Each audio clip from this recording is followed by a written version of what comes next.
Chapter 399. In the Xianda Hall of the Eastern Palace, it was a complete mess. Under the command of the doctors of the Shangyao Bureau, the eunuchs and palace maids were running around in a panic. When Pai Lupi led Li Wangyu and a group of eunuchs to the Xianda Hall, the pregnant Empress Zhongsun had already arrived. The group of eunuchs and palace maids hurriedly bowed to Pai Lupi. At this time, Pai Lupi was not in the mood to care about this.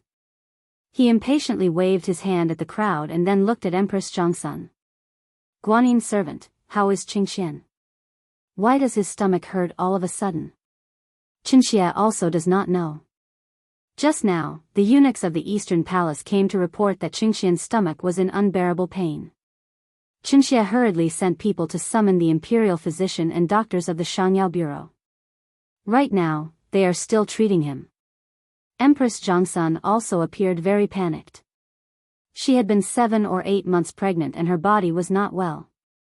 Now that she suddenly heard the news of her son's illness, her face paled and she appeared very haggard. Pai Lupi felt sorry for his wife. Seeing Empress Zhongsun like this, he hurriedly called for palace maids to help Empress Zhongsun sit down. Guanyin servant, it is very inconvenient for you to be pregnant. Why don't you return to Li Main Hall to rest? With me here, you do not need to worry. No, Qingxia will not leave. Qingxian's illness is unknown. How can Qingxia leave? Empress Zhongsun naturally did not want to leave. Even though she had already given birth to 2 sons and a daughter, and was pregnant herself, Li Qingxian, the eldest son, was still her favorite. Seeing Empress Zhongsun say this, Pai Lupi could only compromise. All right, Guanyin servant, do not panic. Qingxian will be fine. Maybe he just ate something bad. It is not a big problem. Li Wangyu also comforted her. Aunt, do not worry. Qingxian is blessed by the heavens. Also, I know a bit about physiognomy. Qingxian does not have the physiognomy of an unlucky life. Nothing will happen. He dared to say this because in history, Li Qingxian had lived well. Although Li Wangyu didn't live for long, only 26 years old, Li Qingxian was only 9 years old now. Li Wangyu naturally didn't think that his life was in any danger. There were many reasons for a child's abdominal pain, but Li Wangyu thought that it was probably the same as Pai Lupi's guess. It was probably just a stomachache. Recalling history, it seemed that Li Qingxian would fall seriously ill in a few years. It was recorded in the old book of Tang, Qingxian was first afflicted with foot problems, making travel difficult. At this time, Li Qingxian's 4 limbs were healthy and there was no problem with his legs. Li Wangyu looked at the historical analysis of the later generations and guessed that Li Qingxian might have fallen sick in the 7th year of Zhongguan, causing his legs to be unable to move. In any case, Li Qingxian lived until Zhongguan's 18th year before he died of depression in Guizhou. Now that it was the 2nd year of Kai Zhongguan, Li Wangyu naturally dared to say such words. However, something that surprised Li Wangyu happened. The Shangyao Fengyu of the Shangyao Bureau had a bitter expression as he walked out of the hall and knelt down in front of Pai Lupi and Empress Zhongsun. Reporting to Your Majesty, Your Highness, this subject has investigated the Crown Prince's illness. It is intestinal obstruction. This subject is incompetent. This illness is incurable. This Shangyao Fengyu's name was Gung Hong, and he was in his 50s. He was the highest official in the Shangyao Bureau, a lower 5th rank official. The Shangyao Fengyu was normally appointed by the imperial family to be in charge of the imperial family's medical treatment. Gung Hong was also a famous doctor in the Tang dynasty. Although he couldn't compare to Sun Simiao, he was still quite famous.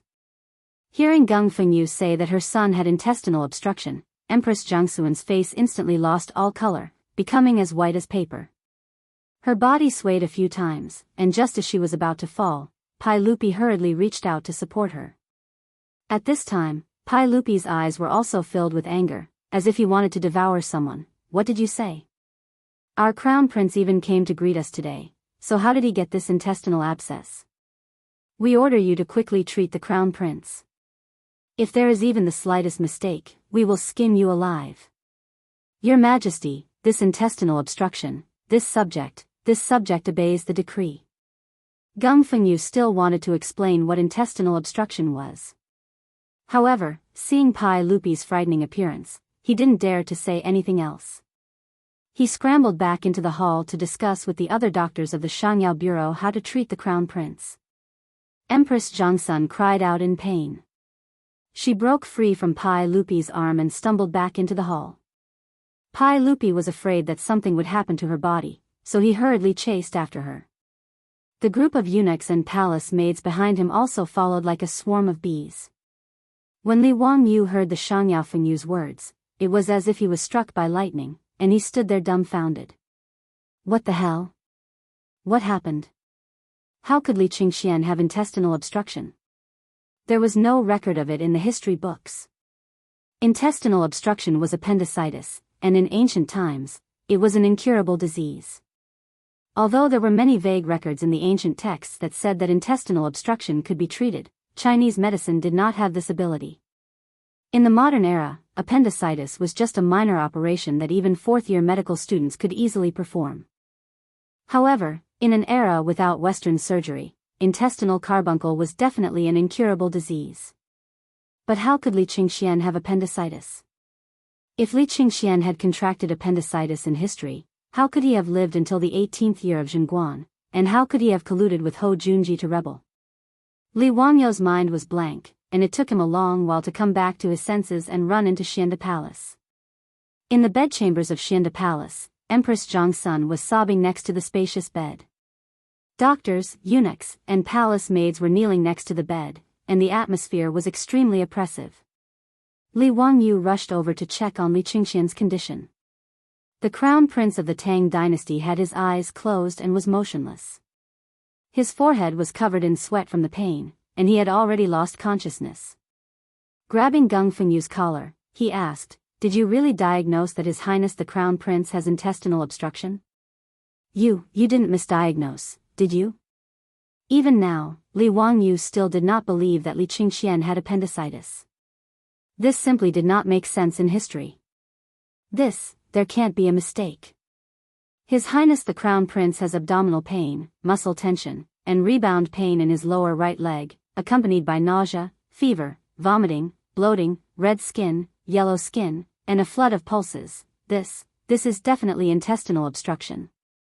This old man has practiced medicine for 30-some years, and I can't make a mistake. Moreover, many of the doctors in the Shangyao Hospital have made the same diagnosis. The doctors in the Shangyao Hospital who were kneeling on the side also nodded repeatedly, indicating that Han Fengyu was right. Li Wangyu let go of Gung Fengyu's hand, and Gung Fengyu knelt before Pai Lupi and said, "Your Majesty, we have already treated His Highness the Crown Prince with acupuncture and ordered people to boil the medicine. But there is nothing we can do about this intestinal obstruction.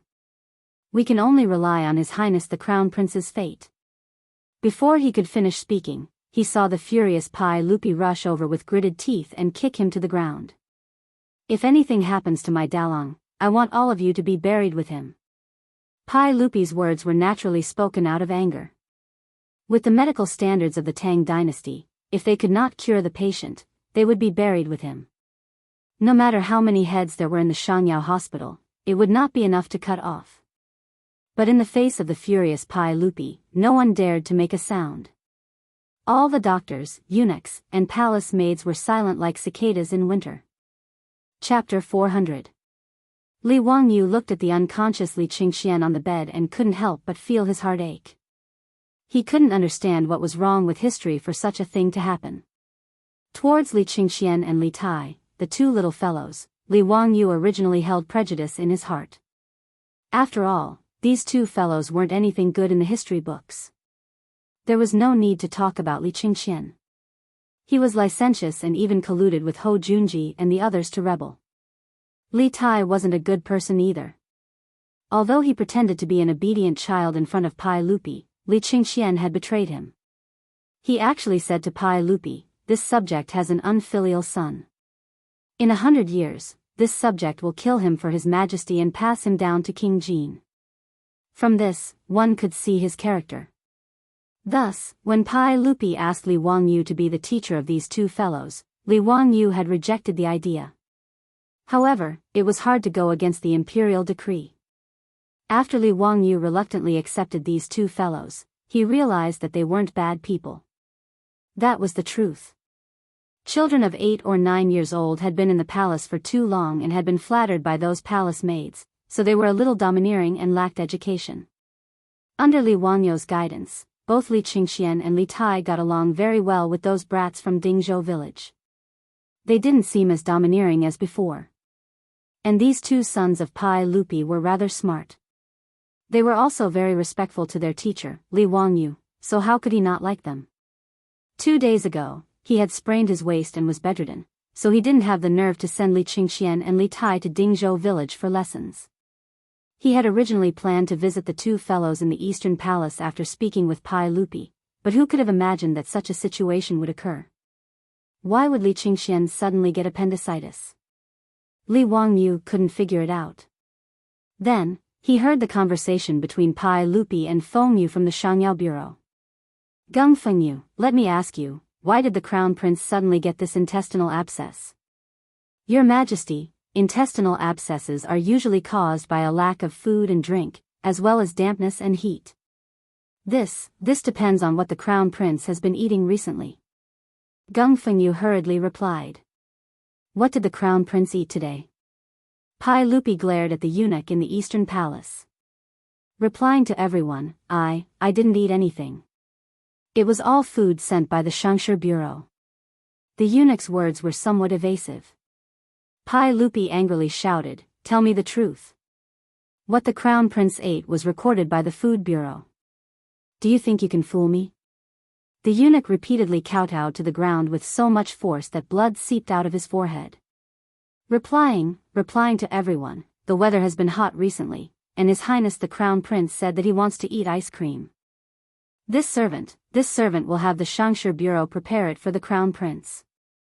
This servant deserves 10,000 deaths. This servant deserves 10,000 deaths.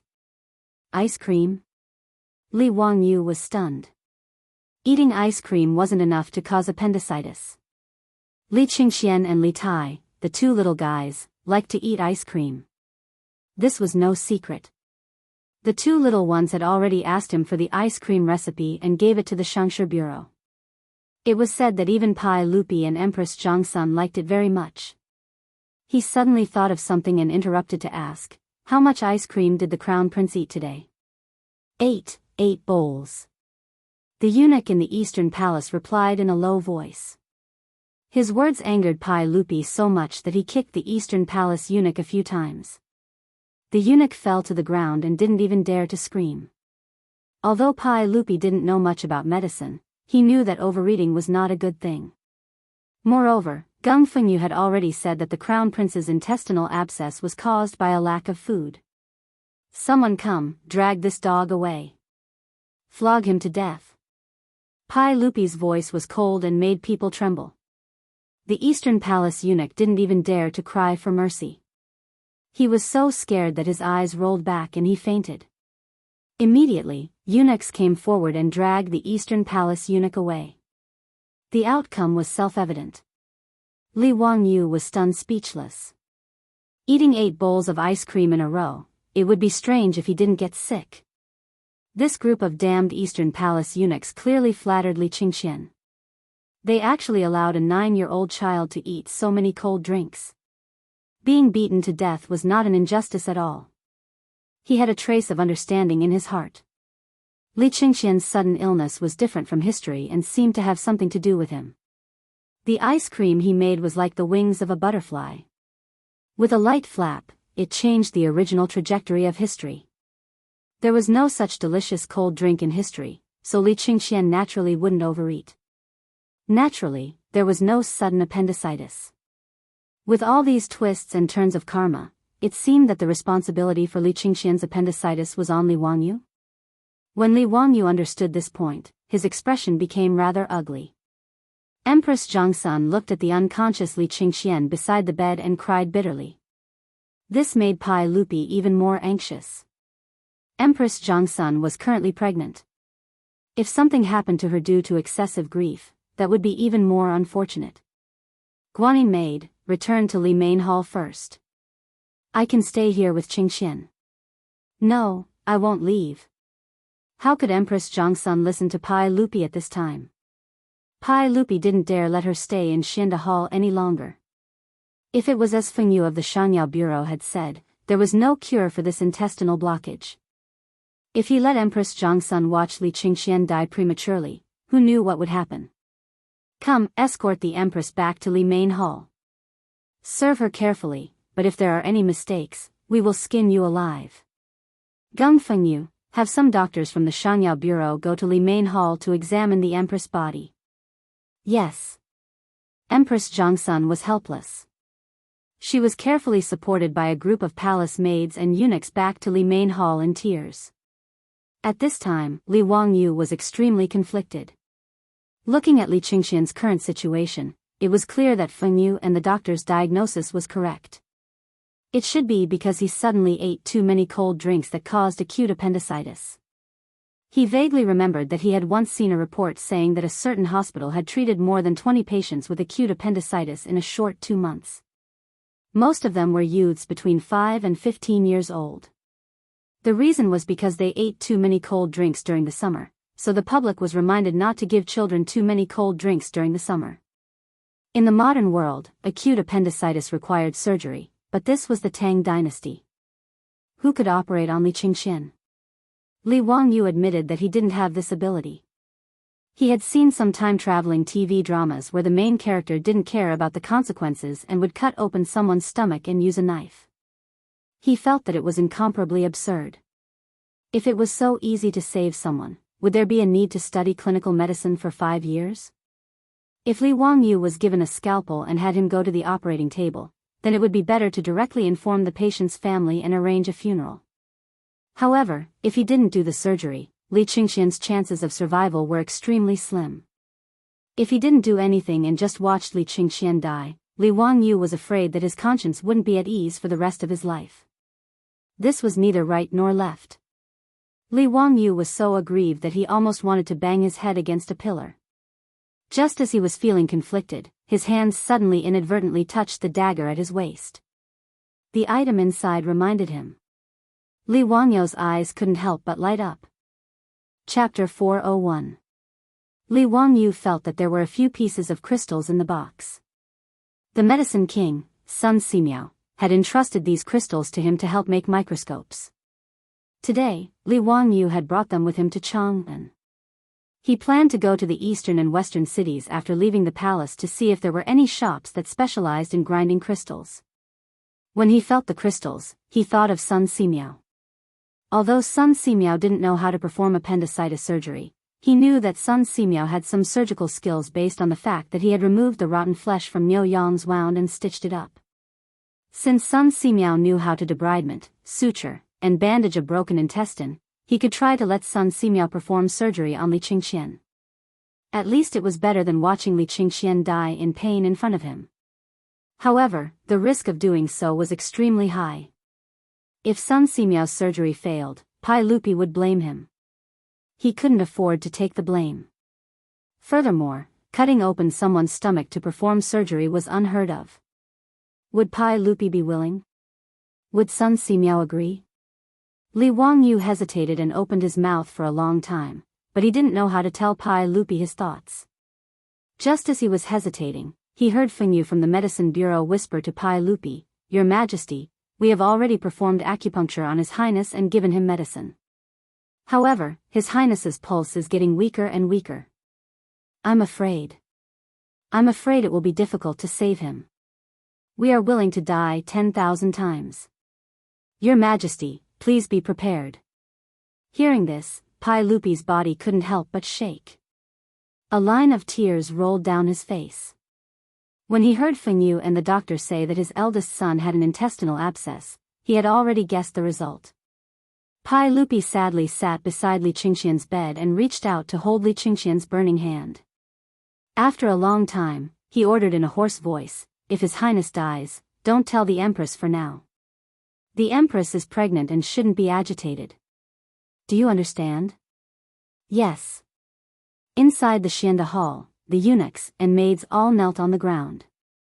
From time to time, the sound of weeping could be heard. The hall was filled with a mournful atmosphere, as if Li Qingxian had already died. At this point, Li Wangyu did not have time to think too much. He suddenly said, "Uncle, Qingxian can still be saved." His words shocked Pai Lupi so much that he raised his head abruptly. He stared at him and asked word by word, "Zio, what did you say?" "I said Qingxian can still be saved." "Zio, you know medicine? How to treat it?" Pai Lupi grabbed Li Wangyu's shoulder and said anxiously. Li Wangyu shook his head. "I don't know anything about medicine, but the old immortal Sun Simiao does." "Uncle, have you forgotten that old immortal Sun is currently in Dingzhou village?" Pai Lupi was stunned when he heard this, and then he was overjoyed. "Zio, why didn't you remind me earlier? Come, quickly go to Dingzhou village in Hu County and summon Sun Simiao into the palace to save the crown prince." "Uncle, I'm afraid others are not familiar with the way and will waste time. My troops are outside the palace." "Let him go." Pai Lupi nodded. "I will have the palace guards and eunuchs go with him. They have to be quick. Let the horses from the palace gallop along Vermilion Bird Avenue." Li Wangyu nodded. "I still have some things that I need my troops to bring to save Qingxian." After he finished speaking, he pulled over an eunuch and asked for a brush and paper. He quickly wrote down some things he needed on the paper and handed it to the eunuch. Following Pai Lupi's order, the palace guards and eunuchs immediately rushed out of the palace gates. After meeting up with Niu Wu, a few strong horses galloped directly onto the wide imperial road in the middle of Vermilion Bird Avenue and galloped south. "Uncle, don't worry. Old immortal Sun will definitely be able to save Qingxian," Li Wangyu comforted. "I hope so, sigh." Pai Lupi sighed deeply. Even though Pai Lupi was the emperor of the Tang dynasty, he had no choice but to place his hopes on Sun Simiao. Inside Xianda Palace, Geng Fengyu's expression became a bit ugly after Li Wangyu mentioned Sun Simiao's name. As the highest-ranking official of the Shangyao Bureau and a lower fifth-rank official of the Tang dynasty, he did not have a good impression of Sun Simiao. On one hand, they were rivals in the same field, and Sun Simiao's reputation among the people was much higher than his. On the other hand, Sun Simiao had once threatened his position. In the 9th year of Wuda, Pai Lupi had once invited Sun Simiao into Chang'an. He wanted to give Sun Simiao the title of nobility and give Sun Simiao the responsibility of the Shangyao Bureau, but Sun Simiao refused. Since then, Sun Simiao had become the name that Geng Fengyu did not want to hear the most.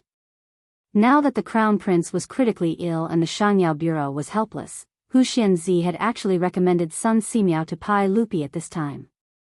Geng Fengyu could not help but feel even more stifled.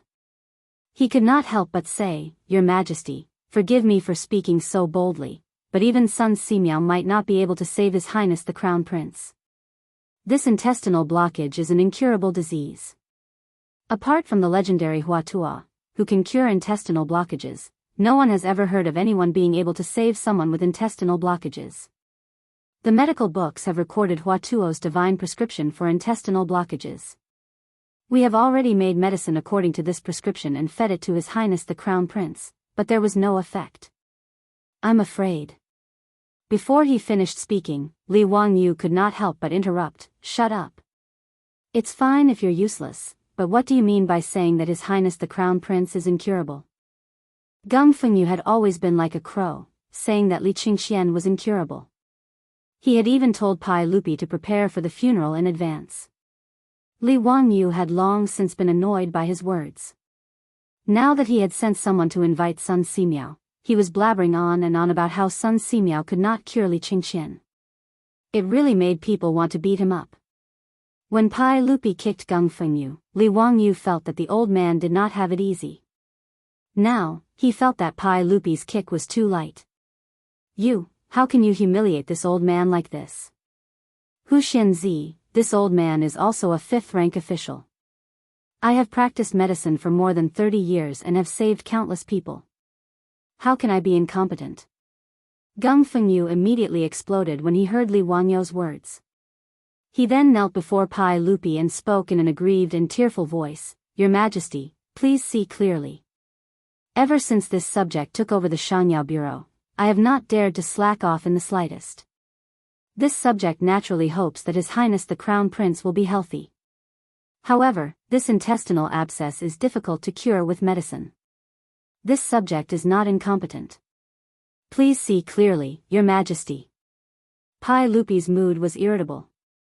Even though he knew that intestinal abscess was incurable, as Li Qingxian's father, how could he not have a glimmer of hope in his heart? He naturally hoped that Li Wangyou's words would be true and that Sun Simiao could save his eldest son. Alright, what's the point of saying all this now? Continue to treat the Crown Prince. Everything can be discussed after Sun Simiao arrives. Pai Lupi's words left Gung Fengyu speechless. He could only shut his mouth. However, his gaze towards Li Wangyu carried a bit of resentment.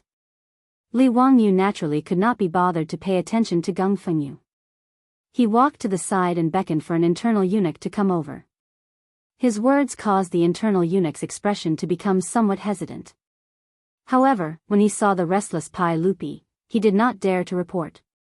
He could only comply and turn around to leave the hall. Chapter 402. While Pai Lupi and Li Wangyu waited anxiously, Sun Simiao finally arrived at Taiji Palace 3 hours later. Even though the old Daoist's body was quite good, he was still an old man in his 90s. By the time he reached Taiji Palace, Sun Simiao was so tired that he almost fainted. With Pai Lupi's orders, Taiji Palace's imperial guards didn't dare stop Sun Simiao's group. They directly rushed to the Eastern Palace's Xianda Hall. Hearing that Sun Simiao had arrived, Pai Lupi and Li Wangyu immediately came out to welcome him. Thank you for your trouble, Minister Sunday. The Crown Prince is critically ill. Please treat him quickly. Sun Simiao didn't bother with pleasantries. He casually cupped his hands toward Pai Lupi and quickly walked into the hall. Lu Shenwei followed closely behind with his medicine chest. At Sun Simiao's age, even in front of Pai Lupi, he could do as he pleased without any misgivings. Niu Wu also jumped off his horse and took off a backpack from his back. He handed it to Li Wangyu. Lang Jun, everything you wanted is inside. Good. Thank you for your trouble. You can return to the residence first. Tell Chongqing that I will be staying in the palace for a few days. Li Wangyu checked the things Niu Wu brought. After confirming that there were no mistakes, he patted Niu Wu's shoulder. Yes. Li Wangyu didn't delay and turned to walk into the hall. The trouble hadn't started yet. The key was how to convince Sun Simiao and Pai Lupi to agree to operate on Li Qingxian. Inside the hall, Gung Hong saw Sun Simiao enter and couldn't help but snort coldly. He called for the doctors of the Shangyao Bureau to retreat to the side and watch coldly. The Crown Prince's illness was confirmed. He didn't believe that Sun Simiao could treat his intestinal abscess. Sun Simiao examined Li Qingxian's body and shook his head. Your Majesty, forgive me for speaking bluntly, but the Crown Prince's intestinal abscess is difficult to cure. Before he could finish, Gung Fengyu interrupted him. Your Majesty, I'm not speaking nonsense, am I? Sun Simiao was also at his wit's end. Shut up. Pai Lupi and Li Wangyu shouted at the same time, scaring Gung Fengyu into taking a few steps back. Minister Sun, please continue. Pai Lupi glared at Gung Hong before looking at Sun Simiao. Sun Simiao stroked his beard and said, this intestinal abscess is indeed difficult to cure. I can only delay it for a while, but it is unknown whether the Crown Prince can recover completely. When Pai Lupi heard Sun Simiao say the same thing, he couldn't help but feel disheartened. After a long time, he let out a long sigh. This is all Qingxian's fate. Then I ask Minister Sun to treat him. If there's really no way to save him, we won't blame Minister Sunday. Nodding his head, Sun Simiao beckoned his disciple, Lu Shenwei, over. He took out the golden needles from his medicine box and began to treat Li Qingxian. Take the Yangming meridian of the hands and feet as the main point.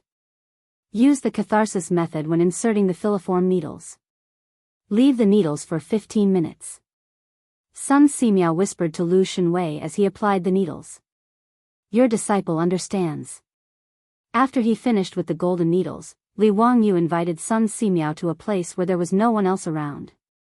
Old immortal son, are you really unable to save the crown prince? Ah, I can only do my best. However, intestinal abscesses are indeed difficult to cure. How confident are you? How can I be confident? The crown prince is almost certain to die. Sun Simiao shook his head and sighed. Li Wangyu's eyes flashed.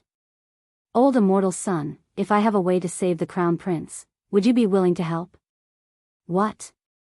Hu Xianzi, are you serious? What method can cure intestinal abscesses?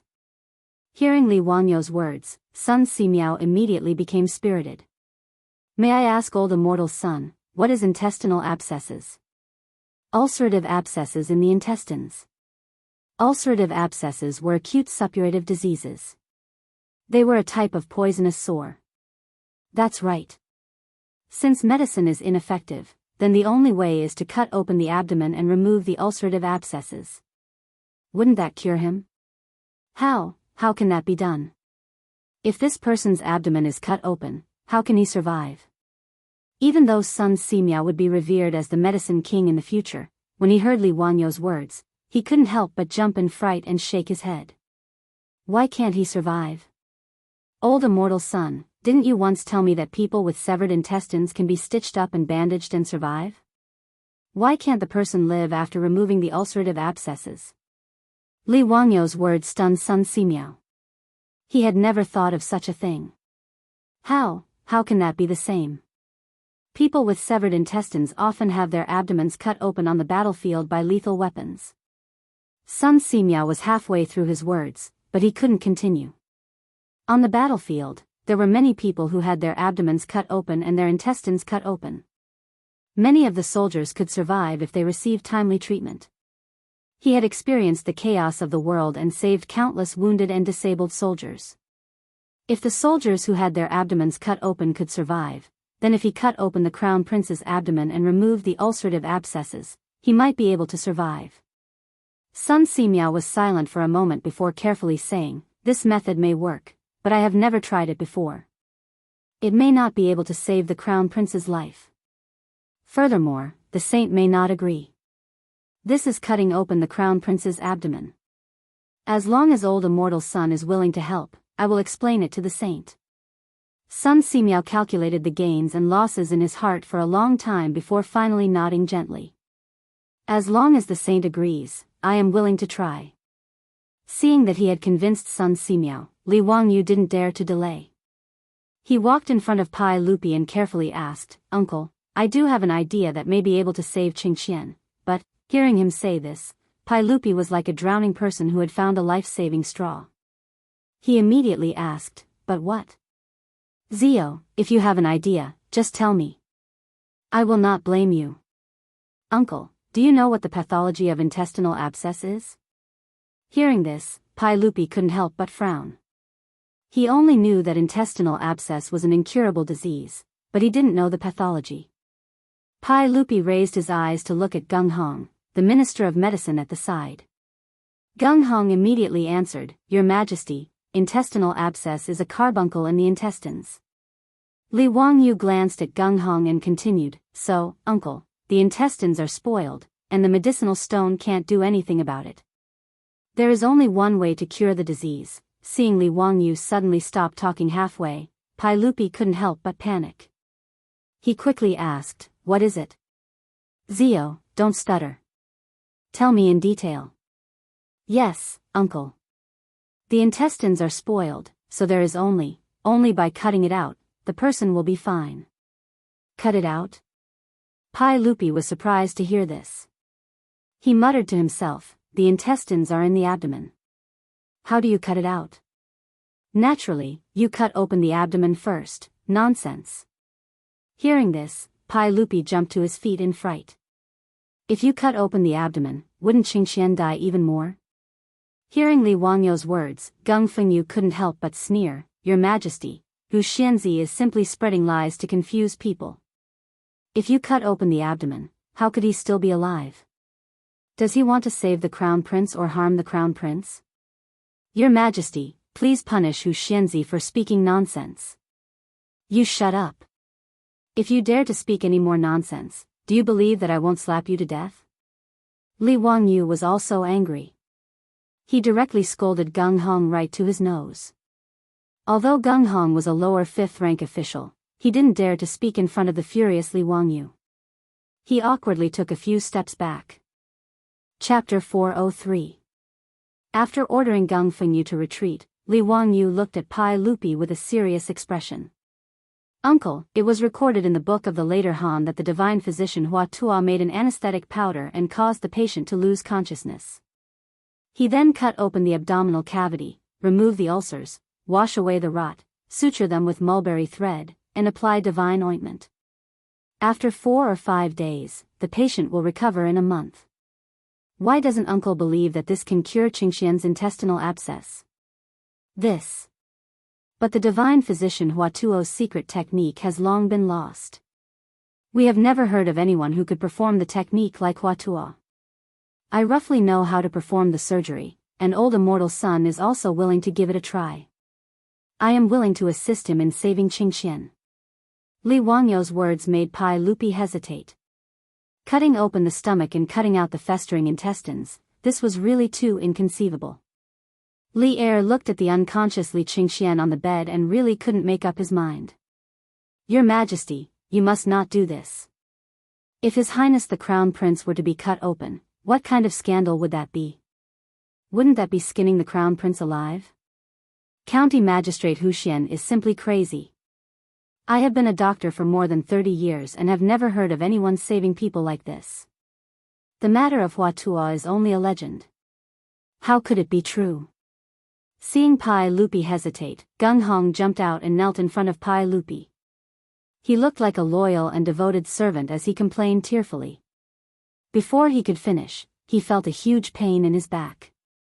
Li Wangyu could not hold back any longer and kicked him. After Li Wangyu kicked him to the ground, he did not give up and kicked him a few more times, causing Gung Hong to wail, "Your Majesty, save me, save me. County Magistrate Hu Xian has gone crazy. Save me." All right, Zio, stop making a fuss.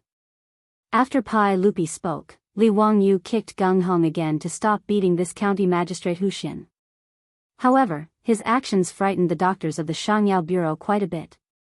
They didn't dare to look at this young county magistrate who had founded the country, for fear that they would also be beaten up. Their own superior, a lower 5th rank official of the Medicine Bureau, had been humiliated by Hu Xianzi, but His Majesty had only reprimanded him. This allowed them to clearly see Hu Xianzi's position in the saint's heart. Uncle, please forgive your nephew for being rude. It's just that this dog official is too infuriating. Qingxian is my disciple. Why would I harm him? As matters stood, this was the only way to save Qingxian. Could it be that Uncle has the heart to watch Qingxian pass away like this? His words moved Pai Lupi. He turned to look at Li Qingxian on the bed. How confident are you? 50%.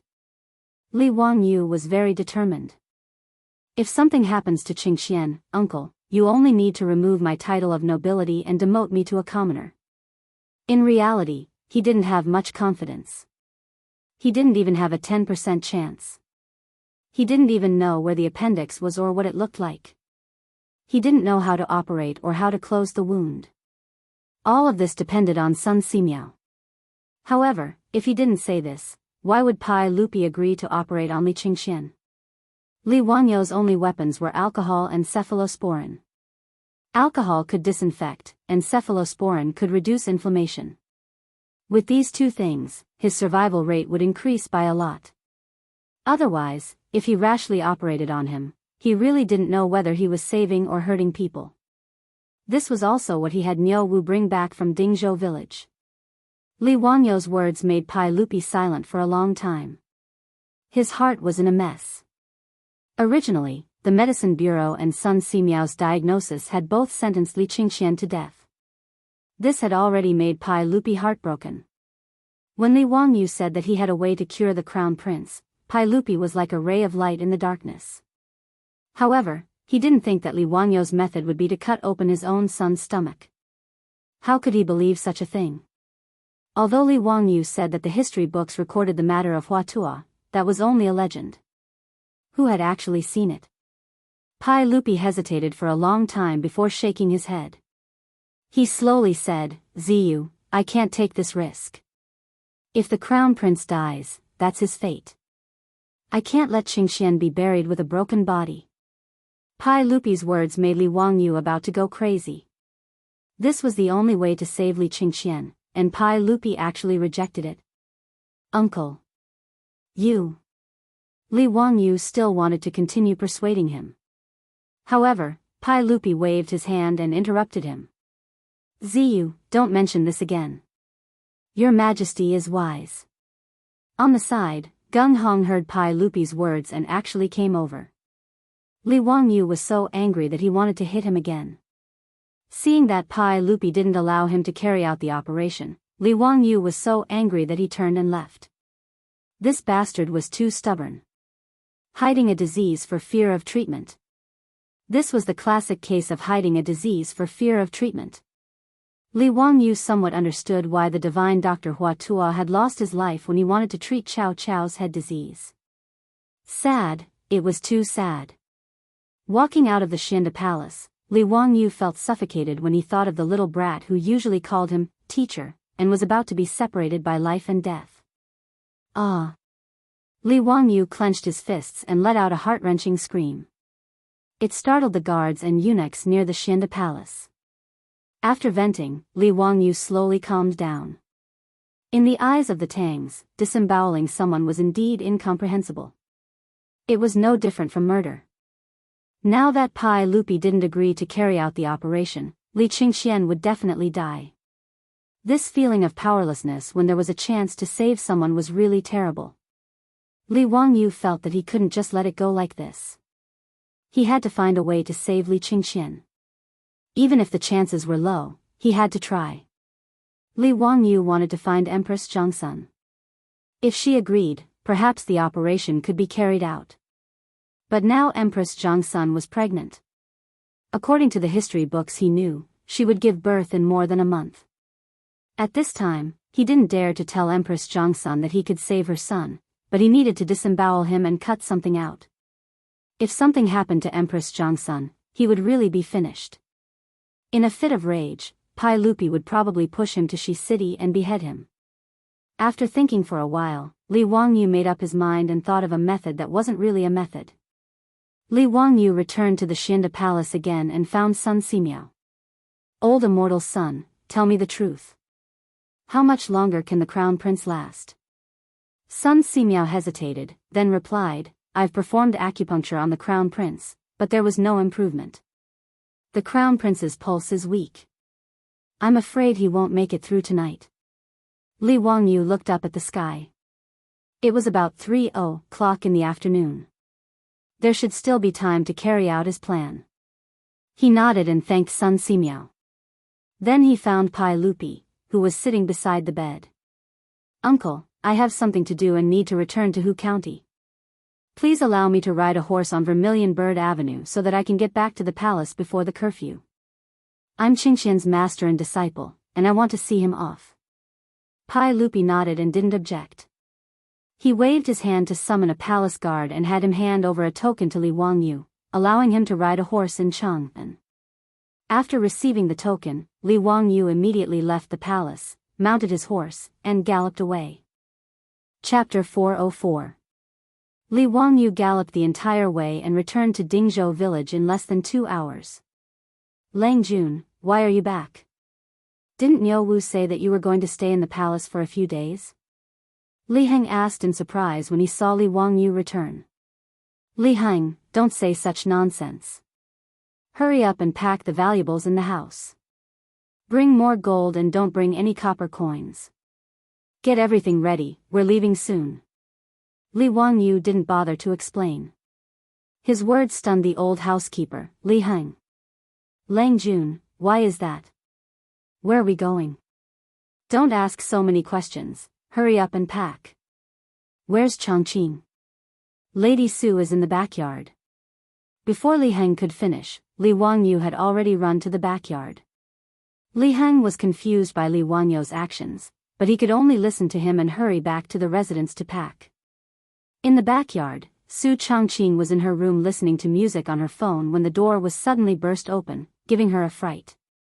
When she saw that it was Li Wangyu, she couldn't help but rebuke, "Wangyu, why are you so careless? You scared me to death," I thought. Li Wangyu didn't wait for her to finish and hastily interrupted, "Changqing, let's not talk about this for now and hurry up and pack. In a while, you take Li Hang, Perrin, Aphrodite, and the others with Niu Yong and Niu Wu to protect you and hide in the Qinling Mountains for a while. Also, give me the jade pendant that Empress Zhongsun gave you." "What? Why are we going to the Qinling Mountains? What are we hiding from? Weren't you in Taiji Palace today?" Niu Wu came back and said that Li Qingxian was sick and asked me for the cephalosporin. "What exactly happened? Tell me clearly." Li Wangyu still wanted to talk about other things, but after hemming and hawing for a long time, he only said that he had nothing to do and asked them to stay in the Qinling Mountains for a while. How could his words deceive his beautiful boss? Su Changqing's pretty face stiffened. "Wangyu, speak clearly. What happened? If you don't make it clear, I'm not going anywhere." Li Wangyu said anxiously, "If we don't leave, are we going to wait for death? What if? What if what?" Seeing his beautiful superior being so stubborn, Li Wangyu knew that if he did not explain things clearly, she would definitely not leave. Thus, he could only helplessly tell her what had happened in the Taiji Palace today. When she heard that Li Qingxian had contracted acute appendicitis due to overeating and eating too many cold drinks, and that his life was in danger and he could die at any moment, the beautiful superior couldn't help but be shocked. Heavens, how could something like this happen? Shouldn't Li Qingxian be alive and well? How could he die prematurely? He was only 9 years old. Wouldn't an appendicitis surgery do the trick? Why didn't he do the surgery immediately? Li Wangyu smiled bitterly. "Miss, this is the Tang dynasty. How could there be surgery? Appendicitis is an intestinal abscess. For the Tang people, it's an incurable disease." Hearing this, the beautiful superior was also stunned. She also liked Li Qingxian, Li Tai, and Li Lizzie very much. These 3 smart little guys. Every time Li Qingxian and the others came to the residence to learn from Li Wangyu, she would make all kinds of delicious food for them to try, play games with them, and read books and stories to them. Thinking that the little guy Li Qingxian was in imminent danger, the beautiful superior's eyes immediately turned red. "Wangyu, Sun Simiao is a divine doctor. Didn't Niu Wu come back today and invite Sun Simiao to the palace? Is there nothing he can do?" Li Wangyu nodded sadly. "Right now, surgery is the only way." Sun Simiao also agreed to give it a try. "But Pai Lupi, that damn bastard, I tried my best to persuade him, but he still wouldn't agree to do the surgery." The beautiful superior suddenly guessed something and looked at Li Wangyu in disbelief. "Wangyu, then you want us to hide in the Qinling Mountains? Don't tell me you want to." "Yes, right now, this is the only way. I also have a certain amount of responsibility for Li Qingxian's appendicitis. I can't just watch a 9-year-old kid who called me his teacher die in front of me, especially when I clearly had the chance to save him." Li Wangyu paused and continued, "So, I plan to do the surgery for Li Qingxian privately. No matter what, I have to give it a try. But it's very risky to do the surgery in the Tang dynasty. If I can't save Li Qingxian, I'm afraid that Pai Lupi will do something irrational in his rage. So, I thought of asking Niu Yong and Niu Wu to protect you and hide in the Qinling Mountains first." Before he could finish his words, his mouth was blocked by his beautiful superior's flaming red lips, and he couldn't say anything else. After a long time, the lips and teeth parted. Su Changqing stared into his eyes and said slowly, "I'm not leaving. I'll go with you to the Taiji Palace to save Li Qingxian. If there's any danger, I'll bear it with you." "No, it's too dangerous." Li Wangyu didn't even think about it before rejecting. The beautiful superior shook her head firmly. "Wangyu, I'm not that strong.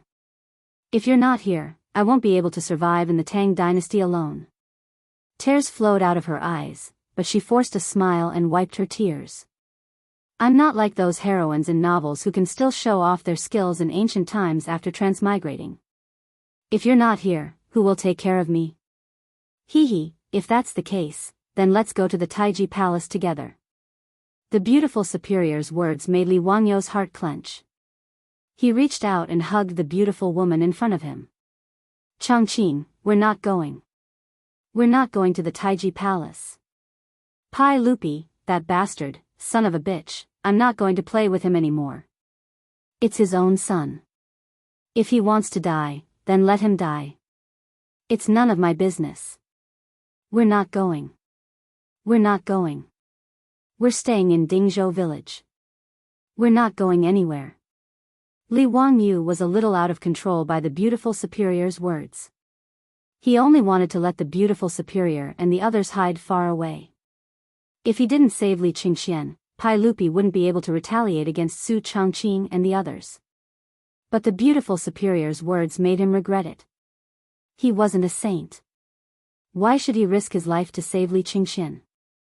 If Pai Lupi didn't want to, then so be it. But if he put himself and his beautiful superior in danger to save his son, then he would be crazy. The beautiful superior held Li Wangyo's face with both hands and smiled like a flower. Wangyu, can you really bear to watch a 9-year-old child die in front of you like this? And under the circumstances that we have the ability to save him? Let's go. I'll go to Chang and with you to the Taiji Palace. We'll go save Qingxian. But. No buts. It's getting late. If we don't leave now, the city gates of Chang and will close. No matter what, we know that we're doing the right thing. That's enough, isn't it? As for the outcome, let's leave it to the heavens. I think the heavens wouldn't be so blind to throw the two of us into the Tang dynasty. The beautiful superior's words finally convinced Li Wangyu. He nodded fiercely, grabbed the beautiful superior's hand, and ran out the door. Chapter 405. Before leaving, Li Wangyu still instructed Niu Yong and Niu Wu, the two brothers, to bring his wife and everyone in the residence to temporarily move to the village to live. If he really couldn't save Li Qingxian, everyone in the mansion wouldn't be implicated by him. Li Heng and the others were confused by Li Wangyu's arrangements. Li Wangyu didn't explain and just let them do as they were told. After settling everyone in the mansion, the sky gradually darkened. Li Wangyu didn't dare to waste time. He and his beautiful superior rode Zhao Yibai and Jade Flower Kong. They whipped their horses and rushed toward Chang'an City. As the two galloped, they discussed what to do in the Taiji Palace. With his beautiful superior giving Li Wangyu advice, Li Wangyu's rough plan was quickly perfected. Hurrying, the two of them finally rushed into Taiji Palace at the same time as the drum of dusk sounded. At this time, there was already a morning atmosphere outside the Xianda Palace. In the Eastern Palace, there were palace maids taking out white silk and wrapping it around the outside of the palace. From time to time, the sound of crying could be heard. Li Wangyu couldn't help but feel upset. Could it be that he was too late? Li Qingxian had died? He quickly ran into the Xianda Palace. When he saw Sun Simiao, he quickly asked, "Old immortal son, how is the crown prince now?" Sun Simiao shook his head. The crown prince's breathing is getting weaker and his pulse is weak. I'm afraid he won't be able to hold on much longer. Just now, His Majesty has already arranged for everyone in the Eastern Palace to prepare for the crown prince's funeral under the advice of Feng Yu of the Shangyao Bureau. Hearing that Li Qingxian was still alive, Li Wangyu was slightly relieved. Then, he flew into a rage. Damn it, the crown prince wasn't dead yet and he was already in a hurry to prepare for the funeral. This Gung Feng Yu, even if he was beaten to death, it wouldn't be an injustice.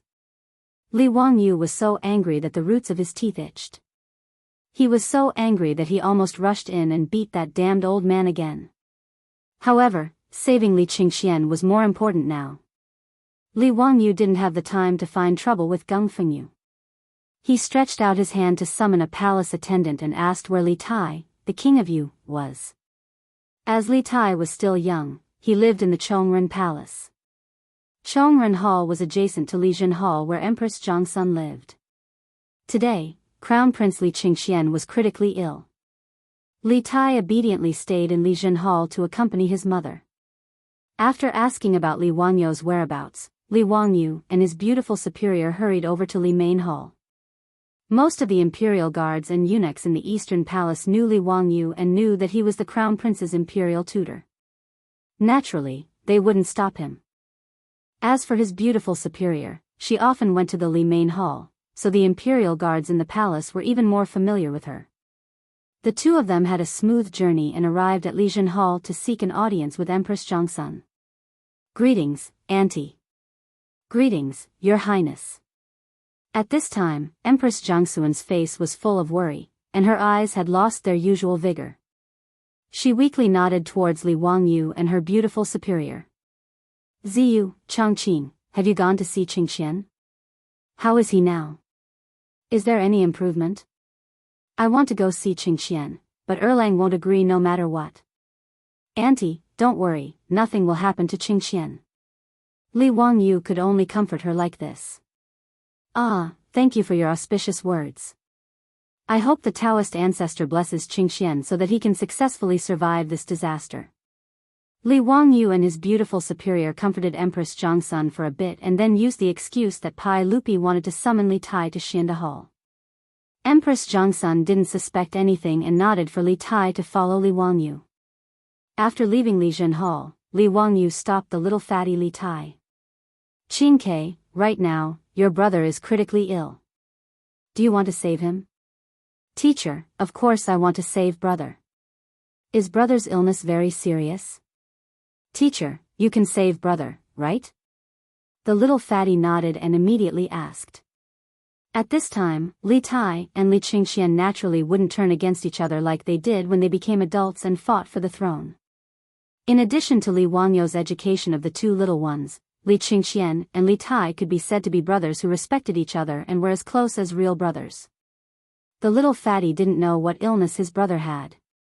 He only knew that his mother had hugged him and cried the entire time today. The intelligent Li Tai also faintly had some bad guesses in his heart. Li Wangyu didn't immediately answer Li Tai's question.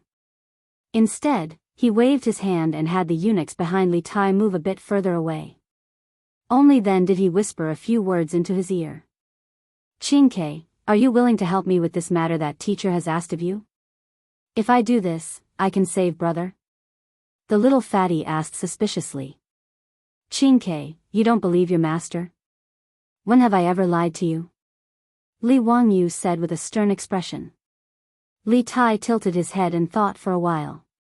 "Last time, teacher said that children who play with fire will wet the bed. Later, brother and I played with fire when we returned to the palace, but we didn't wet the bed. You lied to us. Also, you said that you would take us swimming after we memorized the incantation for mental abacus. You still haven't fulfilled that promise. Also..." Li Wangyu's face darkened and he hurriedly stopped the little fatty, who was counting on his fingers and counting the number of times Li Wangyu had lied to them.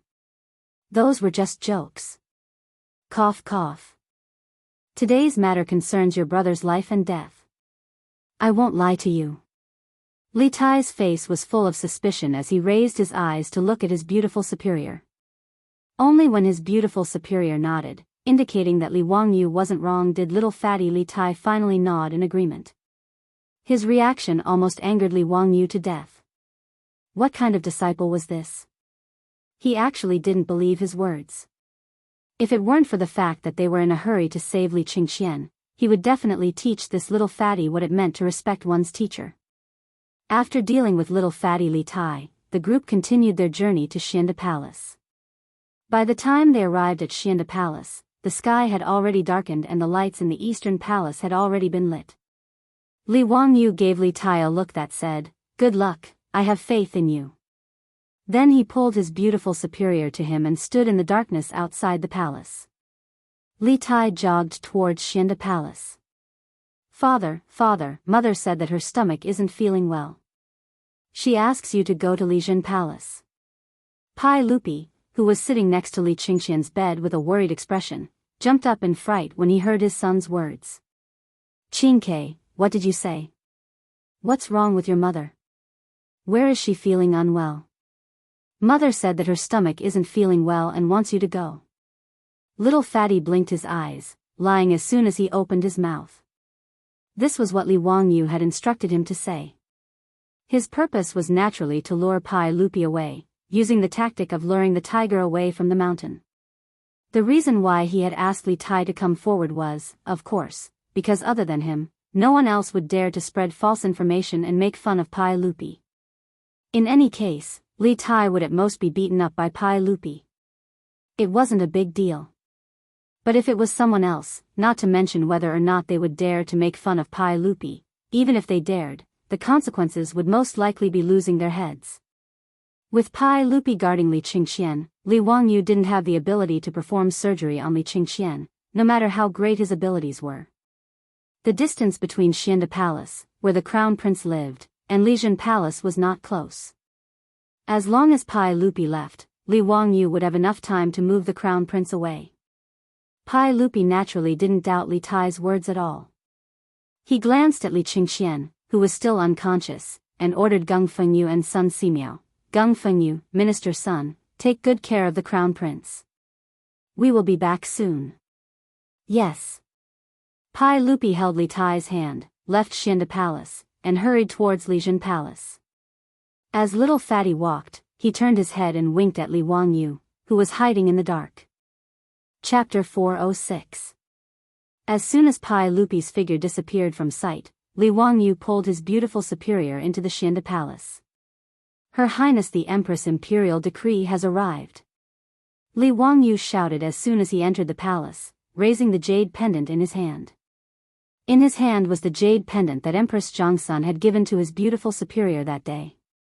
The front of the jade pendant was carved with the phoenix that symbolized the Empress, while the back was carved with the words, Ding has fire virtue, he is a phoenix. To some extent, this jade pendant represented Empress Zhongsun. Li Wangyu's words caused everyone in the Xianda Palace to immediately kneel and prepare to receive Her Highness the Empress' imperial decree. Although it was strange that the imperial decree had not been delivered by an eunuch, but rather by Hu Xianzi holding the Empress' jade pendant, no one thought too much about it. By Empress Zhongsun's imperial decree, the Crown Prince Li Qingxian is suffering from intestinal obstruction and is beyond cure. Today, Hu Xianzi, Li Wangyu and Sun Simiao are to immediately treat the Crown Prince without delay. However, those who obstruct will be severely punished. After Li Wangyu finished speaking, the eunuchs and palace maids in the Xianda Palace naturally did not react. However, Geng Hong, who was kneeling on the side of the Shangyao bureau, immediately jumped up. This is impossible. How could Her Highness the Empress issue such an imperial decree? You are falsifying the imperial decree. Hu Xianzi, what are your intentions? Must you cut open His Highness the Crown Prince's stomach and cripple his body? Shut up. I have Her Highness the Empress jade pendant as proof. Do you dare to not accept the imperial decree? Li Wangyu demanded as he raised the jade pendant in his hand. I don't believe it. I will go and report to Her Highness the Empress. This official will not allow you to harm His Highness the Crown Prince. Geng Fengyu lifted his robe and turned to run out of the palace. How could Li Wangyu let him go out? If he ran out now and bumped into Pai Lupi, who had not gone far, everything would be exposed. He lifted his leg and kicked Geng Fengyu again. Geng Fengyu screamed and rolled a few times on the ground. Men, tie up this criminal official who doesn't obey Her Highness the Empress's decree. Li Wangyu shouted to the eunuchs in the hall. These eunuchs didn't care how much Geng Fengyu shouted. In any case, they recognized the Empress jade token in Li Wangyu's hand. Since this was the case, they naturally listened to Master Hu Xian's orders. Moreover, Master Hu Xian was a relative of the saint. In the palace, he called Pai Lupi uncle, so these eunuchs were naturally willing to listen to him. After Geng Fengyu was tied up, the old man was still yelling. Li Wangyu was too lazy to talk nonsense. He simply pulled a rag and stuffed it into the old man's mouth.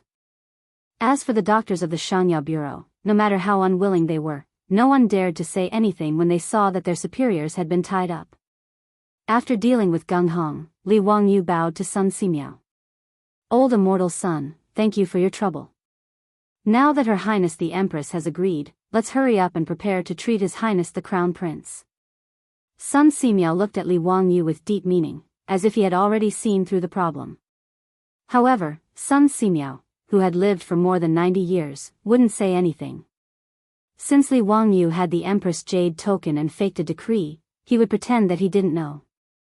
This humble Taoist naturally has no problem. I will do my best to treat His Highness the Crown Prince. Li Wangyu nodded. Time was of the essence.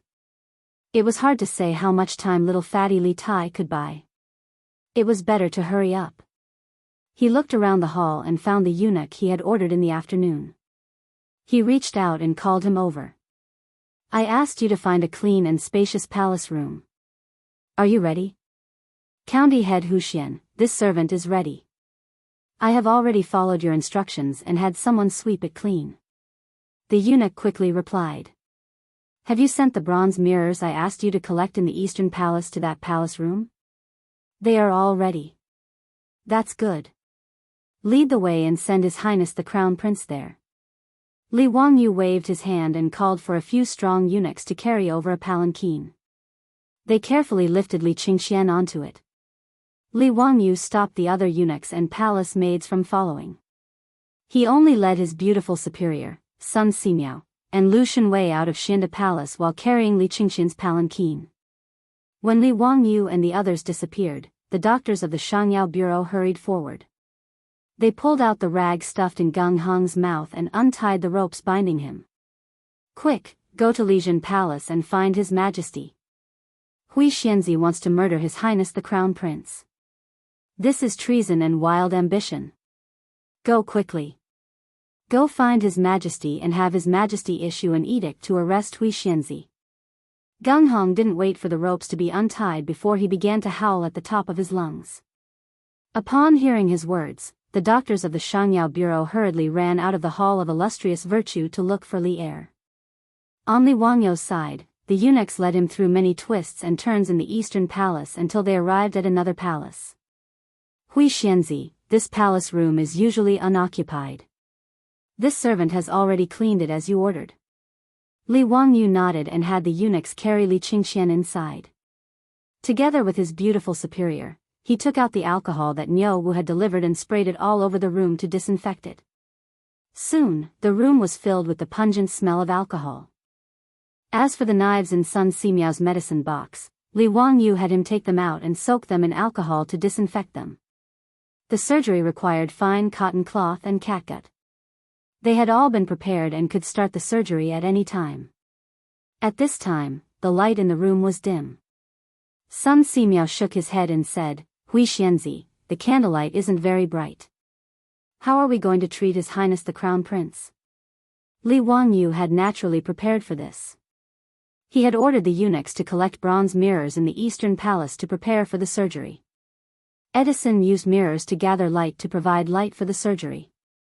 This was a story that everyone knew in the language books of later generations. Although the Tang dynasty didn't have glass mirrors, they could use bronze mirrors to refract light and gather light. Li Wangyu and his beautiful superior busied themselves. They lit candles around Li Qingxian and placed bronze mirrors behind him. They constantly adjusted the angles of the mirror's refraction. Soon, Li Qingxian's body was abnormally bright under the candlelight. It had the effect of shadowless lights in the operating room. After everything was ready, Li Wangyu sent the eunuchs next door. His beautiful superior turned around and prepared to leave the room. Wangyu, just do what you need to do. If His Majesty comes, I will do my best to stop him. She paused for a moment before continuing, if there are any consequences, I will bear them with you. The beautiful superior spoke very casually. In fact, her whole body was trembling. She was just trying to calm her tone. Whether or not the surgery in the Tang dynasty could succeed depended purely on the person's character. Even Li Wangyu wasn't confident. Li Wangyu didn't care about shocking the world. He stepped forward and hugged Su Chongqing tightly. Neither of them spoke. After a long time, they silently looked at each other and separated. Seeing his beautiful superior walk out of the room, Li Wangyu took a deep breath and turned to look at Sun Simiao and Lu Shenwei. Old immortal son, brother Lu, let's begin. Chapter 407. On the temporary operating table, Li Qingqian's clothes were removed. Li Wangyu picked up the alcohol and disinfected Li Qingqian's body. Sun Simiao had been observing Li Wangyu's actions from the side. At this moment, he couldn't help asking, Hu Xianzi, what did you pour in the room? Alcohol. What's alcohol? It's the essence of wine. What's its use? Sterilization. Sterilization? Is it like what Hu Xianzi told me, that bacteria can only be seen with a microscope? Sun Simiao asked curiously. Li Wangyu was speechless. Sir, this isn't the time to ask questions. If we don't hurry up and perform the surgery, Li Qingqian won't be able to live. If you have any questions, can you ask them later? Fortunately, Sun Simiao also reacted. Now wasn't the time to ask questions, so he no longer spoke and instructed his disciple, Lu Shenwei, to get the lancet. The lancet was similar to the scalpel in the modern world. It was used for surgery. Since Sun Simiao was too old and Lu Shenwei was in his prime, they decided to have Lu Shenwei as the chief surgeon for safety reasons. Sun Simiao and Li Wangyu would assist from the side. Although Lu Shenwei had been in the medical field for many years, he had never done such a thing before. Hence, his hand trembled as he held the lancet. Hu Xianzi, where do you start? Li Wangyu rolled his eyes. You're asking me? How the hell would I know? Brother Lu, do as you see fit. How long should the incision be? Let's leave it to fate. Li Wangyu's words angered Lu Shenwei so much that he almost threw the lancet in his hand at Li Wangyu. Was this still something a human would say? What do you mean by let fate? Why don't you let fate take a look? Seeing Lu Shenwei glaring at him, Li Wangyu felt wronged. He wasn't a doctor, so why would he ask him? Fortunately, Sun Simiao was experienced. Although he had never performed surgery before, he still had a rough judgment. The intestinal abscess is in the lower right abdomen, so it should be there. My disciple, start from here. Don't cut it too long. Slide it 3 inches away and take a look. Lu Shenwei nodded. Taking a deep breath, he tightly gripped his lancet and lightly pressed it against Li Wangyu's lower right abdomen. Just as he was about to slice down, he suddenly heard Li Wangyu shout. Wait! Lu Shenwei's hand trembled, and he almost dropped his saber. He felt as if 10,000 alpacas were galloping past him. He and Sun Simiao both looked up at Li Wangyu, wondering what he was shouting about. Li Wangyu couldn't help but wipe the sweat from his forehead. He was also nervous. Old immortal son, I forgot something. What is it? Anesthesia. We haven't given the crown prince any anesthetic yet. Li Wangyu's words made Sun Simiao and Lu Shenwei look at each other in dismay. Sun Simiao couldn't help but let out a dry cough to hide his embarrassment. How embarrassing. Both the master and disciple had completely forgotten about this matter. The main reason was that they were going to cut open someone's abdomen for the first time, and the patient was the crown prince of the Tang dynasty. Even the old Daoist Sun Simiao was a bit nervous. In addition, Li Qingqian had been unconscious all this time. In a moment of panic, the master and disciple had completely forgotten about this matter. Sun Simiao smiled embarrassedly. How can we decoct anesthetic now? But it's not a problem. This humble Daoist will still use the golden needles to pierce the acupoints to reduce the crown prince's pain. That day in Dingzhou village, Sun Simiao had cut off the rotten meat for Niu Yong. Li Wangyu knew how powerful Sun Simiao was, so he didn't say anything. Sun Simiao took out the golden needles and pierced them into the acupoints on Li Qingqian's abdomen. Only then did he let Lu Shenwei pick up the lancet and get ready to start the operation again. Lu Shenwei took a deep breath and gripped the lancet tightly.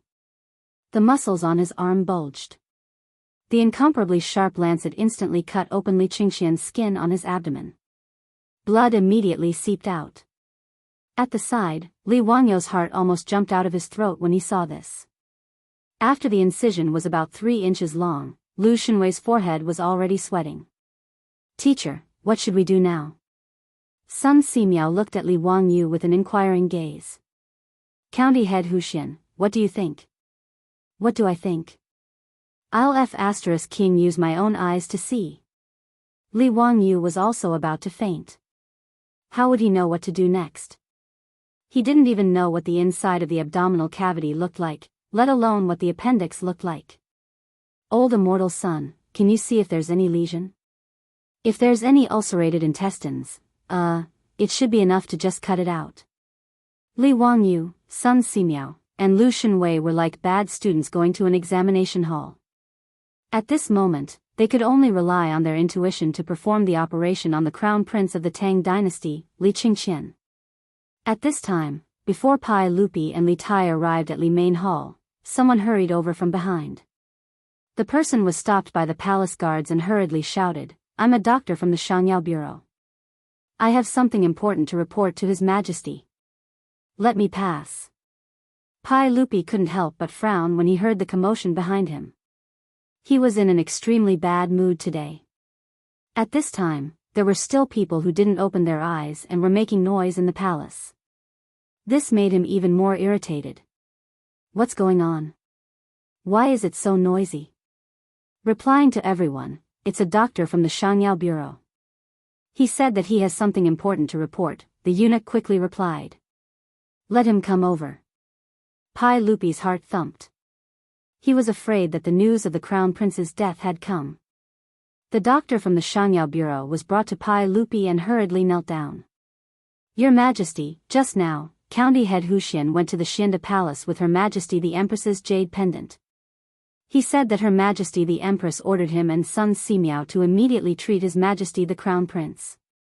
We feel that this matter is strange and have come to ask Your Majesty, is this true? What? Say that again.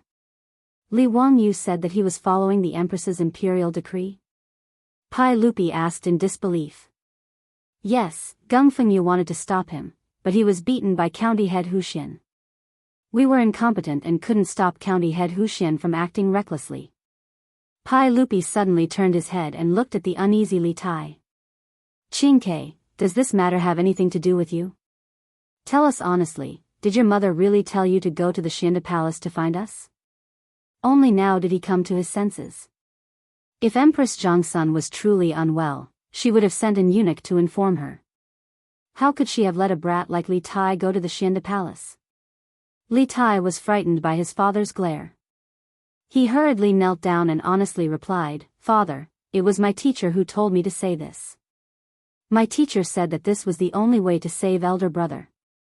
The little fatty was very happy to sell out his teacher. When Pai Lupi heard Li Tai's words, he naturally understood everything and couldn't help but fly into a rage. Li Wangyu. What does he want to do? How daring of him! He actually dares to pass down a false imperial decree. Men, immediately go to the Xianda Palace and arrest that County Head Huxian. Do not let him harm the Crown Prince. Yes, Father. At Pai Lupi's order, the group of palace guards following Pai Lupi immediately turned and rushed to the Xianda Palace. Pai Lupi also hurriedly followed. He didn't have time to deal with Li Tai. Li Tai saw his father hurriedly leave and couldn't help but stick out his tongue. He turned and ran to Li Main Hall. If his father wanted to beat him, he would have to ask his mother for protection. However, when the guards arrived at the Xianda Palace, Li Wangyu was nowhere to be seen. Even Crown Prince Li Qingqian had disappeared. Chapter 408. As soon as Gung Hong saw Pai Lupi arrive, he immediately went forward to complain. Your Majesty, that county's son is truly unscrupulous. I wanted to stop him from harming the Crown Prince, but he beat me up in public and tied me up. Pai Lupi's eyes were red as he angrily stared at Gung Hong. Where is the Crown Prince now? I don't know.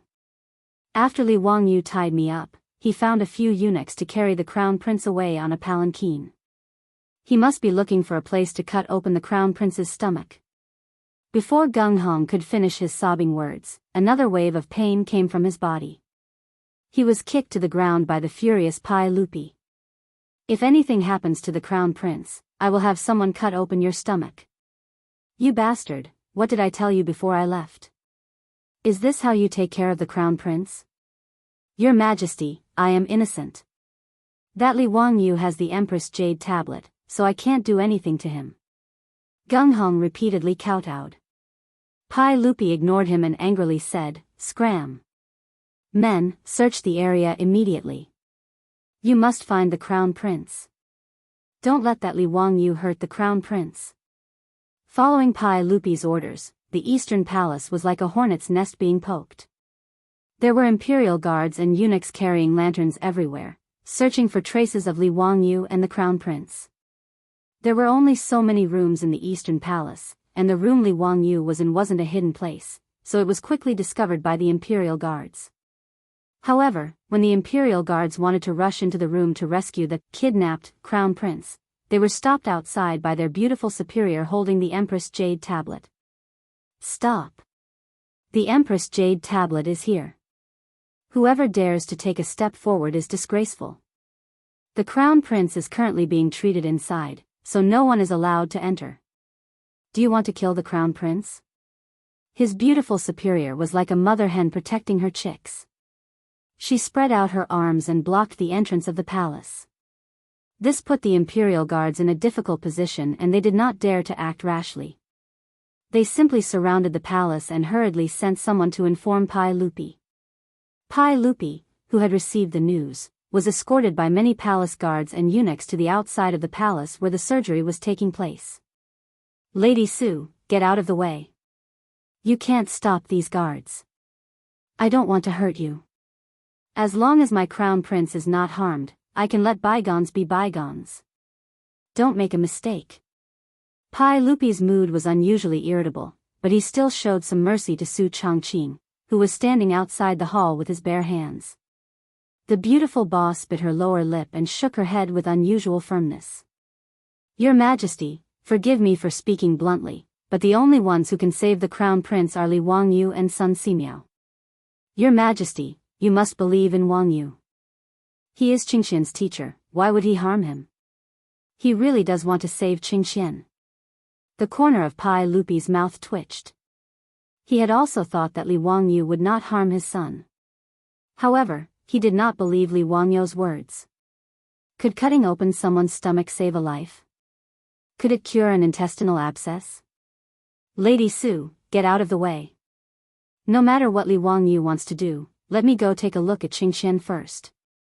"No, Your Majesty. Right now, the crown prince is being treated inside. If you charge in, the crown prince will die without a doubt." The beautiful boss's words made Pai Lupi hesitate. Naturally, he was not willing to risk his son's life. Seeing Pai Lupi hesitate, the beautiful boss continued, "Your Majesty, as far as I know, the doctor at the Shangyao Bureau said that the crown prince will not make it through tonight. An intestinal abscess is an incurable disease that cannot be cured. If Li Wangyu is not trying to save the crown prince, why would he do such a thing? What good would it do him to do such a thing? Your Majesty, do you really not want to save the crown prince's life? Would you rather see the crown prince die? He is only 9 years old." The beautiful boss's words finally moved Pai Lupi. "Can Li Wangyu really save my crown prince?" "Yes. I guarantee it with my life." In reality, Su Chongqing did not have much confidence. With the medical conditions of the Tang dynasty, whether or not Li Qingxian could survive depended on whether or not his life was strong enough.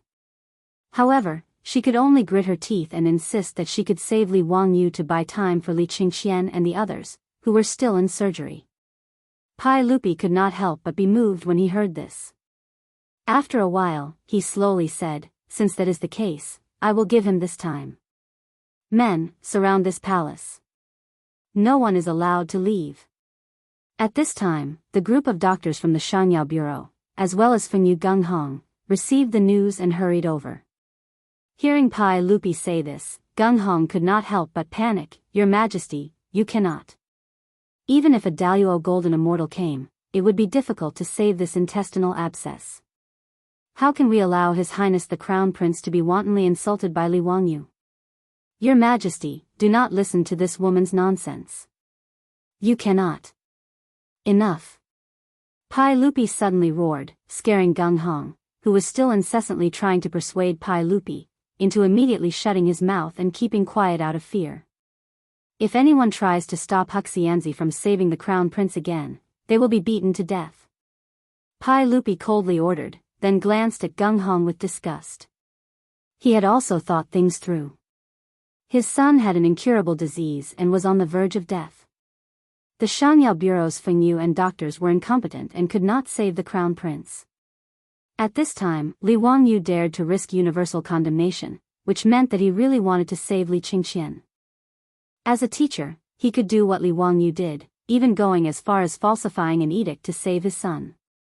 Even Lady Su in front of him dared to use her own head as a guarantee. What could Pai Lupi say?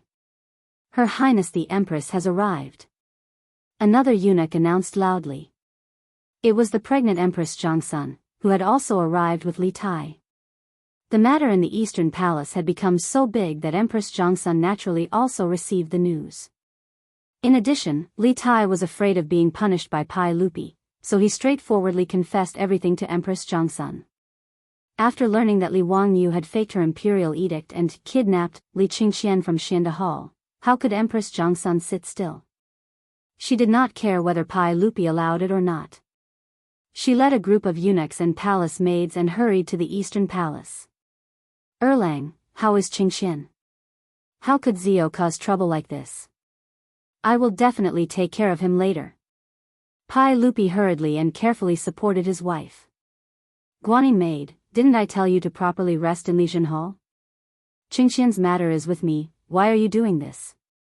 He then glared angrily at the group of eunuchs and palace maids behind Empress Zhongsun. I ordered you to take good care of the Empress. Why did you let the Empress come here? Erlang, don't blame them. It was I who wanted to come.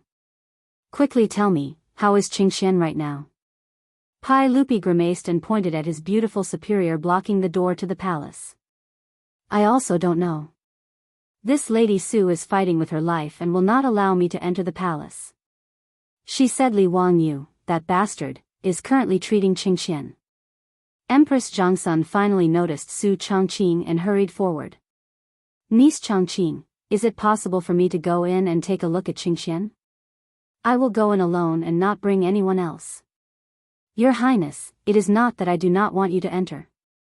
It is that Li Wangyu and the others are doing their best to treat the Crown Prince and cannot be distracted.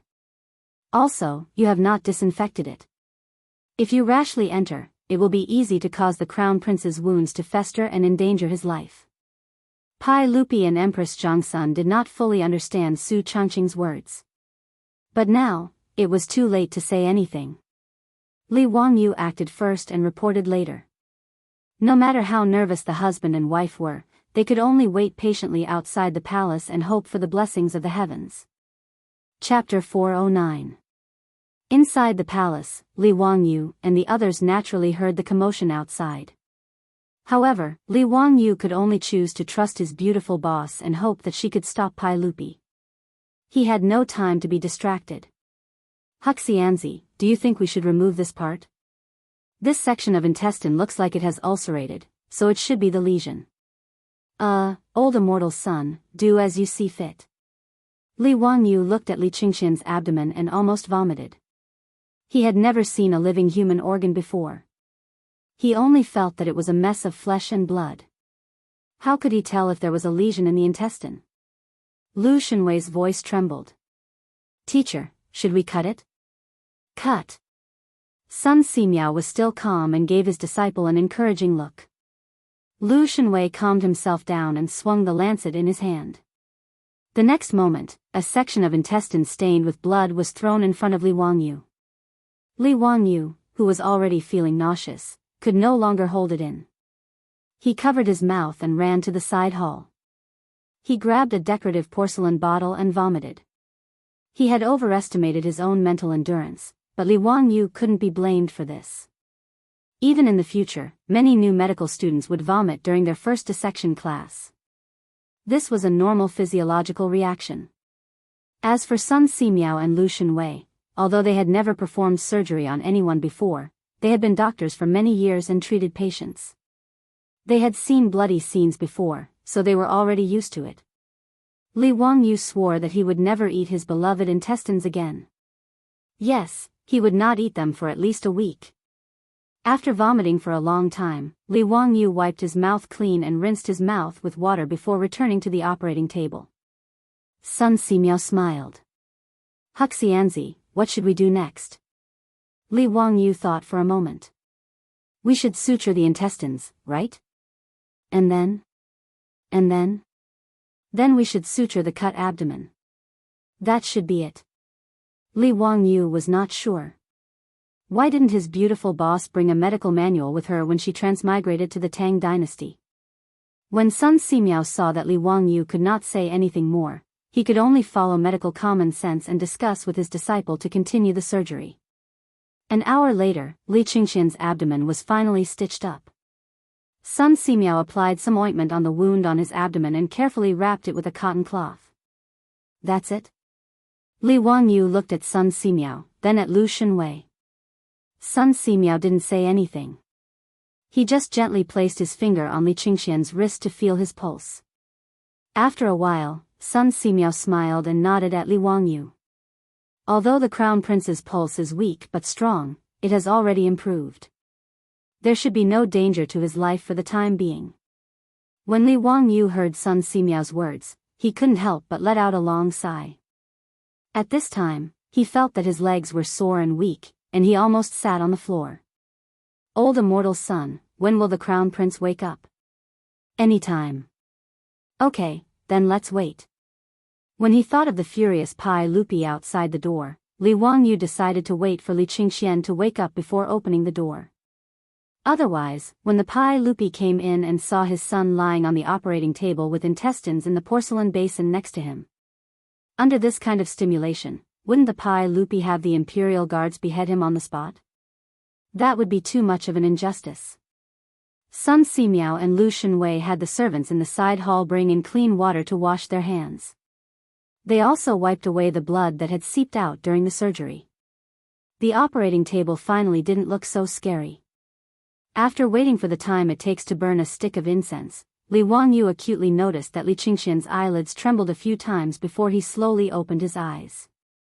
Ugh, so painful. Commander, is that you? Where am I? I'm so scared. Li Qingxian blinked his small eyes and turned his neck left and right to look around.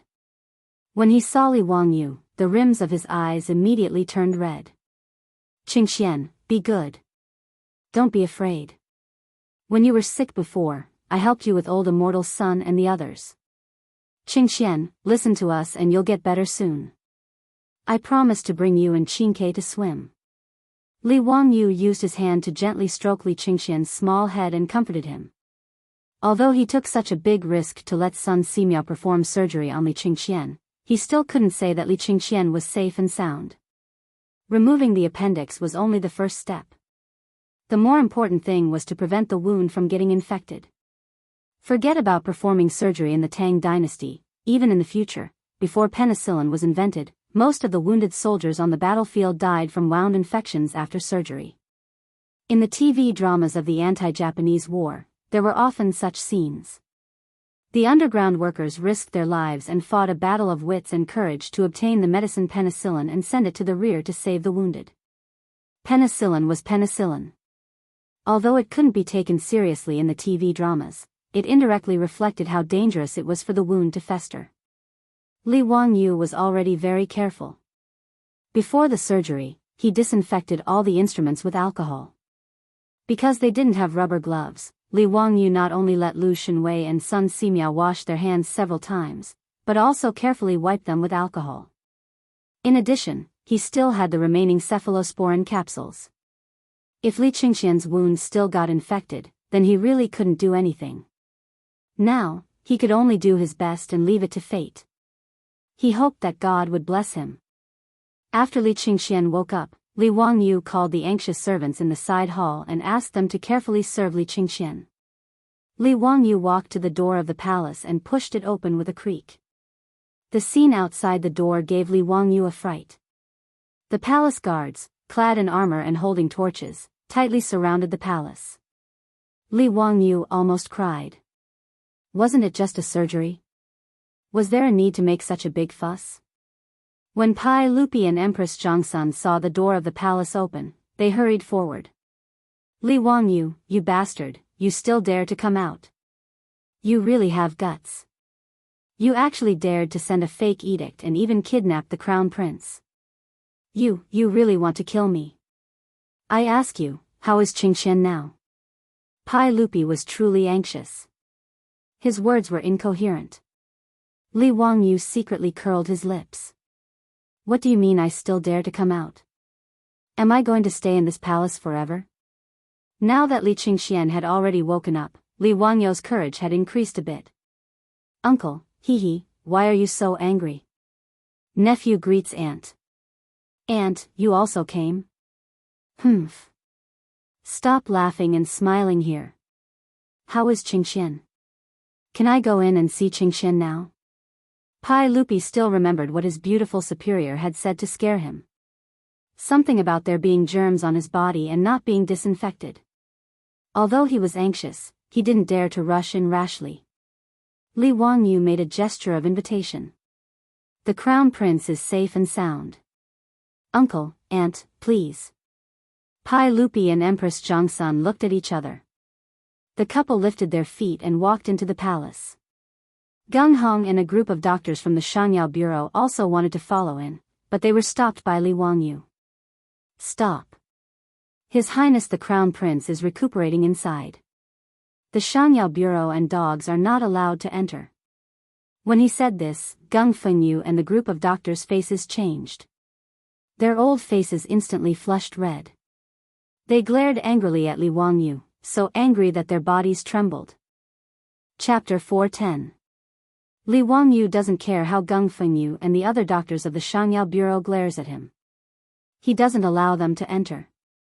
As a cynical man, Li Wangyu holds a grudge.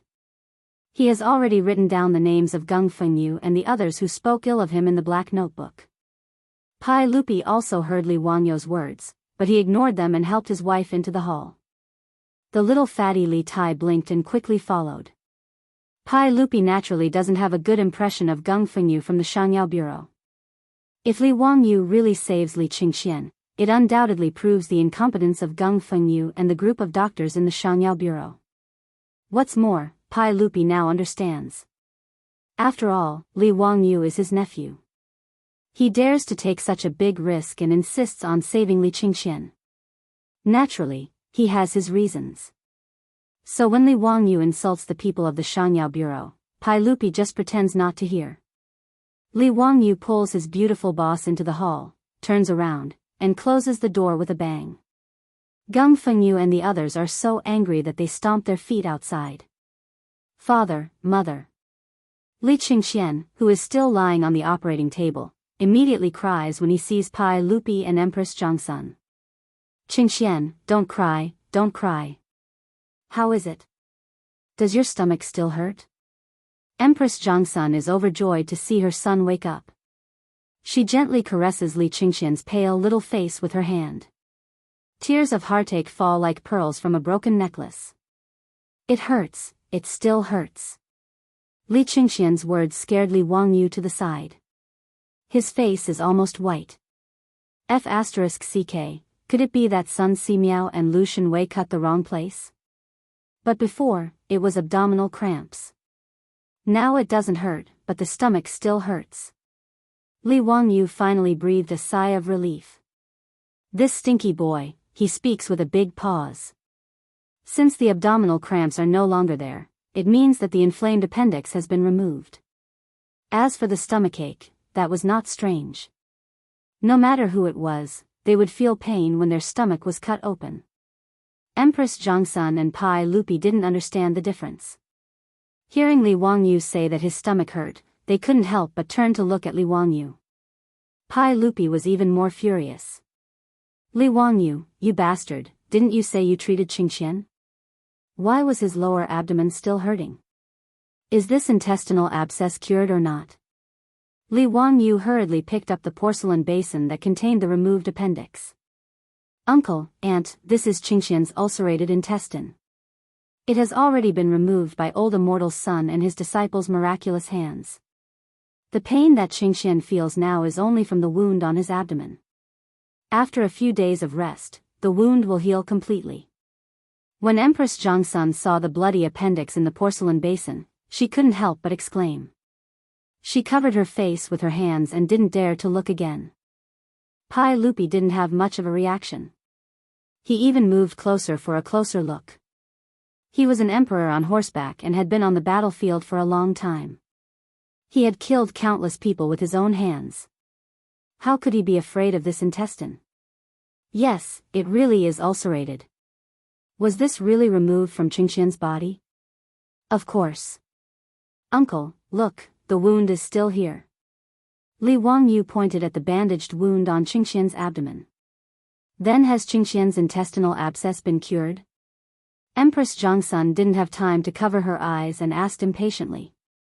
Li Wangyu hesitated for a moment, but still answered honestly, Aunt, we still have to see if Qingxian's wound will become infected or inflamed in the next few days. As long as it isn't inflamed, when the wound heals, Qingxian will be as good as new. Empress Zhongsun didn't understand medicine and could only look at Pai Lupi. Pai Lupi understood Li Wangyu's meaning, but because of this, his expression was bitter. Ziyu, do you know that less than 1 in 10 of the wounded soldiers in the army survive because their wounds become infected? Qingxian is so young. Can he really make it through? Pai Lupi had seen the section of intestine that had been removed and no longer had any doubts about Li Wangyu's earlier words. The way he addressed Li Wangyu also returned to how it was before. However, when he thought of the fatal problem of the wound becoming infected, his heart, which had just been half at ease, couldn't help but tighten again. Uncle, this is the reason I didn't let you in earlier. Can you smell anything in this palace? Pai Lupi couldn't help but twitch his nose a few times at his reminder. It seems to be the smell of alcohol, but it's also different. Uncle is wise. This is the smell of alcohol. The alcohol is the essence that I extracted from the alcohol. It is specifically used to disinfect wounds to prevent infection. Li Wangyu simply used the words he had used to fool Sun Simiao and explained to Pai Lupi and Empress Zhongsun what bacteria were and what disinfecting was. He also explained that Sun Simiao was trying to make the miraculous medicine, penicillin. As for the matter of the cephalosporin capsule, he concealed it and didn't mention it. After all, the cephalosporin had been used up after saving Li Qingxian. He also couldn't explain the origin of the cephalosporin capsule to Pai Lupi, so he simply concealed it and didn't mention it. Pai Lupi listened to everything half believing and half doubting. After learning that Sun Simiao was currently experimenting with penicillin, he became excited and grabbed Li Wangyu's shoulder tightly. Does penicillin really have such miraculous effects? Can it really prevent wounds from becoming infected? If so, then wouldn't most of the wounded soldiers in the army be able to survive? Damn it, do you know how many of my comrades in the army died because their wounds became infected after they were injured? If you dare to deceive me, I won't forgive you. Li Wangyu was startled by Pai Lupi's excited appearance. What was he doing? How could he know that Pai Lupi's heart was in turmoil when he heard about the miraculous medicine, penicillin? In the era of cold weapons, there weren't many people who were directly hacked to death by weapons on the battlefield. Most of the wounded soldiers died because of the lack of effective first aid on the battlefield, as well as the lack of effective methods to prevent wounds from becoming infected. This led to the high mortality rate. Even a miraculous doctor like Sun Simiao couldn't prevent Niu Yong's wounds from becoming infected after he was injured. Needless to say, there was no need to talk about the lack of hygiene on the battlefield. Hearing that there was a way to prevent wounds from becoming infected, Pai Lupi didn't even care about his son who was lying on the operating table. Compared to a miraculous medicine like penicillin, the crown prince's safety wasn't worth mentioning. Uncle, please be gentler. This nephew can't bear uncle's domineering aura. Li Wangyu's face was bitter as he begged for mercy. His shoulder was in pain from being grabbed. This damned Pai Lupi's strength wasn't any less than Qing Yaojin's. This bastard Pai Lupi didn't know how to control his strength. He actually dared to destroy the flower bud of his motherland. He really didn't deserve to be a son. Don't talk nonsense. Quickly answer my question. If this penicillin can really be produced, then it can be used to prevent wounds from becoming infected. However, this nephew doesn't know if old immortal's son can succeed. Pai Lupi immediately looked at Sun Simiao. Minister's son, are you confident in producing penicillin? This subject will do his best. Good. Then I'll have to trouble Minister Sunday. I'll allocate another 100,000 strings of cash for Minister Sun's expenses. Once the penicillin is produced, I'll reward you handsomely. Pai Lupi didn't hesitate to allocate a large sum of money. It could be seen how important this penicillin was to him. When Li Wangyu heard this, his eyes couldn't help but light up. He rubbed his hands and smiled. Uncle, this nephew also has a presumptuous request. Chapter 411. Li Wangyu rubbed his hands together and smiled awkwardly. Uncle, I also have a presumptuous request. Old immortal's son wants to experiment with penicillin, but he needs to make a microscope first. Heh, I wonder if Uncle can order the supervising craftsman to help me make a microscope? Pai Lupi glared at him. If you need the cooperation of the supervising craftsman, you can go find Yen Lied. Do you think that I don't know that in recent days, you had the supervising craftsman help you make that vending machine? Li Wangyu was slightly embarrassed. He had the supervising craftsman do private work, and Pai Lupi had found out. He rubbed his nose. Heh, Uncle, the main thing is to make a telescope. It needs a large amount of high-quality crystal. Pai Lupi replied unhappily. All right, I know. I'll have the Shangsha Bureau send you some crystal later. During the Sui and Tang dynasties, there was no imperial treasury in the palace. There were only 6 bureaus and 24 divisions responsible for managing palace affairs. The Shangsha Bureau was responsible for managing palace furnishings and tents. Most of the crystals were used as decorations, so they were naturally managed by the Shangsha Bureau. Li Wangyu asked Pai Lupi for crystals again. Naturally, it wasn't that Sun Simiao didn't give him enough crystals, but because of the microscope, he had thought of many other good things that could be made from crystals. Thus, he took this opportunity to ask for more. He could also use his position for personal gain and make some other novel things. After talking about penicillin, Pai Lupi turned his attention back to Li Qingxian. Ziyu, can we send Qingxian back to Xianda Palace to rest now? Li Wangyu shook his head. Uncle, it's best to let Qingxian rest in this palace. After all, I've already used alcohol to disinfect this place, so the chances of Qingxian's wound getting infected are lower. If that's the case, then we'll do as you say. However, Pai Lupi paused and then looked at the people in the palace. However, no one can say a word about what happened today. I don't want the matter of the crown prince's intestines being cut out to become the talk of the town. Everyone understood what Pai Lupi meant. After all, cutting open someone's stomach and removing their intestines was simply too absurd to the Tang. If this matter were to spread to the outside world, it would damage the crown prince's reputation. Naturally, everyone bowed to receive the order and promised not to spread it out. As for the eunuchs in the Eastern Palace, they were so scared that they all knelt down and kowtowed repeatedly to show that they were tight-lipped and swore that they would not reveal anything. These eunuchs had seen this kind of thing many times in the palace. In the imperial palace, the best way to make them shut up and keep secrets was to turn them into dead people. The dead would never speak of secrets. Even if Pai Lupi was an enlightened ruler, he might not be merciful to the servants in the palace. At this moment, he looked at the eunuchs with an unfriendly gaze. It was as if he was contemplating whether or not he should summon the imperial guards to drag these eunuchs out and beat them to death. Li Wangyu saw the eunuchs kowtow like they were pounding garlic and couldn't help but feel pity. Uncle, Qingxian still needs to recuperate here for a few more days and needs people to serve him. These eunuchs have worked hard today. Why don't we let them continue to serve Qingxian here? Hearing this, Pai Lupi thought for a moment and nodded slightly. If that's the case, then we'll do as you say. When he said this, the eunuchs felt that they had escaped death and didn't dare to say more. They only kowtowed heavily in Li Wanyo's direction a few more times before standing up and silently retreating to the side. Uncle, that Dr. Fengyu and Dr. Fengyu of the Shangyao Bureau probably know how I treated Qingxian. Can they keep it a secret? Li Wangyu didn't forget to give Gung Hong and the others a hard time. It doesn't matter. They haven't seen it with their own eyes and won't believe it. I will have the palace guards lock down this palace room. Other than you, no one is allowed to enter or leave until Qingxian fully recovers. Yes, sir. Empress Zhongsun and Li Tai chatted with Li Qingxian for a long time before they were persuaded to leave by Pai Lupi.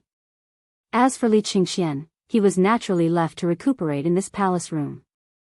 Li Wangyu, Sun Simiao, and Lu Shenwei also temporarily stayed in this palace room and were responsible for looking after Li Qingxian. After the sun rose the next day, the beautiful superior returned to Dingzhou village and comforted the old butler, Li Heng, and the others. Pai Lupi had the palace guards lock down the palace room in the Eastern Palace and didn't mention a single word about Li Qingxian's illness. However, he didn't think that this would lead to a notice storm. In reality, there weren't any secrets to speak of in the Eastern Palace. Even in this Taiji Palace, there were leaks everywhere. As long as there was any movement, the moment Pai Lupi found out, the outside world would be in an uproar. The news that the Crown Prince had an intestinal abscess that was beyond cure and was on the verge of death had already spread to the hundreds of officials in the imperial court the next day. Towards this, the officials had different reactions. Those who were worried about the Crown Prince's life were worried that if the Crown Prince died, the new Crown Prince would be able to inherit the throne. After Pai Lupi locked down the news of the Eastern Palace, all sorts of rumors spread. No one knew what was going on with Crown Prince Li Qingxian. There were even officials who guessed that the Crown Prince had already died, but Pai Lupi didn't want to announce it. As for the aristocratic families led by the 5 families and 7 hopes, they were suddenly energized and felt that they had grasped Pai Lupi's weakness. Within the Zheng family residence in Xinjiang, a banquet was held as usual and a large number of guests were invited. The family heads of the aristocratic families hid in a private room and whispered to each other. Lord Wang, is the news from the palace true? That Li Qingxian really has an intestinal abscess? That's right, there's no doubt about that. I've asked Fengyu of the Medicine Bureau and a few other doctors who have diagnosed Li Qingxian, and they all confirmed that he has an intestinal abscess. Tisk tsk, that means that Li Qingxian is definitely going to die? That should be the case. I've asked many famous doctors, but there's no medicine that can cure intestinal abscess. Needless to say, a brat like Li Qingxian definitely won't be able to survive. I heard Gung Fengyu say that the little bastard surnamed Li wants to cut open Li Qingxian's stomach to cure his intestinal abscess. That can't be true, right? Huh, Lord Wang, you actually believe such ridiculous words? If cutting open someone's stomach can cure an illness, isn't Li Wangyu a Daluo golden immortal that came down to earth? Huh, that's right, that's the case. However, if that's the case, once Li Qingxian dies, it'll be worth us doing something. Last time, we let that bastardly Shimin use the so-called Dao ancestor to escape a calamity. This time, I'd like to see how he'll escape. Lord Lu, Lord Shui, Lord Wang, I won't hide it from you guys. I've already ordered people to get in touch with the retired emperor. In the private room, Zheng Yuanshou lowered his voice and whispered to the aristocratic family heads. The burning candles in the private room cast the figures of the people on the wall, making them appear especially sinister. Chapter 412. In recent days, the atmosphere in Chang'an had become strange. Whether it was the streets or the imperial court, it was filled with the atmosphere of a coming storm. The news that the Crown Prince was seriously ill and might even have passed away had inadvertently spread throughout the 108 streets of Chang'an. Regarding this, the people were all discussing it. As for the imperial court, the atmosphere was even more strange. Although the daily court sessions seemed to be no different from usual, even a general like Qing Yaojin could sense that something was wrong. In the past, when discussing local government affairs, the officials from aristocratic families would always argue endlessly with the officials who represented the interests of the imperial court. It was not rare for them to quarrel. However, ever since the news of the Crown Prince Li Qingxian's illness spread, the imperial court had suddenly quieted down. It seemed that when discussing government affairs in the daily court sessions, the officials were absent-minded and hastily finished their work. Qing Yaojin and the other high dukes naturally knew that it had something to do with the Crown Prince Li Qingxian's illness. Relying on his close relationship with Pai Lupi, he had also indirectly asked Pai Lupi about the Crown Prince's condition. However, no matter who came to inquire, Pai Lupi only pretended to be profound and smiled without saying anything. Even Qing Yaojin and the other high dukes could not make heads or tails of this.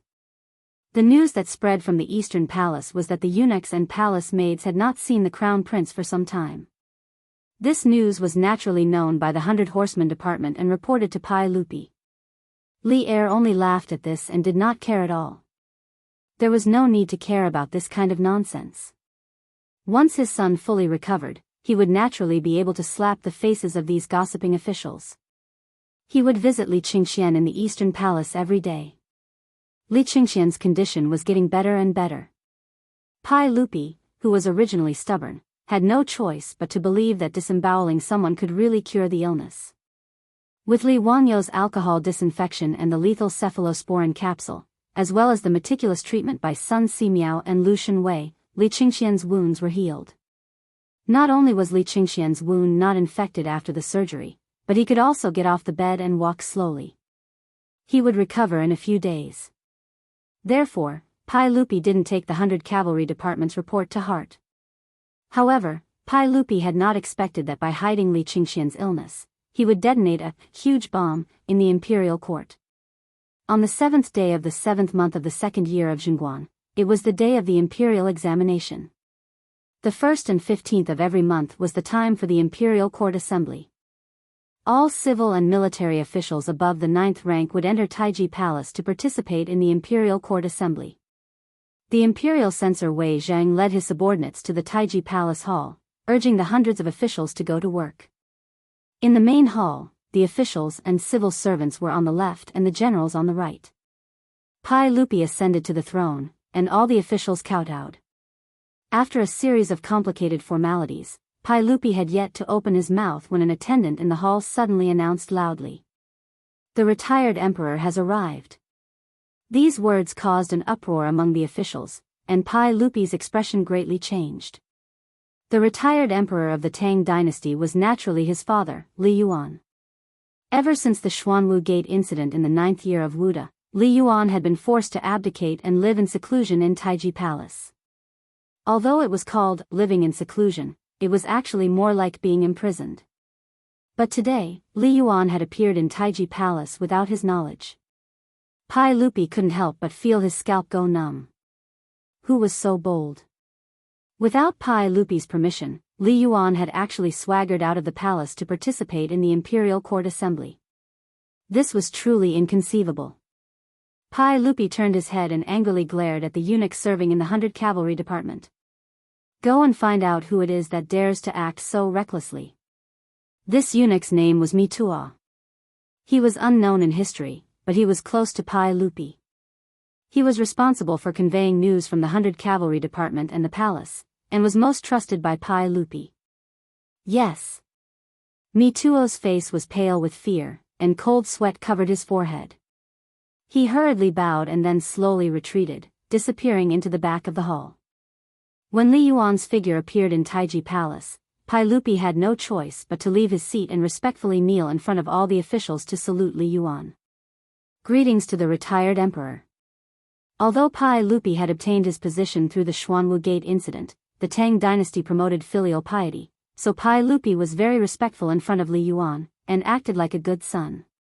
"Erlang, rise. I haven't left the palace for a long time, and today I want to attend the court meeting." "Erlang, you won't object, right?" Why would the retired emperor say such a thing? "I'm very happy that the retired emperor can attend the court meeting." Pai Lupi immediately stepped forward and carefully helped his father, Li Yuan, to sit on the throne. Although Li Yuan was respectfully called the retired emperor, it was only in name. Many later generations had confused the two concepts of retired emperor and retired emperor. The retired emperor was only a title the current emperor gave to his father out of respect. It had no real political power, and was more of a symbol. As for the retired emperor, he was the emperor above the emperor. The emperor had real power, and he would call himself emperor. He would report all the important matters of the country to the emperor, and he would call himself emperor. However, as the retired emperor, Li Yuan naturally didn't have any power. Pai Lupi forced Li Yuan to abdicate during the Xuanwu Gate incident, so why would he give him any power? Pai Lupi was even more of an actor. In addition to acting as a filial son, in history, after the Black Tortoise Gate, in order to obtain Li Yuan's forgiveness, Li Er actually imitated that milk baby, burrowing into Li Yuan's bosom to suck on his breast, mourning for a long time. It was really hard for people to understand. After Li Yuan sat down, the officials once again bowed and kowtowed 3 times and 9 times. Pai Lupi sat next to Li Yuan and lightly coughed. Just as he was about to ask the officials what they wanted to discuss, he saw an imperial censor suddenly stand up. Your Majesty, I, Imperial Censor Wang Yuanzhong of the Imperial Censorate, have something to report. The Imperial Censorate of the Tang dynasty consisted of the Tai Yuan, the Imperial Censorate, and the Censorate. The Tai Yuan was responsible for censoring officials and impeaching those who violated the law. The Imperial Censorate was responsible for censoring officials and the 6 departments of the Minister of State. The Imperial Censor of the Imperial Censorate was not a very high rank, at the 7th rank or higher. Pai Lupi thought to himself, which civil official or general was it that had been caught by this imperial censor? Wang Qing has reported. Your Majesty, this subject has heard that County Magistrate Li Wangyu entered the Eastern Palace 10 days ago with the token Your Majesty bestowed upon him. But for some reason, County Magistrate Hu Xian has not left the palace. Today, County Magistrate Hu Xian is attending court, so why is County Magistrate Hu Xian not attending? This subject wishes to impeach County Magistrate Hu Xian for disrespecting the law and acting recklessly. This is a great disrespect. Pai Lupi couldn't help but frown. What did Wang Yuanzhong mean by this? Was it really just to impeach Li Wangyu? Or did it have to do with Li Yuan's sudden appearance at the court? Pai Lupi was just about to find an excuse for Li Wangyu when Li Yuan suddenly spoke. Nonsense. That County Magistrate Hu Xian is County Magistrate Li Wangyu? We have heard of this person. He is only 16 years old and is highly regarded by the emperor. At such a young age, he was granted a noble title. Since this is the case, he should be even more loyal to the emperor. Why is he so preposterous as to not even attend the court? Quickly summon that County Magistrate Hu Xian to the hall. Pai Lupi couldn't help but shiver at Li Yuan's words. It seemed that something was about to happen today. Chapter 413. After all, Li Yuan was the Emperor Emeritus in name. Now that he had spoken, Pai Lupi could not refute him in front of all the officials. The eunuch looked inquisitively at Pai Lupi. Pai Lupi lightly nodded, indicating that someone should go to the Eastern Palace and summon Li Wangyu to Taiji Palace. Within the main hall, an eunuch immediately ran to the Eastern Palace to summon Li Wangyu. Logically speaking, Li Wangyu should have attended the Lunar Court Assembly on the 1st and 15th of each month. But this fellow was too lazy. He had no interest in getting out of bed before dawn and riding a horse for several dozen kilometers to attend some stupid court assembly. Moreover, the Lunar Court Assembly was only for the announcement of an imperial edict. Under normal circumstances, it was not for discussion and was considered a ceremonial court assembly. Although Pai Lupi would always ask if there was anything to report, this was just part of the procedure. Li Wangyu was a noble, but he had no official position. Thus, every time the Lunar Court Assembly was held, he would find all sorts of excuses to ask for leave. In the end, Pai Lupi just let him do as he pleased. Today was the same. Li Wangyu would rather sit in the Eastern Palace and chat with that devilish brat Li Qingxian than attend the court assembly in Taiji Palace. But it was clear that someone wanted to use today's court assembly as an opportunity to make trouble for him. Just like a few months ago, during the plague of locusts, they wanted to force Pai Lupi to issue an imperial edict. Pai Lupi was well aware that this imperial censor Wang Yuanzhong's sudden mention of Li Wangyu's disrespect for the law was probably just a pretext to make a fuss. Although he was furious, he did not show it on his face. He wanted to see what his father wanted. It didn't take long for Li Wangyu, still dressed in white, to be summoned to Taiji Palace by an eunuch. This subject, Li Wangyu, the founding son of this county, pays respects to the Emperor Emeritus and your Majesty. Li Wangyu was also confused. Why had he been summoned to the Taiji Palace for no reason? As for Li Yuan, who was sitting on the throne, it was the first time he had seen him, so he hurriedly greeted him respectfully. However, Li Yuan was not polite at all. He opened his mouth and reprimanded, "County head Huxian, why didn't you come to Taiji Palace to pay your respects today? Who gave you the guts to be so impudent?" Li Wangyu was stunned when he heard this. He couldn't help but steal a glance at Pai Lupi. What was going on? Pai Lupi rolled his eyes and couldn't help but speak up for Li Wangyu. Replying to the retired emperor, Master Huxian has been treating the crown prince's illness in the Eastern Palace. Today's court meeting was specially permitted by this emperor to not attend. Treat the crown prince? What qualifications does he have to treat my imperial grandson? Zhen heard from the chamberlain that Zhen's imperial grandson is suffering from intestinal obstruction. Erlang, is this true? Li Yuan narrowed his eyes and stared at Pai Lupi as he asked. That's right. Qingxian is suffering from intestinal obstruction. Li Yuan suddenly slapped the armrest of the throne. His tone was unyielding. Then how is Zhen's imperial grandson now? Why is Li Qingxian nowhere to be seen in the Eastern Palace? What illness is this county head Huxian treating? Li Wangyu couldn't help but say, replying to the retired emperor, His Highness the Crown Prince is already out of danger and is currently recovering. He had yet to finish speaking when Li Yuan shouted explosively, "Shut up! You're full of nonsense. Who has ever heard of intestinal obstruction being treatable? Where is the imperial physician of the Medicine Bureau?" Among the officials, Gung Hong of the Medicine Bureau hurriedly stood up. Imperial physician of the Medicine Bureau, Gung Hong, greets the retired emperor.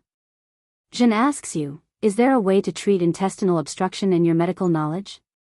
Replying to the retired emperor, intestinal obstruction is incurable. It is a terminal illness. I have practiced medicine for more than 30 years and have never heard of this illness being treatable. Gung Hong continued, however, I have heard that County Head Huxian is preparing to cut open His Highness the Crown Prince's abdomen and cut out the ulcerated intestines. He says that this can treat intestinal obstruction. I do not dare to speak nonsense. Perhaps it is because my medical skills are not good enough that I cannot understand County Head Huxian's thoughts. Scoundrel, cutting open someone's abdomen?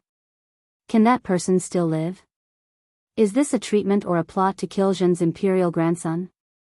Li Yuan's tone became increasingly agitated. He slapped the armrest of the throne loudly. Pai Lupi watched Gung Fengyu and his father echo each other in the great hall and couldn't help but sneer in his heart. He gave Li Wangyu a reassuring look and then said nothing, allowing Li Yuan to do as he pleased. As soon as Li Yuan finished speaking, the imperial censor of the imperial censorate, Wang Yuanzhong, who had previously threatened to impeach him, stood up again.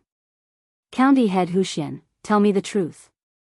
How is His Highness the Crown Prince? Is he still deceased? Nanny? Li Wangyu was taken aback by this fellow's words.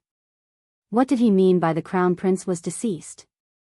Li Qingxian was alive and kicking right now. If it weren't for Pai Lupi forbidding him from showing himself before he recovered, this little brat would have already run wild in the Eastern Palace. When Wang Yuanzhong saw Li Wangyu's dumbfounded expression, he thought that he had grasped Li Wangyu's weakness and left Li Wangyu speechless. He immediately put on a sorrowful expression and bowed to Li Yuan on the throne. Reporting to the retired emperor, if this subject's guess is correct, it seems that the crown prince has already passed away. I ask the retired emperor to restrain your grief. This subject wishes to impeach County Head Huxian, Li Wangyu, for his treachery and deliberate concealment of the crown prince's death. He truly harbors ill intentions. Li Wangyu didn't know whether to laugh or cry at this fellow. Which eye of his saw that Li Qingxian was dead? He actually dared to speak with such certainty. Was he really not afraid of losing his head? Li Yuan glanced at the stone-faced and silent Pai Lupi and asked, How can you be so sure that my imperial grandson has already passed away? This matter is of great importance. You cannot speak irresponsibly.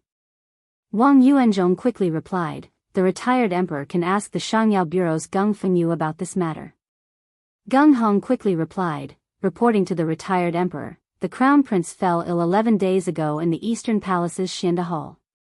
At the time, this subject and 9 doctors under the Shangyao Bureau made a joint diagnosis and confirmed that His Highness the Crown Prince was suffering from intestinal obstruction. This subject can vouch for this with my head.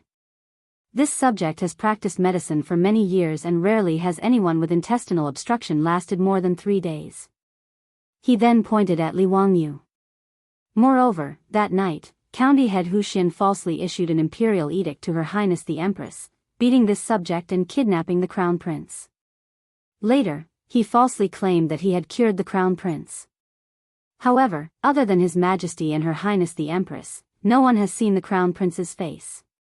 Even this subject has never seen the Crown Prince, much less been able to treat him. As for why there has been no news of His Highness the Crown Prince, this subject does not dare to make wild guesses. Li Yuan turned his head to look at Pai Lupi. Erlang, is this Geng Fengyu speaking the truth? Pai Lupi was expressionless as he lightly nodded. Erlang, do you mean that my imperial grandson, the Crown Prince of the Tang dynasty, has already passed away? Pai Lupi shook his head. That is definitely not the case. County Head Hu Xian has already said that Qingxian is recovering. Humph. Since that is the case, why not have the County Head Hu Xian and the doctors of the Shangyao Bureau treat the Crown Prince? Their medical skills are lacking. My medical skills aren't good enough. Erlang, at this point, are you still going to lie to us? Li Yuan roared as he slapped the armrest of the throne. Pai Lupi naturally did not even bat an eyelid at his father's rebuke. He remained silent and pretended not to hear. Wang Yuanzhong spoke again, reporting to the retired emperor, the Crown Prince has passed away. This is a warning from the heavens. If one's virtue does not match their position, disaster is certain. If one's virtue is meager, one's position will be honored. The moment these words were spoken, the officials in the hall were in an uproar. Chapter 4:14. Wang Yuanzhong's words caused Noda's Taiji Palace to boil like a pot of boiling oil. Many civil and military officials were dumbfounded by his words. Was this imperial censor Wang Yuanzhong crazy? What was he trying to do? How could he dare to say such words? A warning from the heavens. If one's virtue is not worthy of the throne, there will be disaster. These words were like a sharp sword, stabbing Pai Lupi, the emperor of the Tang dynasty. Wang Yuanzhong's words were said by Confucius. Weak virtue and high status meant that one's morals and character were not worthy of a revered status. Without a doubt, Wang Yuanzhong's words were reprimanding Pai Lupi for his lack of virtue, which led to the Crown Prince's premature death. This was a warning from the heavens. Wang Yuanzhong was the first person who dared to say that Pai Lupi did not deserve to sit on the throne in this hall. As soon as he finished speaking, the reactions of the officials in Taiji Palace were divided into 2 factions. The dukes and bigwigs who were loyal to Pai Lupi all rebuked. Qing Yaojin even rolled up his sleeves and prepared to fight. As for the ministers who came from aristocratic families, they were laughing coldly at the side, not saying a word as they looked at Li Er and Li Yuan who were on the royal stairs. Pai Lupi's face instantly became very ugly.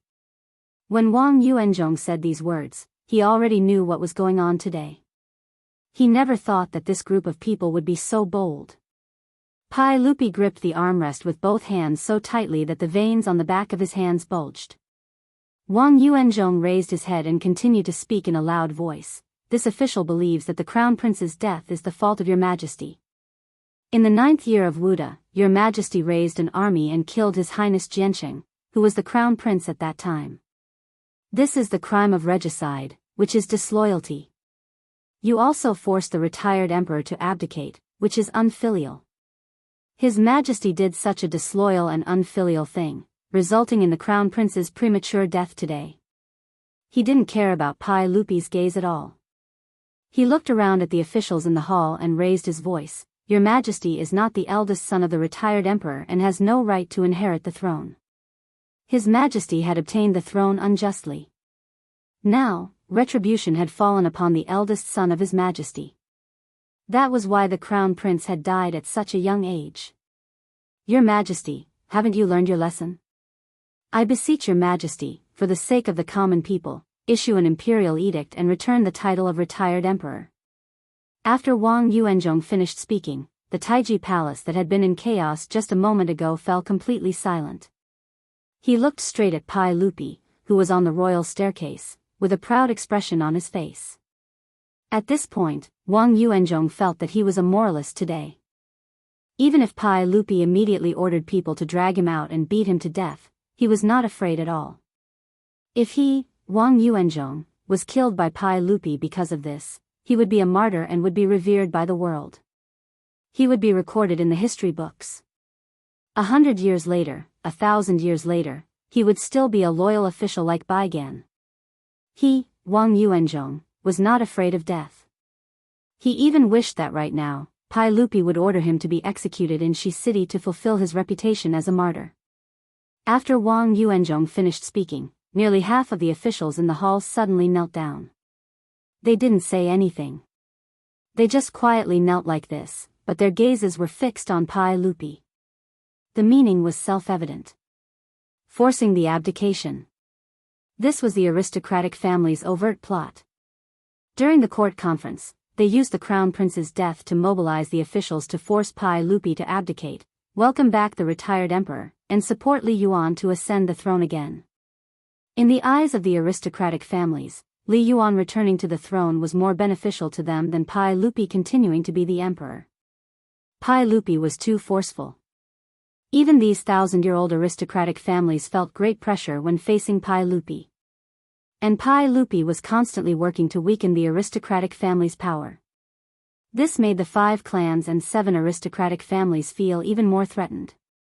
Thus, these aristocratic families that wanted to suppress Pai Lupi used the crown prince's death to contact retired Emperor Li Yuan, who had been placed in the depths of the palace. They tried in vain to force Li Yuan to abdicate and return him to the throne. Perhaps in the eyes of later generations, using the crown prince's death to attack Pai Lupi was truly absurd and laughable. Li Wangyu was stupefied as he listened. The civil officials of the Tang dynasty could play like this? They could even say such deceptive words. But in the eyes of the Tang, the crown prince's death was no small matter. Earthquakes, plague of locusts, floods, and other natural and man-made disasters could all be attributed to the emperor's mistakes. Attributing the crown prince's death to Pai Lupi's lack of virtue truly could obtain the approval of the masses. After all, the rulers of China had always proclaimed that they received orders from the heavens, that the emperor was the father of the heavens and the mother of the earth, and that they were the sons of the heavens. Confucius also said that the Son of Heaven received orders from the heavens. Thus, if the Son of Heaven's chosen successor died, the responsibility naturally rested with the Son of Heaven himself. It was the Son of Heaven's lack of virtue that had killed the retired emperor's eldest son, causing the heavens to punish the Son of Heaven and take away his eldest son's life. Wang Yuanzhong's words caused many of the non-aristocratic officials in Taiji Palace to fall silent. For a moment, they didn't know how to retort. The aristocratic families were simply not afraid that Pai Lupi would fly into a rage out of humiliation.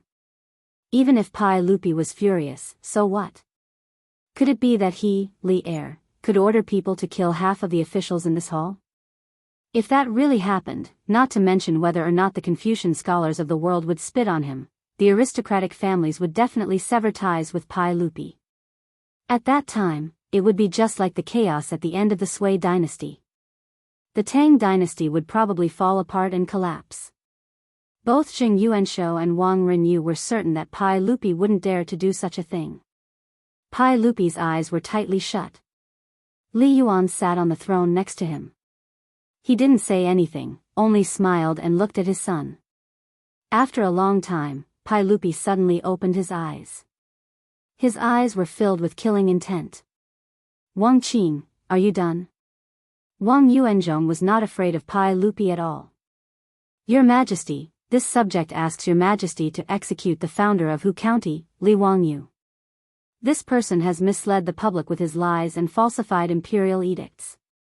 He is guilty of the most heinous crimes and should be executed as a warning to others.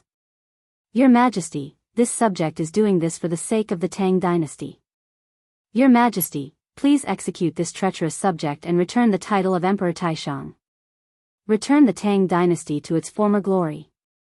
This subject knows that this subject's words today have offended the dignity of the imperial family. This subject must die 10,000 times. As long as Your Majesty is still the Emperor Taishang, this subject will immediately commit suicide as an apology to Your Majesty. When Li Wangyu heard this, his nose almost became crooked from anger. What the hell does this have to do with me? You actually want to execute me? You're really a pig or dog. Pai Lupi indifferently glanced at the kneeling officials in the hall. Then, do you all think the same? In the Taiji Palace, the kneeling officials were silent at first, then they all kowtowed. Your Majesty, this subject thinks that Imperial Censor Wang Yuanzhong's words are reasonable. This subject agrees. This subject agrees. Your Majesty, please put the country first. Some of the officials began to kneel and cry bitterly. Among the hundreds of officials, the heads of the aristocratic families couldn't help but smile. The matter was settled. Sitting on the throne, Li Yuan didn't say anything, but the hint of a smile on his face couldn't be concealed. Now that things had come to this, he was the victor. This was the human heart. In the Taiji Palace, the atmosphere was extremely oppressive. Suddenly, there was a sneer that attracted everyone's attention. The one who laughed was the treacherous subject that Wang Yuanzhong spoke of, the one who should be executed, Li Wangyu. When he saw the hundreds of officials turn their heads to look at him, he was a little embarrassed. He waved his hand and smiled. That. I say, you've made such a scene, but what if His Highness the Crown Prince is still alive? How will you deal with this? Chapter 4:15. As soon as Li Wangyu finished speaking, the officials in the hall fell completely silent. Soon after, they began to clamor again. Everyone was shocked by his words. If the Crown Prince didn't die, then today's matter would become a joke. Qing Yaojin couldn't care less about etiquette. He rushed to Li Wangyu and slapped him on the shoulder. Brat, hurry up and tell me what's going on with His Highness the Crown Prince. Is he dead or alive? Li Wangyu rolled his eyes. Uncle Qing, didn't I just say it? The Crown Prince has just recovered from a serious illness and is currently recovering. You can't joke about this. Is that true? Li Wangyu shrugged. Why didn't anyone believe the truth these days? Uncle Qing, why would I lie to you?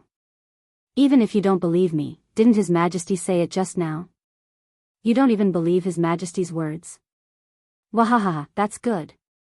I want to see how these bastards are going to deal with this. Qing Yaojin raised his head and laughed. Wang Yuanzhong sneered. How could the Crown Prince live? Li Qingxian was suffering from intestinal abscess. This was a fact. Unless this county magistrate was a golden immortal, how could he save Li Qingxian? He ignored Li Wangyu's words and treated Li Wangyu as heir. Wang Yuanzhong was just a minor 7th-rank imperial censor. Originally, he was the most insignificant existence in the imperial court.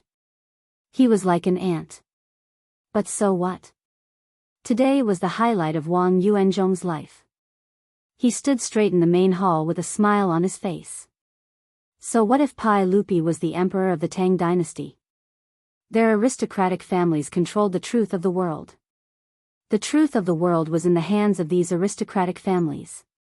During the Black Tortoise Gate incident, Pai Lupi was able to kill the Crown Prince Li Jiansheng and force Li Yuan to abdicate. Today, their aristocratic families could also force Pai Lupi to abdicate in the main hall. Gung Hong from the Shangyao Bureau scoffed at Li Wangyu's words. Even if he was beaten to death, he didn't believe that Li Qingxian could survive. He also didn't dare to imagine what would happen if Li Qingxian really did survive. Ever since the Wang clan of Taiyuan found him a few days ago and gave him 1,000 taels of gold and 2 beautiful singers, there was no turning back. Of course, The most important reason why Gung Hong dared to accept the gold and beauties from the Wang clan of Taiyuan was because he was certain that Li Qingxian had already passed away. Putting aside the fact that he was confident in his medical skills, if the crown prince was truly fine, why would Pai Lupi need to seal off the news in the Eastern Palace? Since the crown prince's illness had flared up 11 days ago, 10 days had passed. No one in the Eastern Palace had seen the crown prince. Even Gung Hong, the imperial concubine of the Shangyao Bureau, had not seen the crown prince, much less treated him. The meaning of this was self-evident. Besides Gung Hong's words, Wang Renyu and the others also knew that Pai Lupi had ordered people to seal off a secluded palace room in the Eastern Palace. It was surrounded by the imperial guards loyal to Pai Lupi, and not even a fly could get in. Jing Yuanshou, Wang Renyu, and the other clan heads guessed that this palace was where Li Qingxian's body was being kept. The reason Pai Lupi had kept the funeral a secret was presumably because he was afraid of the unrest in the imperial court. It was precisely because they were certain that the crown prince had passed away that the aristocratic families dared to contact Grand Emperor Li Yuan and choose today's court session to force him to abdicate. How could Pai Lupi have thought of any of this? He only felt that his son's stomach had been cut open, and Li Wangyu had cut out his ulcerated intestines. He felt that this matter would affect the crown prince's reputation, so he sealed off the news and kept it a secret. He originally wanted to wait for the crown prince to recover, and then everything would be calm. No one would know that his son's intestines were missing. He did not expect that the aristocratic families and his own father would give him such a big surprise today. Pai Lupi stared at Wang Yuanzhong, Imperial Censor Wang Yuanzhong. Wang Yuanzhong was not afraid at all. He smiled and said gently, "Your subject is here." Pai Lupi sneered, "You slandered the crown prince and spoke nonsense about the emperor's father. Do you know your crime?" Wang Yuanzhong's expression did not change. He bowed, "Your subject will die 10,000 times. Your subject will die 10,000 times for the Tang dynasty and for the people of the world. Your Majesty thinks that your subject deserves to die, so your subject is naturally willing to bow my head and stretch my neck for your Majesty to punish. Your subject will die without regrets." Wang Yuanzhong no longer cared about life and death. What joy was there in life? What was there to fear about death? He, Wang Yuanzhong, had already put life and death out of his mind. There was no ripple in his heart. Being able to leave his name in history was his goal. Today, his words would definitely spread throughout the world along with the aristocratic family's mouths. Today, his blood would illuminate the history books. Wang Yuanzhong elegantly tidied up his clothes and smiled at the furious Pai Lupi. On the imperial steps, the originally angry Pai Lupi suddenly laughed. "Ha ha ha ha, Wang Qing, you must think that after today, your name will definitely go down in history? But in my eyes, you are just a jumping clown." Wang Yuanzhong also smiled elegantly, "Your subject's name will be judged by future generations." Pai Lupi sneered, "I think you won't shed tears until you see the coffin. Li Wangyu, go to the Eastern Palace and invite the crown prince.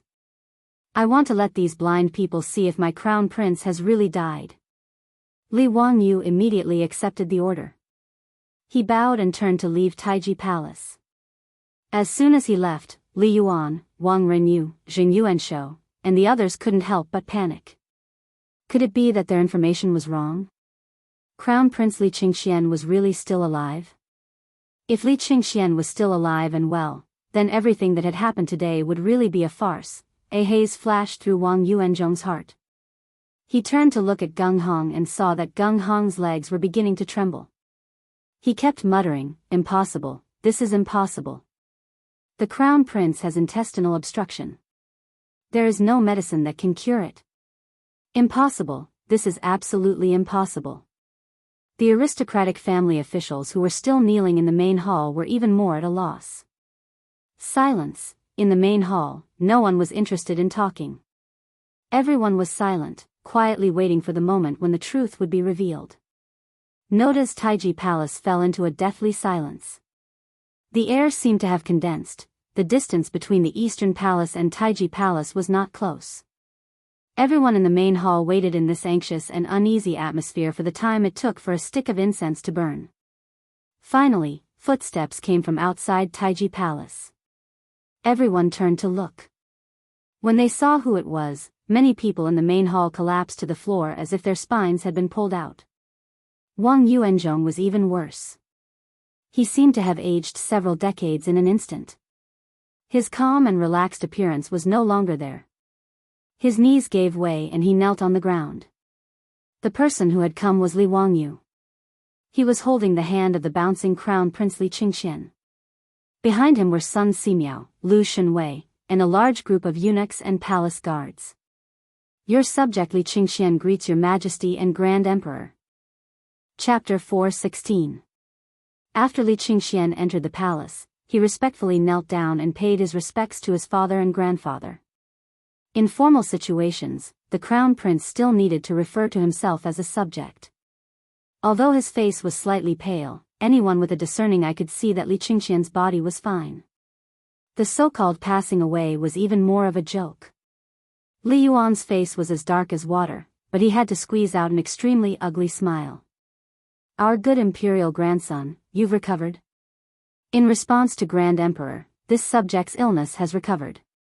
Many thanks for Grand Emperor's concern. We heard that Qingxian had an intestinal abscess. How was it cured?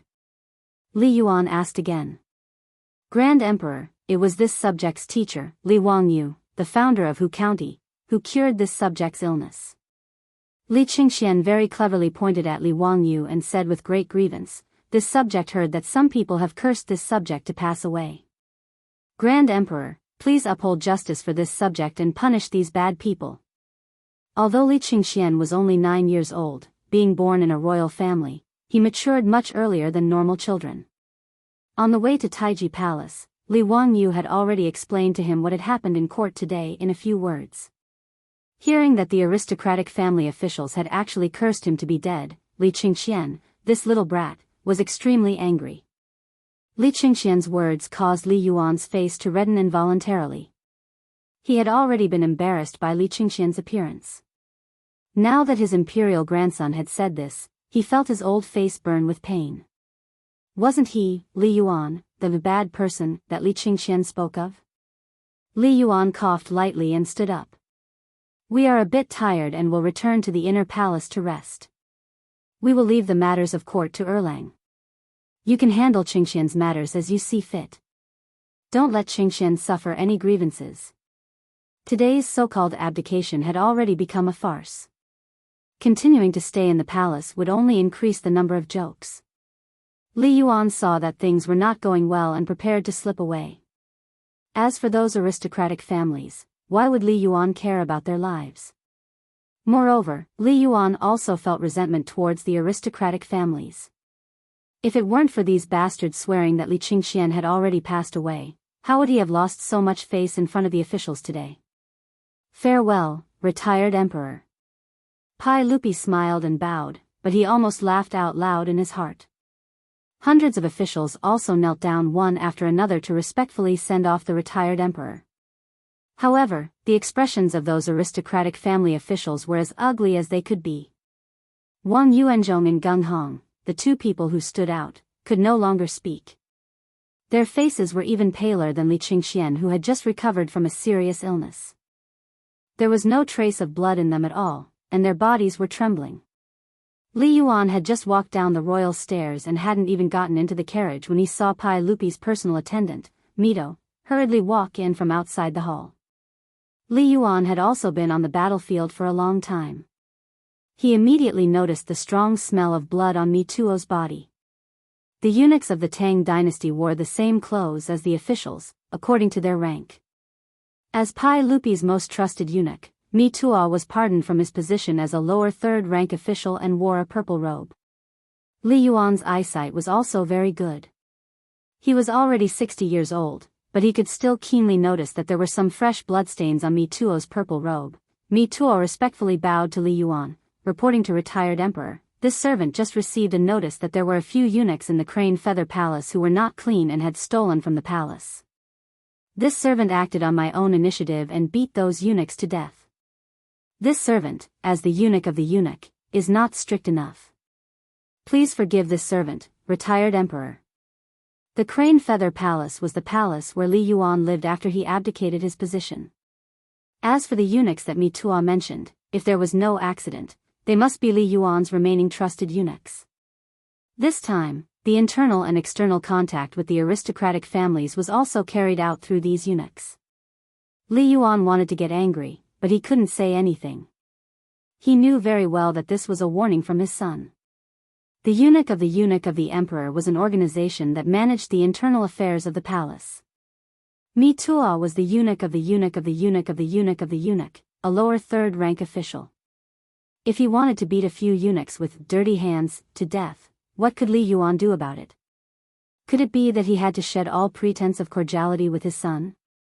After living in the palace for 3 years, Li Yuan was like a tiger without fangs. He had long lost his courage.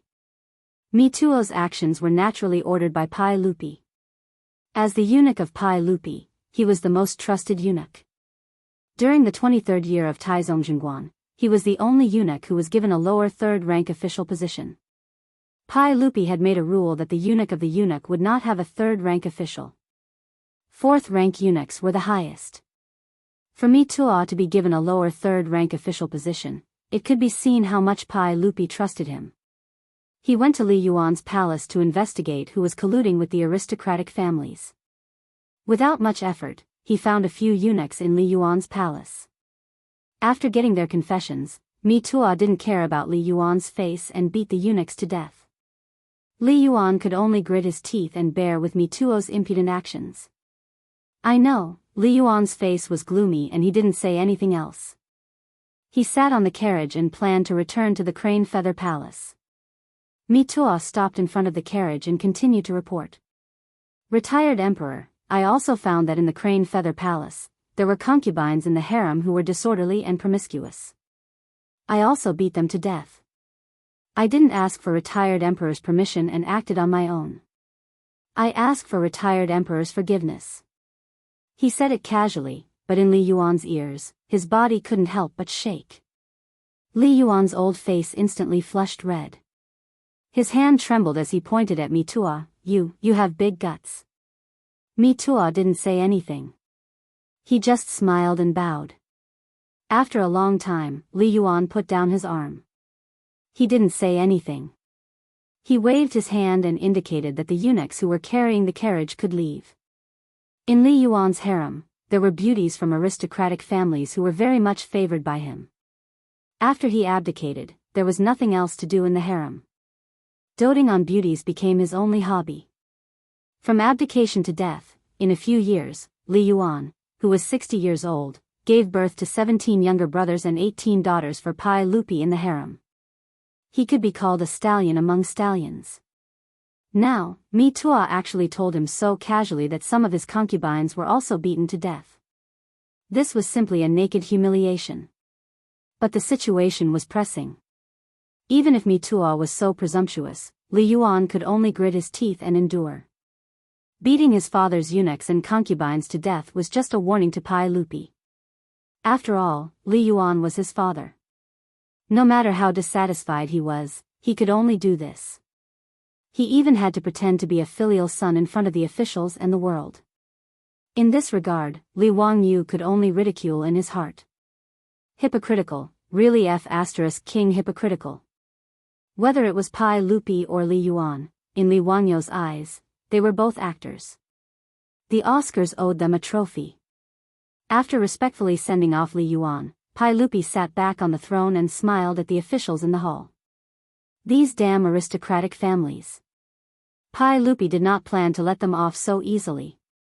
Today, if he did not peel off a layer of skin, this matter would not be over. Pai Lupi was still thinking about how to deal with these aristocratic families when suddenly, from the crowd of officials, a few people rushed out. They rushed in front of Wang Yuanzhong and Gung Hong, grabbed their collars and fiercely slapped them. Slandering the crown prince and speaking nonsense about the emperor's father. Who do you think you are? You are worse than pigs and dogs.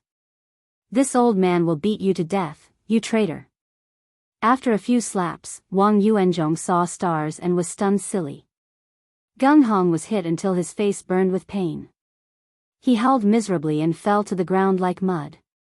Li Wangyu and the others, at this time, felt like 10,000 grass mud horses were galloping in their hearts. Too damn shameless. Chapter 417. The ones who rushed out to beat up Wang Yuanzhong and Gung Hong were none other than Wang Renyu, Jing Yuanshou, and other family heads. Bah! Wang Renyu spat on Wang Yuanzhong's face, his face full of indignation. Your Majesty, these two are heartless and unscrupulous. They slandered the Crown Prince's death and even insulted Your Majesty. They are truly wicked beyond redemption. Your Majesty, please kill these two as a warning to others and return the Tang dynasty to its former glory. That's right, Your Majesty. These two beasts are harboring evil intentions. We were careless and were deceived by these treacherous officials. It is our fault for being disrespectful to Your Majesty. Please forgive us, Your Majesty. As soon as Wang Renyu and the others spoke, including the officials from the aristocratic families, they couldn't help but curse in their hearts. Shameless, truly too shameless. Obviously, in the eyes of Wang Renyu and the others, Wang Yuanzhong and Gung Hong no longer had any value. They didn't mind pushing these two out for Pai Lupi to vent his anger. In the main hall, the officials from the aristocratic families didn't react any slower than their family heads. They all kowtowed. We were deceived by these treacherous officials. We deserve to die 10,000 times. Your Majesty, these two beasts are deceiving the public and slandering the Emperor's father. They deserve to be killed.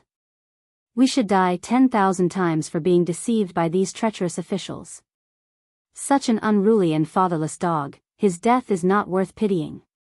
Your Majesty, please issue an edict to kill these two beasts. In the main hall, countless officials began to shout and shout. Gung Hong was so scared that he wet his pants. A puddle of stinky yellow liquid flowed out from his crotch. He couldn't care less about this. He desperately kowtowed and banged his head so hard that his forehead was soon covered in blood. Your Majesty, please spare me. Your Majesty, please spare me. I deserve to die. I was blinded by lard, that's why I said those nonsense. Your Majesty, please spare me. As for Wang Yuanzhong, he didn't beg for mercy like a kowtowing bug. He just lay on the ground and shivered. Wang Yuanzhong wasn't afraid of death. He even wanted Pai Lupi to give the order to kill him. But now, he felt a deep sense of fear. He originally thought that he could become a loyal minister like Bygone and leave his name in history. But he didn't expect that Crown Prince Li Qingqian would be completely fine. His bold and visionary words just now had become a big joke. The reprimanding voices from his colleagues in the hall made him shudder even more. Wang Renyu, who was pointing at his nose and scolding him, was his uncle. The reason why he stood out today to take the lead in forcing Wang Renyu to abdicate was naturally because he was following Wang Renyu's arrangement. In the Great Hall, Wang Yuanzhong looked around. Many of the people who were pointing at him and cursing him were from the Taiyuan Wang clan. Most of them were related to him by blood, and his uncles were usually very close to him. Ha ha ha ha. Wang Yuanzhong suddenly became crazy, pointing at Wang Renyu and laughing. Wang Yuanzhong, you disloyal and unfilial dog, what are you laughing at? I'm laughing at my own stupidity. Ha ha ha ha, heaven and earth are heartless, treating all living things like straw dogs. I'm laughing at you all for making animals into dogs, using them for sacrifice, and abandoning them after the deed is done. Wang Yuanzhong's words came from Zhuangzi Tianyun, which meant that the straw dogs used for sacrifice were highly valued before the sacrifice. But after the sacrifice was done, they were abandoned and trampled on at will. A straw dog was a fake straw dog. Wang Yuanzhong felt that he was that straw dog, pushed to the front of the stage by the aristocratic families, and now abandoned and trampled on. His maniacal laughter caused Wang Renyu and the other aristocratic families and ministers' expressions to change. After Wang Yuanzhong finished laughing, he only felt a sweetness in his throat. He directly spat out a mouthful of blood in the Great Hall, and then collapsed on the floor. In fact, Wang Yuanzhong didn't care that Wang Renyu and the other members of the Wang clan beat him up and insulted him. Even if he was abandoned and trampled on as a straw dog, he wouldn't be surprised. The reason why he spat out blood was mainly because his illusion was shattered. Wang Yuanzhong cared more about his reputation, but now, it was all for naught. Half an hour ago, he thought that he would be able to leave his name in history. But now, it seemed that he, Wang Yuanzhong, was just like Pai Lupi said, a jumping clown. His heart was dead, and there was no greater sorrow than the death of his heart. Qing Yaojin and the others, previously, couldn't wait to skin Wang Yuanzhong, a mere 7th-grade imperial censor. But now, seeing him being beaten up by this group of shameless aristocratic family heads, and being despised by everyone, they even felt some sympathy for this person. Hateful. Lamentable. Pitiful. Pai Lupi didn't know whether to laugh or cry at the actions of Wang Renyu and the others. Who were they trying to trick? Did they really think that he, Pai Lupi, was blind? Couldn't see who was behind all this? However, Pai Lupi really couldn't do anything to Wang Renyu, Jing Yuanshou, and the other aristocratic family heads. Not to mention that he couldn't do anything to Wang Renyu and the others, he could only reprimand these aristocratic family officials who were still kneeling on the floor and let them go. What else could he do? Should he let the imperial guards arrest all of these officials and send them to the imperial censor's prison? Then the empire of the Great Tang would be finished. Pai Lupi slightly raised the corner of his mouth and said indifferently, Wang Yuanzhong, now that things have come to this, do you have anything else to say? Wang Yuanzhong crouched on the floor, I only ask for death. If you want to die, I will naturally fulfill your wish. Men, drag Wang Yuanzhong and Gung Hong away and beat them to death. Beating them to death meant that in front of everyone, they would be beaten to death. Gung Hong cried until his tears and snot flowed. He kept kowtowing and begging for mercy, but it was no use. He was dragged out of the Taiji palace by the imperial guards who were like tigers and wolves. They raised the planks and began to beat him. Wang Yuanzhong didn't howl. When he was dragged out, he just stared at Wang Renyu and the others and kept muttering, Heaven and earth are heartless, treating all things as straw dogs. Heaven and earth are heartless. Outside the palace, the sound of the planks hitting flesh and Gung Hong's howls made all the aristocratic family officials in the palace shudder. Gung Hong's howls became softer and softer, and soon there was no more movement. Not long after, the sound of the planks hitting disappeared and the imperial guards entered the palace to hand in the order. Imperial physician Ginghong and imperial censor Wang Yuanzhong of the imperial censor were both beaten to death outside the Taiji palace. Pai Lupi smiled and looked at the officials in the palace. Everyone, how should I deal with you now? In the palace, the aristocratic family officials bowed again. We will die 10,000 times, Your Majesty, please punish us. Although these words were pleasant to the ears, everyone knew that this matter was over. The bird that stuck out had been beaten to death, and the aristocratic families had lost face because of Pai Lupi. At most, Pai Lupi would reprimand them a little. Both sides would find a way out and return to their respective homes. Pai Lupi smiled and said nothing. After a while, he suddenly turned to Li Wangyu and asked, County Magistrate Hu Xian, how do you think we should deal with them? Li Wangyu looked at the officials and suddenly smiled. Your Majesty, since they all say that they will die 10,000 times, why don't we just kill them all? The palace was in an uproar when he said this. Li Wangyu, you're worse than a pig or a dog, but you're actually so ambitious.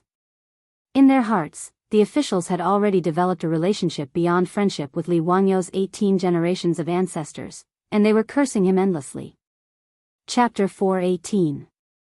Li Wangyu's words not only stunned the officials in the hall, but even Pai Lupi didn't know whether to laugh or cry. Li Wangyu had naturally said this on purpose to disgust these shameless aristocratic clans. In any case, even if he was an idiot in politics, he knew that Pai Lupi couldn't kill these officials. Unexpectedly, Pai Lupi was also a drama queen.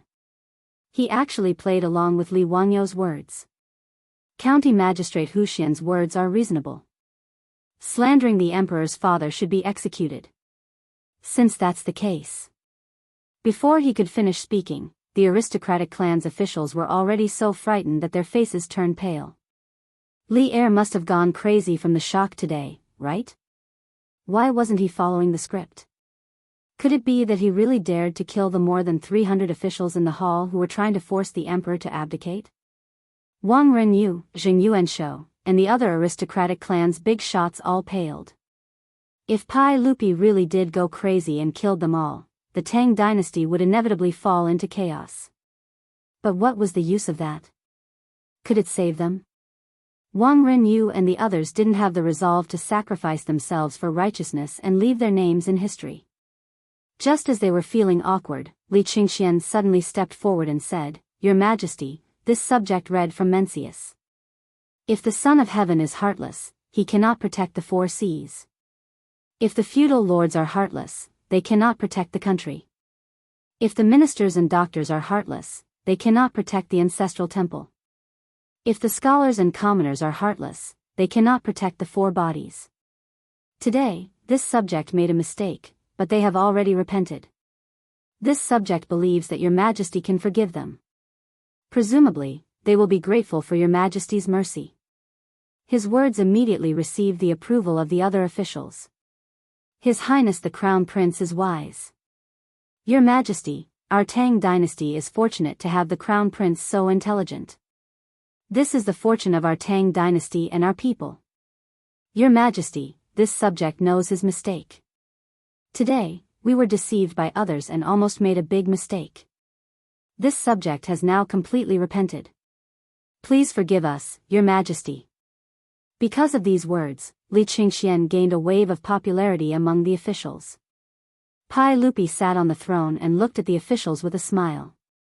When no one was paying attention, he turned his head and glared at Li Wangyu. "Don't think that we didn't see that you pushed Li Qingxian out just now." Li Wangyu shrugged his shoulders and grinned at Pai Lupi, revealing 8 white teeth. Pai Lupi stood up, and the hall suddenly quieted down. "Everyone, although you all have ulterior motives today, we do not intend to let you all be punished for your words. Am I such a narrow-minded person? Since the Crown Prince is pleading on your behalf, then today's matter will end here. I will not pursue this matter any further. But all of you, please remember that you should be loyal to the monarch if you want to eat his salary. Don't make a mistake." Pai Lupi's words caused the officials in the hall to fall to their knees. "Your Majesty is wise." Li Wangyu couldn't help but curl his lips. "Bluff, keep bluffing. If you aren't punished for your words, then what's going on with those 2 bloody corpses outside Taiji Palace? Pai Lupi, why don't you explain this?" Of course, he only dared to criticize in his heart. Just as he was letting his imagination run wild and cursing Pai Lupi, he heard Pai Lupi say in a loud voice, "Where is son of Huxian, Li Wangyu?"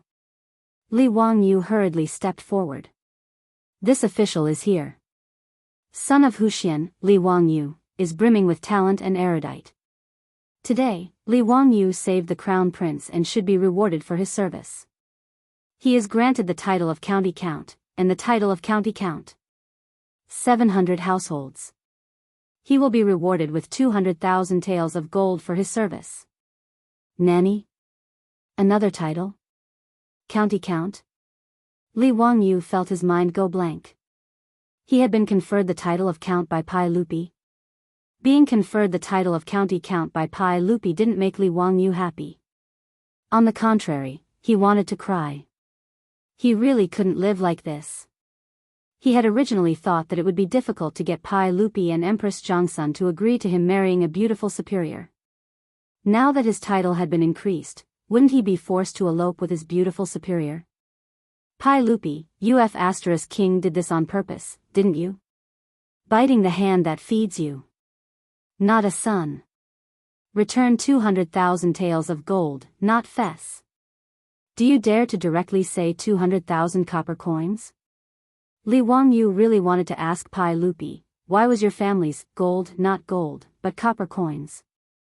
This official, Li Wangyu, accepts the decree and thanks for your kindness. Li Wangyu really wanted to refuse, but in front of all the civil and military officials, he couldn't not give Pai Lupi face. He could only squeeze out an ugly smile and accept the decree. Inside the Taiji Palace, all the officials were speechless. It had only been a few months, and Li Wangyu had turned from a commoner to a county official who had founded the country? All the officials were secretly muttering in their hearts. In the past few months, they had already sent people to Dingzhou village to deliver congratulatory gifts twice. Now, after the court, they had to do it again. Giving gifts was also stressful, okay? This was too frequent. Ma Zhou and Yan Liben were laughing so hard that their eyes almost couldn't be seen. Their teacher had been conferred the title of Count again. This was worthy of celebration. The Tang dynasty had always been very cautious when it came to conferring titles. Many old officials would only be conferred the title of Count when they passed away. But Li Wangyu's title was like it didn't cost money. In just a few months, he had been conferred the title 3 times. Even Yu Shinan, an old member of the Duke of Qin's household and a great scholar of the era, had yet to be conferred the title of Count.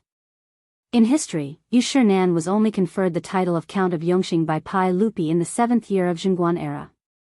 From this, it could be seen that titles were definitely not cabbages in the Tang dynasty. Li Wangyu was the county count of the founding of the country. He was at least a 4th-rank official and was already 1 foot into the ranks of the top nobles. Of course, the title of Count of the Tang dynasty was only an honor.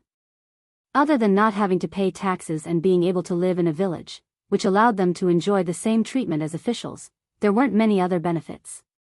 It was different from the title of Count of the West. Although later generations used the title of Count of the West to translate the title of Count of the West, the rights of the two sides were completely different. The title of Count of the West was a hereditary fief, and the fief had a high degree of autonomy. The title of nobility in Huaxia was basically a symbol. If one did not enter the imperial court and hold an official position, they would not have any rights to speak of. Even so, the hundreds of officials in the hall, except for Fang Xianling, Du Ruhui, Qing Yaojin, and Qin Xiong, were all envious of Li Wangyu. Congratulations, County Earl Hu. Congratulations to the Count of Huxian for being rewarded by His Majesty. Although they had just been disgusted by Li Wangyu, the officials from the aristocratic families still had to force smiles and congratulate Li Wangyu. Only the people from the Wang clan of Taiyuan, including Wang Renyu, did not come to congratulate Li Wangyu. The higher Li Wangyu's title rose, the more the Taiyuan Wang clan's face was slapped.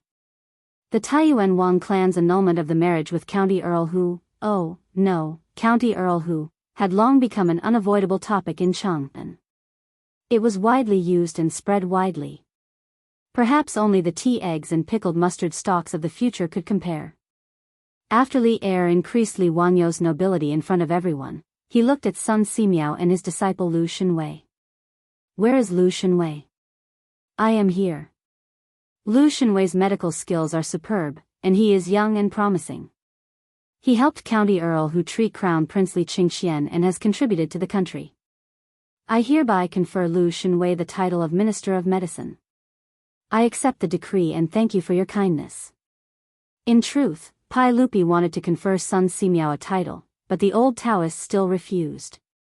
Therefore, Pai Lupi could only take a step back and confer Lu Shenwei the title of Minister of Medicine. Originally, Lu Shenwei was invited to the Imperial Hospital by Li Ji in the 4th year of Xianqing. But because of Li Wangyu's interference, Lu Shenwei entered the Minister of Medicine 31 years earlier. Moreover, he was promoted to rank 5 Minister of Medicine, which surprised Li Wangyu. No matter what, a promotion was a good thing. Chapter 419. After awarding Li Wangyu and Lu Shenwei, Pai Lupi announced the end of the court session. The curtains were drawn to the lunar court examination on the 7th month of the 2nd year of Zhongguan. The so-called attempt to force the emperor to abdicate was more like a joke. But in truth, Pai Lupi only felt joy and even fear. If Li Wangyu had not risked everything and sent a fake edict to kidnap Li Qingxian would probably have already died. At that time, if the aristocratic families used this opportunity to force the emperor to abdicate, he might really be in trouble today. At that time, no matter what Pai Lupi chose, the consequences would not be good. After all, it was only the 2nd year of Zhongguan, and Pai Lupi had only been on the throne for 3 years after the Xuanwu Gate incident. His status and reputation had not yet reached its peak. Li Yuan still had tremendous prestige in the royal court at this time.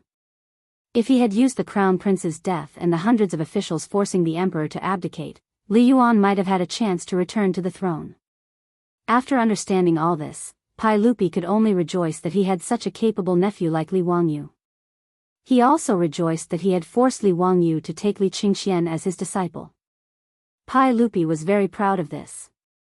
What he did not know was that if Li Wangyu had not taught Li Qingxian how to make ice cream, his son would not have gotten this intestinal blockage. Every sip and every peck is predetermined. The various events of the court session were quickly spread by the hundreds of officials to all of Chang'an's 108 markets. The common people were not interested in discussing the matter of forcing the emperor to abdicate. To the common people, it made no difference who sat on the throne in Taiji Palace. But they were rather interested in the matter of the crown prince, who was rumored to have died, being brought back to life by Count Hu's miraculous hands. Even the crown prince with intestinal blockage could be saved. This was truly inconceivable. All the doctors and medical workers in Chang'an had said in unison that there was no cure for intestinal obstruction, which made Li Wangyu even more mysterious. Li Wangyu, who was worshipped by many people as the god of wealth, was now rumored to be a Daluo golden immortal who had descended to the mortal world. He could regrow flesh and blood and had the ability to bring people back from the dead. Li Wangyu's name was so popular in Chang'an that he could be said to be an internet celebrity of the Tang dynasty. Fortunately, cameras had not been invented in the Tang dynasty. In Noda's Chang'an, only a few people knew Li Wangyu. Otherwise, he really didn't need to go out. Walking on the streets, he would definitely be surrounded by people like a rare animal. The rumors about Count Li Wangyu's medical skills became more and more exaggerated, and many nobles and officials even believed them. After all, this was what Pai Lupi had said in front of everyone in Taiji Palace. Li Wangyu had even been promoted to count because he had saved the crown prince. Therefore, many officials and generals who were ill really went to Dingzhou village in Huxian to ask Li Wangyu for medical treatment. Li Wangyu felt extremely annoyed about this. How could he know any medical skills? He had only saved Li Qingxian by chance. Moreover, the ones who had actually operated on Li Qingxian were Sun Simiao and Lu Shenwei. He had only been talking from the side. Facing the officials who were asking for medical treatment, Li Wangyu could only patiently explain over and over again that he didn't know how to treat illnesses and didn't know any medical skills. The one who had saved Crown Prince Li Qingxian was the divine Dr. Sun Simiao. Regardless of whether they believed it or not, Li Wangyu could only introduce Sun Simiao to them. Fortunately, Sun Simiao was now in the Xianwei outside Dingzhou village, so these nobles and officials who had specially come to see him wouldn't have made a wasted trip. Sun Simiao's reputation was big enough. After all, even Pai Lupi knew about him. With an old immortal like Sun Simiao treating them, these officials who had specially come to Dingzhou village weren't disappointed. Even so, many officials expressed their doubts about Li Wangyu's claim that he didn't know any medical skills. In private, they felt that Count who was too arrogant. The fact that his master was a divine doctor naturally couldn't be hidden from the villagers of Dingzhou village. After all, the villagers of Dingzhou village had to travel to Chang'an city every day. Most of them were well-informed merchants. They were like taxi drivers in the future when it came to all kinds of news in Chang'an. They belonged to the profession that was the most well-informed. However, the villagers of Dingzhou village, from the old village chief to the naughty children in the village, had long been accustomed to Li Wangyu's shocking abilities. Even when their master was given a title and became the count of the founding county, most of the villagers' reactions were, "Oh, Lang Jun has been given a title again. Amazing, amazing." After that, there was no more after that. They each went about what they were supposed to do and were quite calm. After all, to be given a title 3 times in a few months was too frequent. It really wasn't exciting. Even the old housekeeper Li Heng's first reaction when he learned that his Lang Jun had been given a title by the saint was, the plaque that was hung on the door of the manor with the words, "Founding County Count," written not long ago was a waste, a waste. The villagers of Dingzhou village mostly had the same thought. However, none of the villagers came to seek medical treatment like those nobles and officials. It wasn't that they didn't trust Li Wangyu's medical skills, but they felt that they had minor illnesses such as headache and fever. They felt embarrassed to trouble Li Wangyu, the great magic doctor. Moreover, since the Xianwei temple on the hillside outside the village was completed, the villagers of Dingzhou village immediately jumped to the top of the Tang dynasty's medical conditions. It could be said that they were full of happiness. Sun Simiao didn't come to Dingzhou village alone. He was fooled by Li Wangyou's penicillin and wanted to develop a new drug here. Of course, he had to bring his disciples along. Sun Simiao was 90 years old. Naturally, Lu Shenwei wasn't the only disciple Sun Simiao had. Now, in the Xianwei temple, there were 27 disciples of Sun Simiao, all of whom were proficient in the art of ointment. Sun Simiao's pursuit was to enter Taoism through medicine. He didn't refuse anyone who came to seek medical treatment. Regardless of their status, nobles, officials, or villagers, they were all treated equally.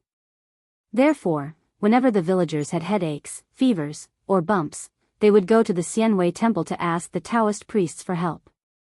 No one dared to disturb their master because of these minor illnesses. Li Wangyu was naturally happy to see this happen.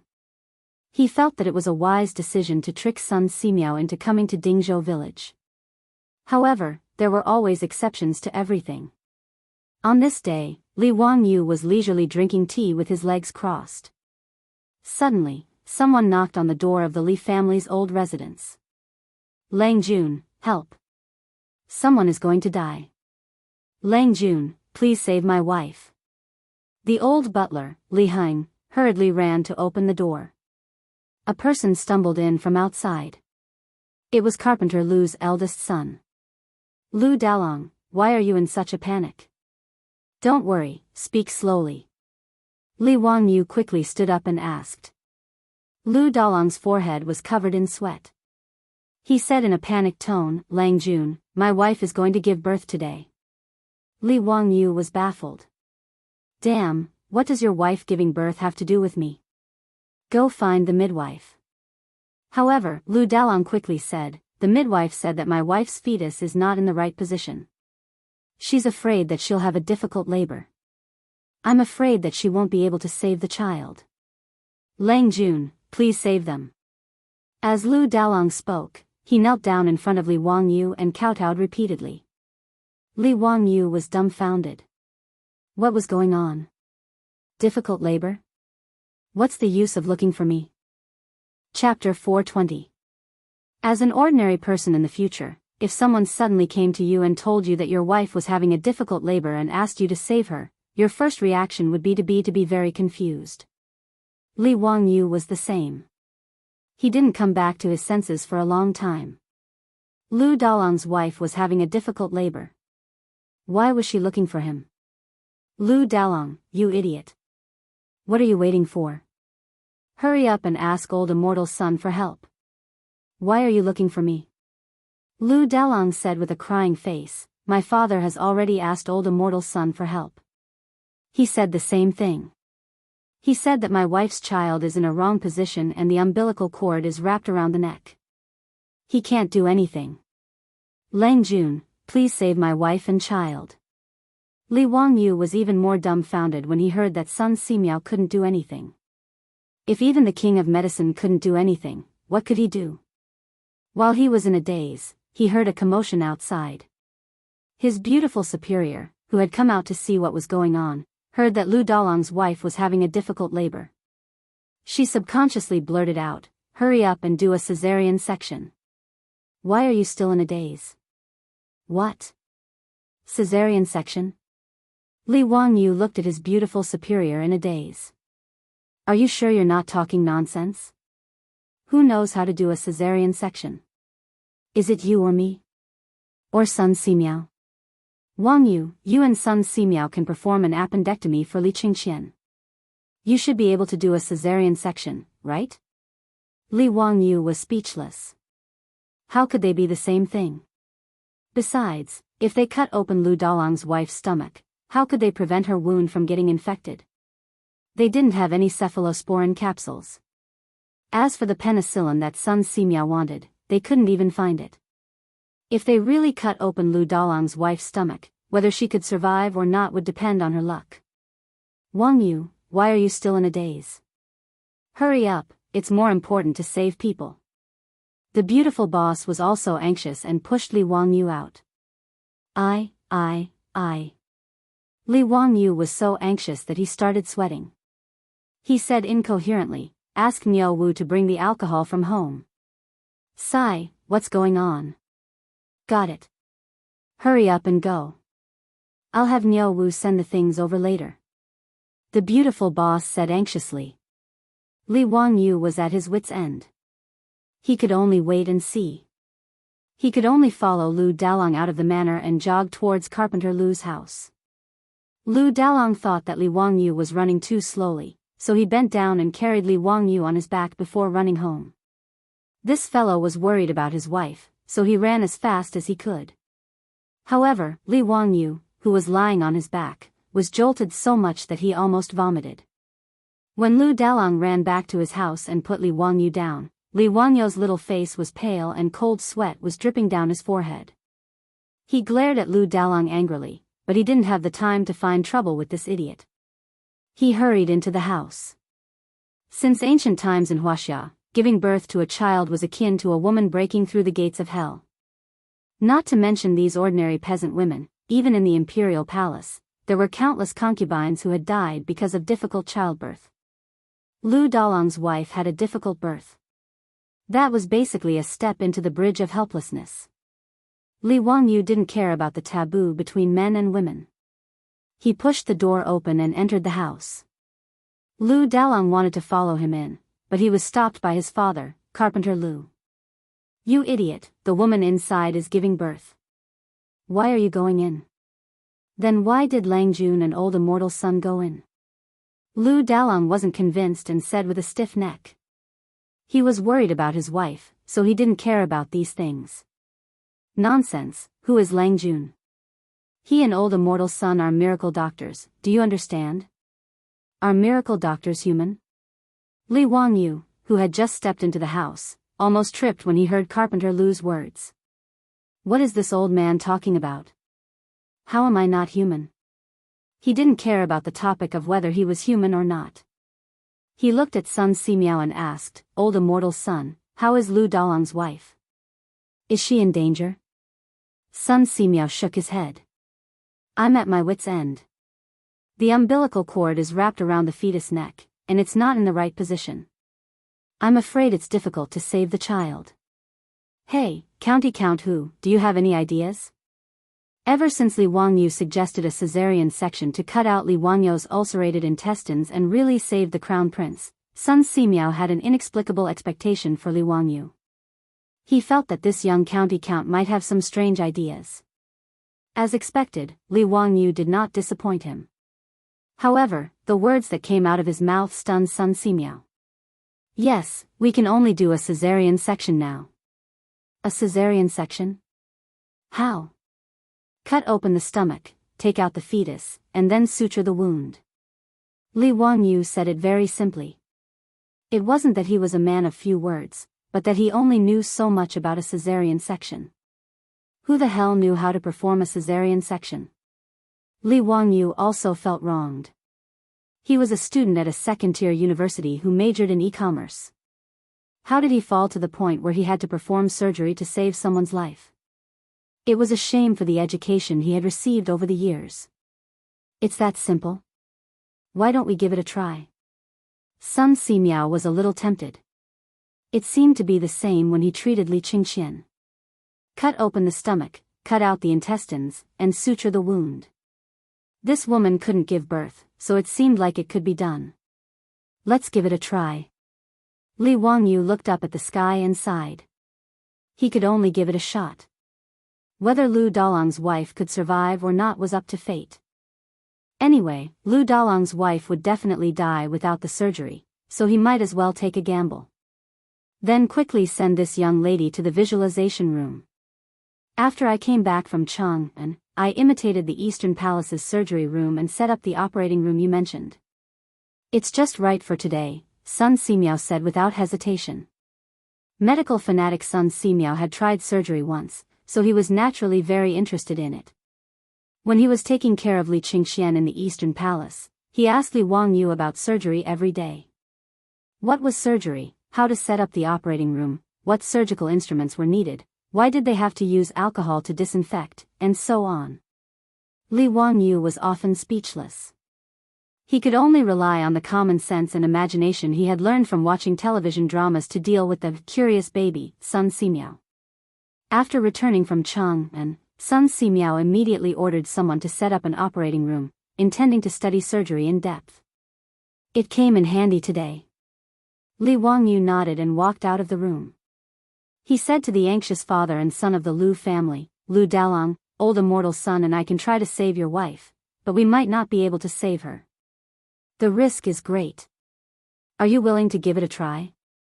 Lu Dalong and his father looked at each other and knelt down without hesitation. "Yes, I'm willing. Lang Jun, please save my aunt. If anything happens, I won't complain. That's my wife's life. Lang Jun, old immortal son, please treat her." In this era, there were no such things as medical disputes in the future. Not to mention, Lu Dalong knew that his wife's life was in danger. She could die at any time. If they really couldn't save her, the father and son of the Lu family couldn't blame Li Wangyu and Sun Simiao. They still had to thank them for saving her. Li Wangyu didn't argue and ordered, "If that's the case, immediately carry your wife to the visualization room and prepare for surgery." Lu Dalong naturally didn't understand what surgery was, nor did he dare to ask. He hurriedly removed the door planks and asked the midwife and his mother to dress his wife. Together with his father and 2 brothers, they carried the groaning auntie to the manifestation realm. Chapter 421. After the father and son of the Lu family carried Lu Dalong's wife to the temple, they could only wait anxiously in the temple and pray silently for the Tao ancestors' protection. In the operating theater of the Taoist temple, Li Wangyu was in a dilemma. There was no other reason. In order to perform the surgery, he had to first disinfect and take off Lu Dalong's wife's clothes. There were no such things as surgical gowns these days. Neither Li Wangyu nor Sun Simiao had thought of preparing such things. With the sanitary conditions of the Tang dynasty, the clothes on Lu Dalong's wife's body were not hygienic at all. There might be a lot of bacteria. What made Li Wangyu feel troubled was not only the problem of taking off her clothes. He seemed to remember that before performing a cesarean section, he had to prepare the pregnant woman's hair. That meant, cough, cough, cough, that was to shave off the body hair to prevent bacterial infection. At this moment, only Li Wangyu and Sun Simiao were in the operating theater. After all, he was delivering a woman's child. Sun Simiao was too embarrassed to ask his disciples to help. The old Taoist priest was prepared to perform a cesarean section on Lu Dalong's wife himself. Anyway, he was a doctor and was 90 years old. He no longer had to care about these things between men and women. As for Li Wangyu, in Sun Simiao's opinion, he was just a young man. His hair was not fully grown yet, so there was no need to avoid him. Besides, Sun Simiao did not even know what a cesarean section was. Without Li Wangyu's help, the old Taoist priest was not confident. This was a living human life. If something went wrong, 2 lives would be lost. He could not be careless. Li Wangyu wanted to hide, but he was stopped by the old Taoist priest. He had no choice but to stay. "Old immortal son, cough, cough, we have to take off her clothes first." Li Wangyu's face was red as he pointed at Lu Dalong's wife who was moaning on the operating table. Lu Dalong's wife was in so much pain that her forehead was covered in sweat. However, when she heard this, she could not help but widen her eyes in fear and shake her head repeatedly. "No, how can this be? I'm a woman." Lu Dalong's wife protested in a voice as soft as a mosquito's. She would rather die than be naked in front of Sun Simiao and Li Wangyu. Although the people of the Tang dynasty were civilized, unlike the Ming and Qing dynasties where people were confined by feudalism, it was still difficult for Lu Dalong's wife to bring up this matter. If Li Wangyu had accidentally transmigrated to the Ming and Qing dynasties, then there was no need to think about a cesarean section at all. The patient's family members would rather watch the patient die of pain than let them save the patient. The Ming Dynasty's medical practice specifications stated, even if you are separated by curtains, you must cover your hands with gauze. Needless to say, a male doctor delivering a baby to a woman. In the book, there was a woman named Ma who would rather die than see a male doctor because of an indescribable disease. Madame Ma said, "I would rather die than let a man see this illness." In the end, Madame Ma died, but she was praised by the people of her time for being a woman of virtue, which was lamentable. Lu Dalong's mother-in-law was now mostly shy like a woman and not bound by etiquette and morals. Sun Simiao frowned slightly. "Madame Lu, if you don't do this, I'm afraid that today will be the day you die. That's a corpse and 2 lives. Have you thought it through? I and the county magistrate are both doctors. As the saying goes, doctors have the heart of parents. Do you need to avoid your parents like this?" Sun Simiao's words made Lu Dalong's mother-in-law fall silent.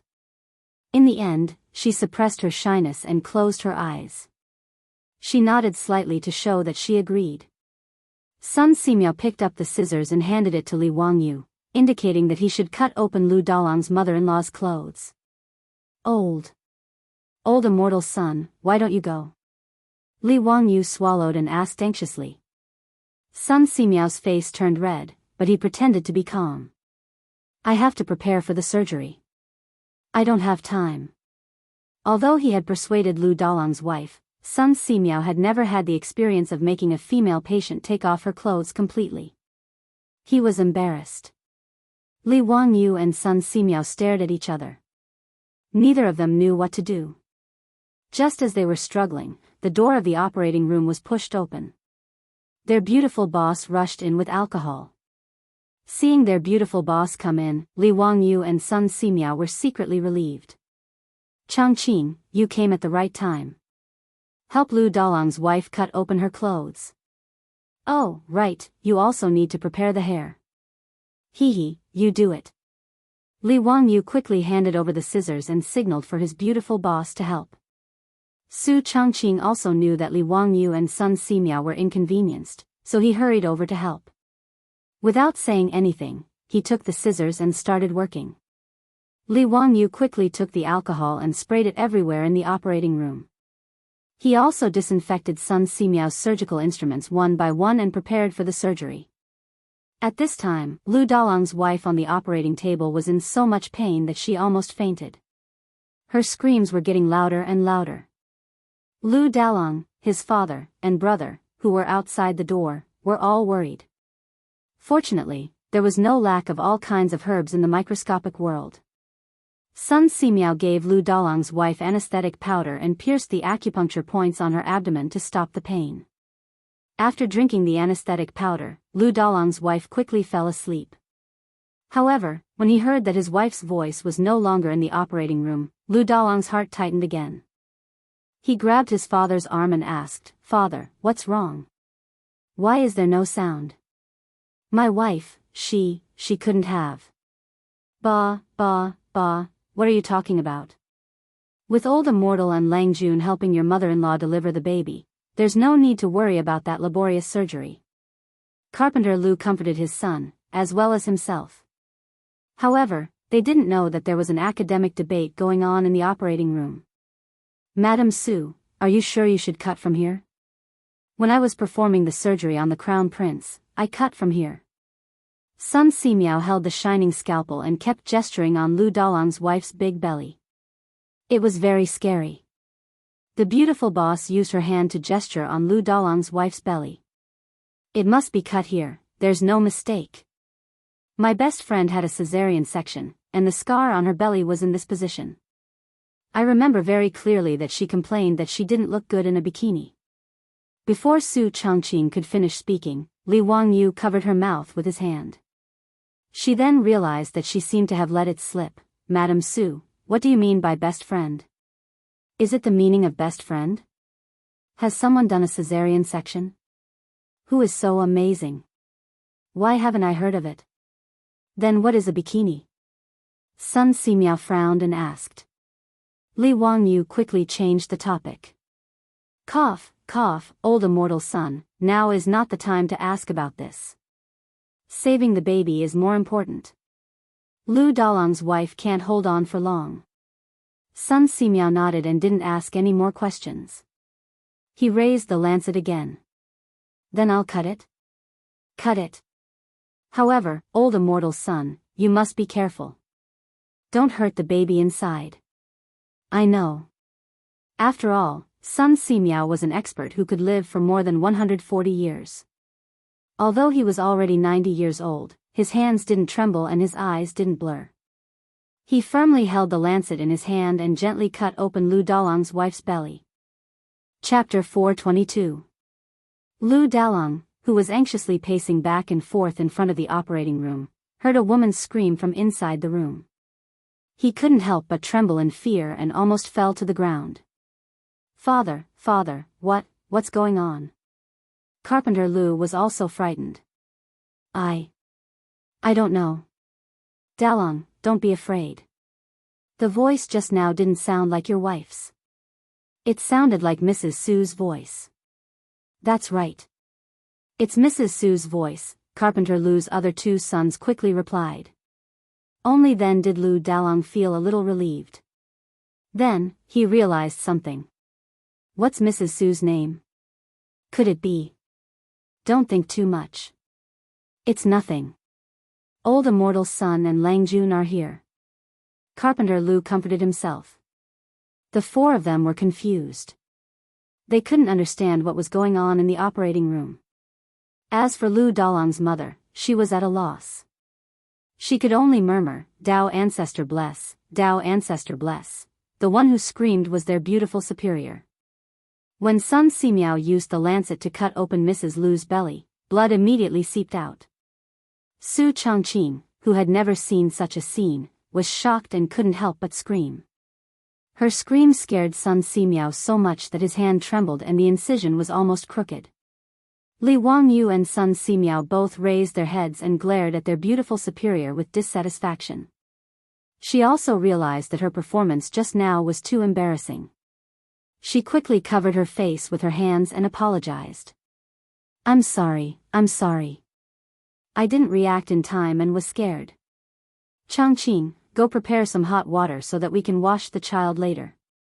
Also, ask the Lu family to prepare some loose clothes so that we can change into them after the operation. The embarrassing preparations before the operation had already been completed by their beautiful superior. Li Wangyu saw that she was so afraid of seeing blood, so he simply sent her away. Li Wangyu was forced to go through 2 surgeries for no reason. He realized that he had also trained himself.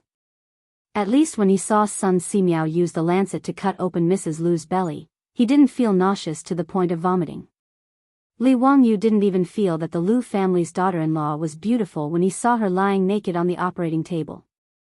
After all, a woman with a big belly and a big bloody wound was not something a normal person would think of as erotic. The beautiful boss did not refuse. She obediently left the operating theater. As soon as she came out, she was immediately surrounded by Carpenter Lu's family. Lady Su, how's my mother-in-law? Why is there no sound coming from inside? Where's Eva? Has the baby been born yet? The beautiful boss couldn't help but feel a little nauseous when she thought of the bloody wound just now. She frowned and covered her mouth with her hand, suppressing her disgust as she replied, she hasn't given birth yet. Old immortal son just cut open your wife's abdomen. What? Cut open the abdomen? Lady Su, what do you mean by that? Oh my God, this person's stomach has been cut open. Can he still live? My poor son. The beautiful boss didn't know how to explain it to Carpenter Lu's family. She could only comfort them with Li Qingxian's matter. Have you forgotten how old immortal son and the others saved the crown prince? Don't worry, it'll be fine. Although she said that, Carpenter Lu's family was still scared to death. No one would be able to remain calm after hearing such a thing. The whole family began to cry silently, thinking that their daughter-in-law would not be able to live. In the operating theater, Sun Simiao was still discussing with Li Wangyu how to proceed with the operation. Count who, this is the uterine palace. The fetus is inside. Where should we cut open the uterine palace? How long should we make the incision? Li Wangyu rolled his eyes. How would he know? It was better to leave it to fate. Sun Simiao was also skilled and daring. Although he had never done surgery before, he still dared to do it. Seeing that Li Wangyu couldn't give any suggestions, he decided to cut open the uterine palace based on his own feelings. When Sun Simiao took out a wet and wrinkled baby from the womb of the Lu family's daughter-in-law, Li Wangyu was completely dumbfounded. This old Taoist was really a god. As expected of the king of medicine. He could even succeed like this? He didn't care about the filth and quickly reached out to take the baby. He held the baby clumsily and carefully. Seeing that the baby didn't move, Li Wangyu suddenly thought of a plot he had seen in a TV series. He reached out and slapped the baby's butt heavily. Suddenly, the baby in his arms cried loudly. The sound was so loud that Li Wangyu felt his ears ring. Outside the operating theater, Carpenter Lu's family, who were already in tears, was stunned when they heard the baby's cry. The next moment, expressions of wild joy appeared on the faces of Carpenter Lu's family. Lu Dalong grabbed his two brothers. My baby, it's my baby. Second brother, third brother, did you hear that? It's my baby crying. Ha ha ha, I, Lu Dalong, have a baby. He was ecstatic when Carpenter Lu slapped his head. What are you laughing about? We don't even know if your wife is dead or alive. When he heard his father's words, Lu Dalong's face fell again. However, when he heard the baby crying in the room, he couldn't help but smile. At this time, the beautiful boss also brought hot water. She was also surprised when she heard the baby crying. Wangyu, the baby is born? Is it a boy or a girl? Li Wangyu looked down at the baby in his arms and replied with disdain, a boy, a money-losing product. Construction bank. The beautiful boss couldn't help but cover her mouth and laugh. If Lu Dalong heard what you said, he would definitely fight you to the death. This is the Tang dynasty. They want to have a boy. Li Wangyu curled his lips. Humph, I like girls. It's so good to have a sweet little jacket. Hee hee, Chongqing, let's have a daughter in the future, okay? The beautiful boss blushed a little when she heard what he said. She glared at him and carefully reached out to wash the baby in the warm water. Neither of them had any experience in taking care of a baby. After a while, they finally cleaned the baby and wrapped it in the cloth they prepared. Li Wangyu couldn't help with the rest. He simply carried the baby out of the operating room with the beautiful boss. Sun Simiao was left to clean up the mess and suture the wound. Now that the unprecedented cesarean section was done, the baby was born safely. However, whether the Lu family's daughter-in-law could survive or not depended on whether she was lucky enough. Li Wangyu couldn't do anything about it. When the beautiful boss came out of the operating room with the baby in her arms, Carpenter Lu and his family all knelt down and kowtowed to Li Wangyu. Lang Jun, you are my reborn parent. I won't forget you saving my life. I'll repay you with everything I have. What are you doing? Get up quickly. Huh, congratulations, Dalong. You gave birth to a boy. Carpenter Lu, congratulations on having a grandson. You don't have to worry that no one will inherit your family's good craftsmanship. When he heard that it was a boy, Carpenter Lu was so happy that he couldn't close his mouth. This baby was the eldest grandson of the Lu family. Lu Dalong's mother hurriedly took the baby and carefully held it in her arms. She even chased Lu Dalong away when he wanted to look at the baby. When the midwife said that the mother and child were in danger, Carpenter Lu and his family felt that the sky was falling. However, they didn't expect Li Wangyu to pull them out of the abyss. Carpenter Lu looked at the crying baby. Just as he got up from the ground, he knelt down again. Lang Jun, please give this baby a name.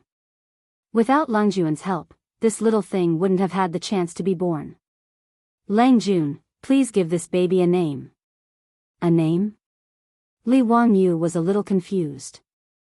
He was the least talented when it came to naming. Surname Lu. What name should he give a boy? Urgent, waiting online. Chapter 423. Hearing Carpenter Lu's words, his beautiful superior couldn't help but laugh. Li Wangyou's bad naming skills were also well known in his original company. Many of his colleagues in the company had become parents, and they happily asked them how to name their children. It was fine if other people came up with names, but Li Wangyou's names were all difficult to pronounce and difficult to remember. Moreover, they were all rare words that were difficult to write. Everyone suspected that this guy's name was a random combination of words from a dictionary. Of course, Li Wangyu would never admit to this, even though he had indeed done so. In short, after experiencing this a few times, no one in the company asked Li Wangyu how to name his children. Now that Carpenter Lu actually asked Li Wangyu to name his grandson, his beautiful superior naturally thought of Li Wangyou's glorious achievements. How could she not laugh? Li Wangyu was also very depressed. He glanced at his beautiful superior who was laughing and replied awkwardly, "Well, the child's name can't be Sloppy. Let me think about this for a while before I give an answer." He didn't plan to scratch his own head. If the master had something to do, the disciple would naturally do it for him. He would leave the matter of naming Carpenter Lu's grandson to Ma Zhou and Yan Liben. Seeing that Li Wangyu agreed to name his grandson, Carpenter Lu quickly thanked him and got up with a smile. He went to his wife's side to tease his grandson. The beautiful superior saw through Li Wangyou's plan and whispered in his ear, "You want Ma Zhou and the others to name your grandson, right?" Am I that kind of person?" Li Wangyu felt a little guilty and quickly changed the topic. "Have you brought the clothes of Lu family's wife? Quickly go in and see if old immortal son has finished suturing her wound. Help her change her clothes later." The beautiful superior saw through Li Wangyou's thoughts, but she didn't expose him. She just winked at him and turned to walk into the operating room. After the operation, Lu Dalong's wife was left by Sun Simiao to recuperate. After all, the Lu family's old house was a thatched hut made of yellow mud. It was not hygienic at all. After experiencing Li Wangyou's surgery, Sun Simiao began to realize the danger of the bacteria that Li Wangyu mentioned. Naturally, he would not agree to Carpenter Lu's request to bring his daughter-in-law home. As Carpenter Lu's family carried the baby home, the news that Li Wangyu and the old immortal son had saved Lu Dalong's wife spread like wildfire throughout Dingzhou village. Lu Dalong's mother carried her grandson in her arms and walked around the village as if she was advertising. She then vividly described how Count Huxian and old immortal son had used a knife to cut open her daughter-in-law's belly and carried her grandson out. This naturally caused the surrounding aunts to cry out in surprise. Auntie Lu enjoyed these exclamations very much. She naturally wouldn't tell everyone that she didn't see it with her own eyes and only said these words based on her imagination. She also wouldn't tell these aunties that she was so frightened that she almost fainted from crying. "Auntie Lu, is your eldest son's wife still alive? This person's belly was cut open with a knife. I'm afraid she's dead, right?" Why don't you take a look at who did the knife? That's Count Huxian and old immortal Sunday. How could they harm my daughter-in-law's life? My daughter-in-law is currently recuperating in the Xianwei temple. Auntie Lu, your eldest son's wife is really lucky to have Lord Zhu and old immortal son save her. I heard from the midwife that she has never seen your daughter-in-law like this before. She can still be saved, let alone give birth to a child. It's really a blessing from the heavens. Auntie Lu spat at the woman. Bah, what blessing from the heavens? It's Lord Zhu's blessing. Yes, Auntie Lu is right. It's our Lord Zhu's blessing. TSK, our Lord Zhu is indeed a heavenly immortal. Like old immortal son, he's not immortal. When did our Dingzhou village burn incense? To be able to become Lord Zhu's fief is really a great blessing. The surrounding aunts nodded in agreement. That's right. Nowadays, which village in this area doesn't want to marry their daughter into our village? Back then, my eldest son wanted to find a wife. How many private matchmakers did he hire and how much copper coins did he spend? If it wasn't for his father's craftsmanship, other young ladies wouldn't be willing to marry into our village. Now, the private matchmakers who want to matchmake my second son and third son are almost stepping on our doorstep. Auntie Lu's face was full of pride when she spoke of this matter. I heard that the people who want to marry your second son are from the wealthy families in Huxin County. The topic of the ants quickly deviated. It was just as the 2 elements gave birth to the 4 divisions, and the 4 divisions gave birth to the 8 trigrams. A group of gossipy ants began to discuss family matters with relish. Lu Dalong's wife was indeed in good health. Without antibiotics, not only was Lu Dalong's wife's wound not infected, but it also healed very well. In just 3 to 4 days, she could get off the ground and walk normally. Sun Simiao couldn't stand Lu Dalong's wife's pleas and could only agree to let her return home to recuperate. Lu Dalong was so happy that he couldn't close his mouth when his wife returned home alive and kicking. On the same day, he ran to Xianwei Temple and offered a large amount of money for incense to express his gratitude. When the villagers of Dingzhou village saw that Lu Dalong's wife had really returned home, they were even more in awe of Li Wangyu and Sun Simiao. They didn't think that this was the art of Qi Huang. Instead, they all saw it as Li Wangyu and Sun Simiao's supernatural powers and the work of extraordinary people. Li Wangyu could only smile bitterly at this, but he couldn't be bothered to correct the villagers' thoughts and just let them be. The news that Li Wangyu and Sun Simiao had performed a caesarean section to save a pregnant woman with dystocia quickly spread to Chang and City through the mouths of the crowd. However, any matter would always lose its original meaning after being spread by the crowd. Just like the mouthpiece game that was the favorite in the variety shows of the future, the meaning of the original words that the few of them were transmitting had completely changed. When the news of Li Wangyu and Sun Simiao performing a caesarean section to save a pregnant woman with dystocia reached Chang and City, it became that the pregnant woman had died from dystocia. County Count Huxian had arrived in time and performed a ritual. After a series of changes, the pregnant woman came back from the dead and successfully gave birth to a Qilin child. At that time, there were even fresh flowers falling from the sky, heavenly music playing, and colorful clouds blooming. Everyone was shocked, but they firmly believed in this absurd rumor. Pai Lupi lived deep in Taiji Palace, but he was also well informed. After the 100 Horsemen department reported this matter, Pai Lupi immediately summoned Li Wangyu to Taiji Palace. Zio, have we treated you unfairly? The moment Li Wangyu entered the legislative hall, he didn't even have time to bow to Pai Lupi before Pai Lupi began to make things difficult for him in an unfriendly tone. Li Wangyu couldn't help but be stunned. What was Pai Lupi up to this time? Chapter 424. Li Wangyu didn't understand what Pai Lupi meant, so he quickly flattered him. Uncle, why do you say that? Uncle, of course, you care about and love me. It's because of Uncle's teaching and encouragement that I didn't become a useless playboy. If Uncle has any orders, I'll do it without hesitation. Pai Lupi's expression eased a lot when he heard that. He nodded proudly and said, in that case, why don't you perform the ritual for your aunt when you have the supernatural power to protect the pregnant woman? What? Li Wangyu's eyes nearly popped out of their sockets. Why did he understand every word Pai Lupi said, but he didn't understand what the guy was talking about? What did he mean by having the supernatural power to protect the pregnant woman? Why did he have to perform the ritual for Empress Zhongsun? Did he look like Yuan Tiangang, Sun Simiao, and other old Taoists? Li Wangyu really didn't understand what Pai Lupi meant. He could only brace himself and ask carefully, Uncle, what do you mean? Nephew, hee, why can't I understand? Uncle, do you need to pray for my aunt? I'll go to Taoist Yuan immediately and ask him to prepare the Luo Tian grand ritual to pray for my aunt. Pai Lupi glanced at him and said, what's the use of me looking for Yuan Tiangang? I heard that you saved a dead pregnant woman in Dingzhou village and gave birth to a child. Is that true? Now your aunt is pregnant for 10 months and is about to give birth. As a nephew, don't you plan to do something for your aunt? Li Wangyu was completely confused.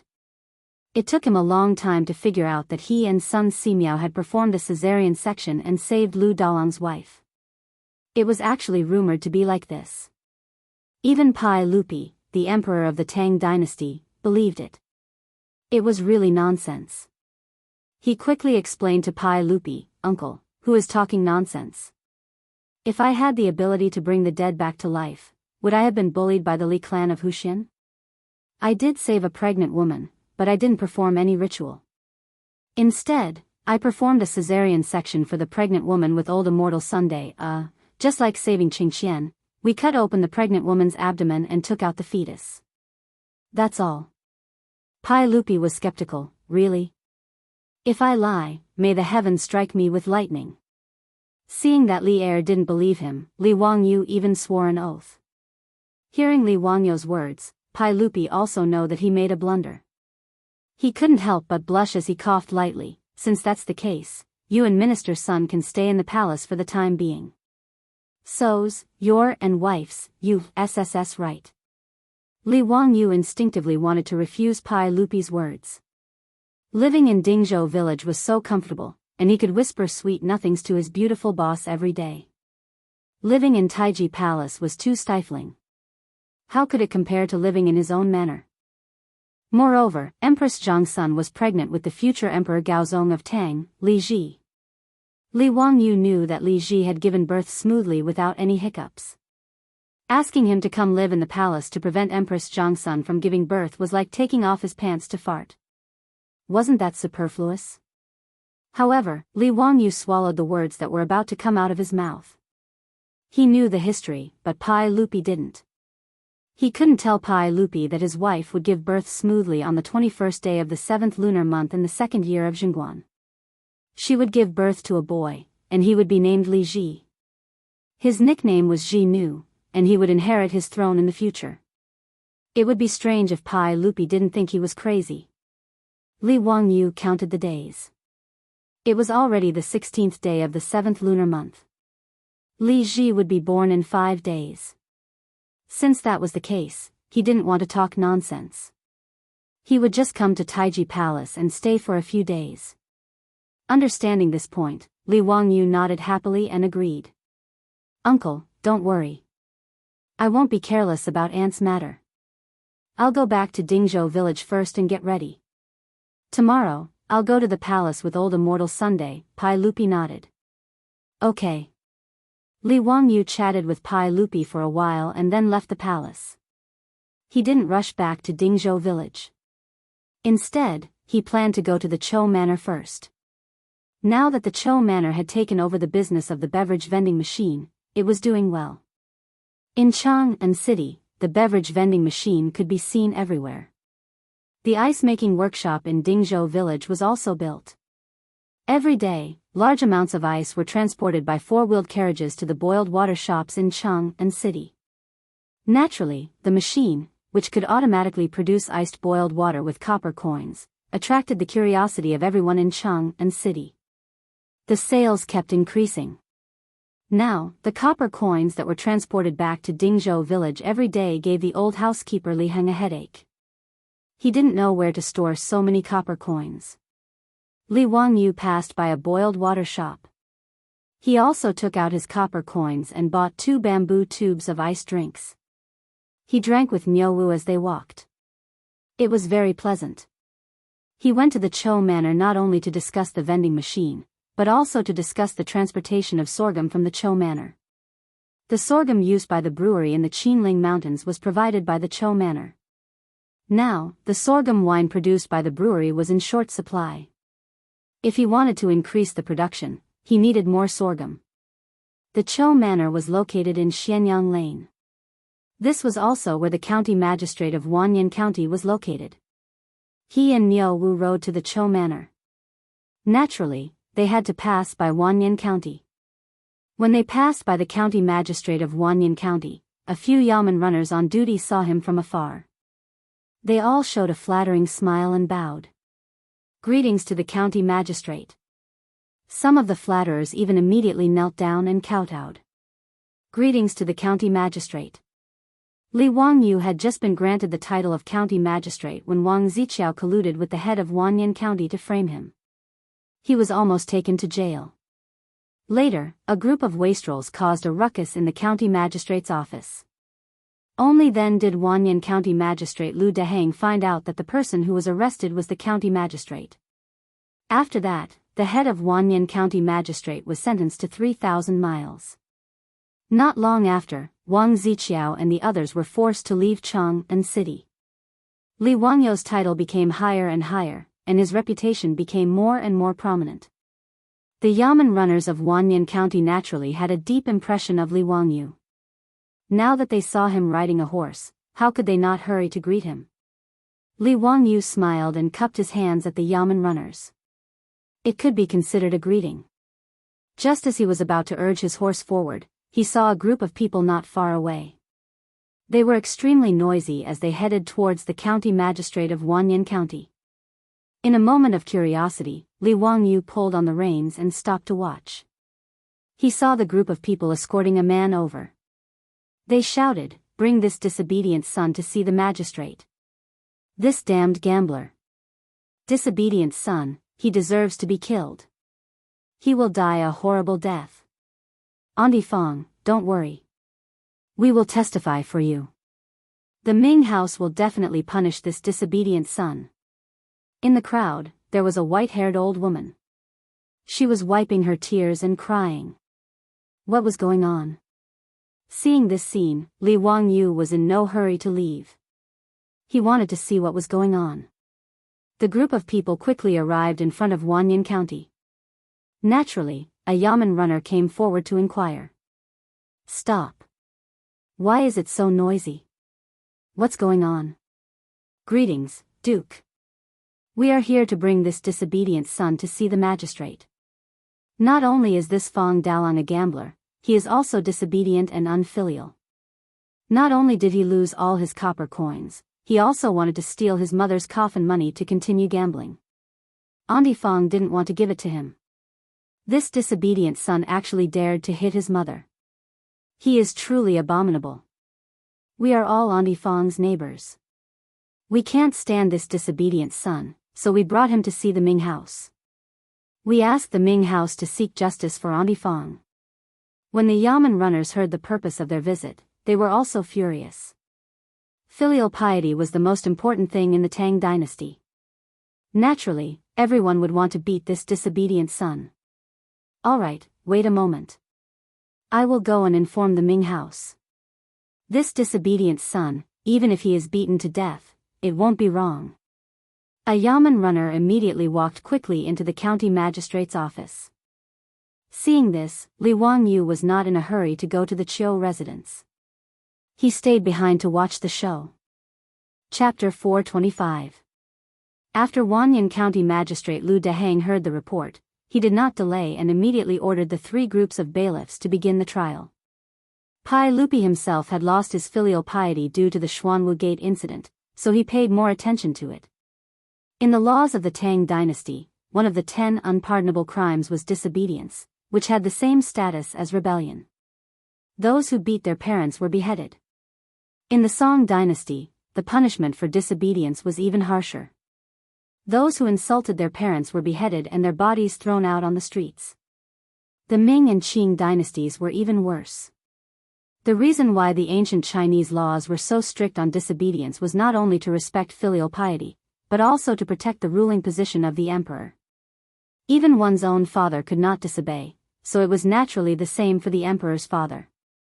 Therefore, in ancient China, disobedience was no different from suicide. If what these people said was true, then the man called Fong Dalang would be dead without a doubt. This was the first time Li Wangyu had seen such a disobedient son in the Tang dynasty, so he was naturally curious. He and Niao Wu dismounted from their horses and followed the commoners who reported to the officials. They entered the main hall of the county yamen to watch and listen to the trial.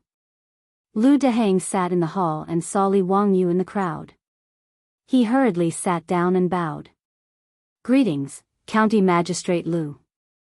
Li Wangyu returned the bow. "Lu Ming House, I was passing by and saw someone reporting, so I came to watch out of curiosity. Sorry for disturbing you." "County Magistrate Lu, what are you saying? Please take a seat." Although Lu Dehang knew that Li Wangyu had a worrisome relationship with the aristocratic families, he was only a branch of the Fanyang Lu family. How could he offend Li Wangyu because of this? Furthermore, after Li Wangyu was given the title of county magistrate, his official rank was higher than Lu Dehang's, so he naturally would not be rude. Li Wangyu smiled and waved his hand, indicating that he would just watch from the side. Lu Dehang could only bow again and return to the court to prepare for the trial. The case was very simple. Just as the people who had escorted Fong Dalong to see the officials had said, this unfilial son's father had died early, and it was his mother, Madame Fong, who had raised him. However, after Fong Dalong grew up, he hung around with the gangsters in Chang'an and got a bad habit. Usually, the neighbors did not like him. Fong Dalong was a gambling addict and often visited gambling dens. The Tang people loved gambling, so this was not a big deal. However, ordinary people only gambled a little for pleasure, while Fong Dalong gambled a lot. The copper coins that his mother had painstakingly saved were all sent to the gambling house by him. Not only that, but he also owed a lot of bad debts. Today, he lost another copper coin in the gambling house. In a fit of anger, he was eager to recoup his losses, so he ran home and rummaged through the cabinets in search of copper coins. After being stopped by his mother, he actually flew into a rage out of humiliation and attacked his mother. When the neighbors found out about what had happened to the Fong family, they were furious. They clustered around Aunt Fong and escorted her unfilial son to the magistrate. Aunt Fong's heart ached for her son, but when she reached the main hall, she suddenly regretted it. This old woman kept saying that her son did not hit her, but that she accidentally fell down and was misunderstood by the neighbors. With Aunt Fong protecting her son, the crime of disobedience naturally could not be judged. Although Lu Dehang was angry, he understood Aunt Fong's feelings as a parent. In the end, he could only find an excuse to have the Yamen runners beat Fong Dalong 20 times and chase him out of the county Yamen. Li Wangyu also shook his head. He did not believe that this kind of gambling addict would repent after being beaten. However, Fong Dalong's mother did not want to watch her son be beheaded, and the bystanders could do nothing about it. The people in the main hall dispersed, and Li Wangyu and Lu Dehang greeted each other again.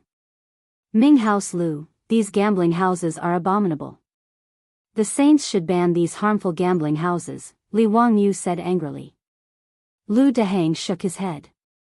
You may not know, but these gambling houses are indeed filthy and often cause trouble. In the imperial court, there has long been debate on whether to ban gambling, but... He lowered his voice and continued, however, do you know who owns those gambling houses? Li Wangyu naturally did not know the secret, so he could only shake his head. In Chang'an, there are 72 gambling houses, big and small. They are all controlled by the various dukes, nobles, and wealthy families, Lu Dehang explained in a low voice. This was not a secret. Even the Yamen runners of Wanyan County in Chang'an knew about it. Pai Lupi, the emperor of the Tang dynasty, was also well aware. The Tangs loved gambling, so gambling houses naturally opened up everywhere in Chang'an. Even dukes like Qing Yaojin and Yuqi Jingda also owned gambling houses in Chang'an. Therefore, it was very difficult to ban gambling in Chang'an. Even if someone proposed it in the imperial court, it would be difficult to pass. This was the first time Li Wangyu had heard of such a thing, and he could not help but be speechless. These gambling houses were the source of income for the various families. It was easier said than done to ban gambling. If Li Wangyu dared to propose a ban on gambling, Qing Yaojin, that old man, would probably immediately come knocking on his door. Understanding this, Li Wangyu could only bitterly smile and shake his head. In fact, he and Pai Lupi were openly gambling by selling lottery tickets. Even the large-scale polo field and polo league that Li Wangyu was planning would not be able to get rid of gambling. He really did not have the right to propose a ban on gambling. Understanding this, Li Wangyu could only awkwardly say goodbye to Lu Dehang. He left the Wanyan County Yamen, mounted his horse, and continued to the Chou mansion. He had not gone far when he saw a familiar figure enter a courtyard in Xianyang Lane. There was a sign hanging at the entrance of the courtyard with the words, Yongyi Gambling House, written on it. Li Wangyu was stunned. Wasn't this the Fong Dalong who had been punished 20 times in the imperial court? He had just left the county Yamen and was already limping to gamble? What AF * king talent? Li Wangyu was too lazy to care about this kind of nonsense. This kind of gambler would sooner or later lose his life. He was not worthy of sympathy.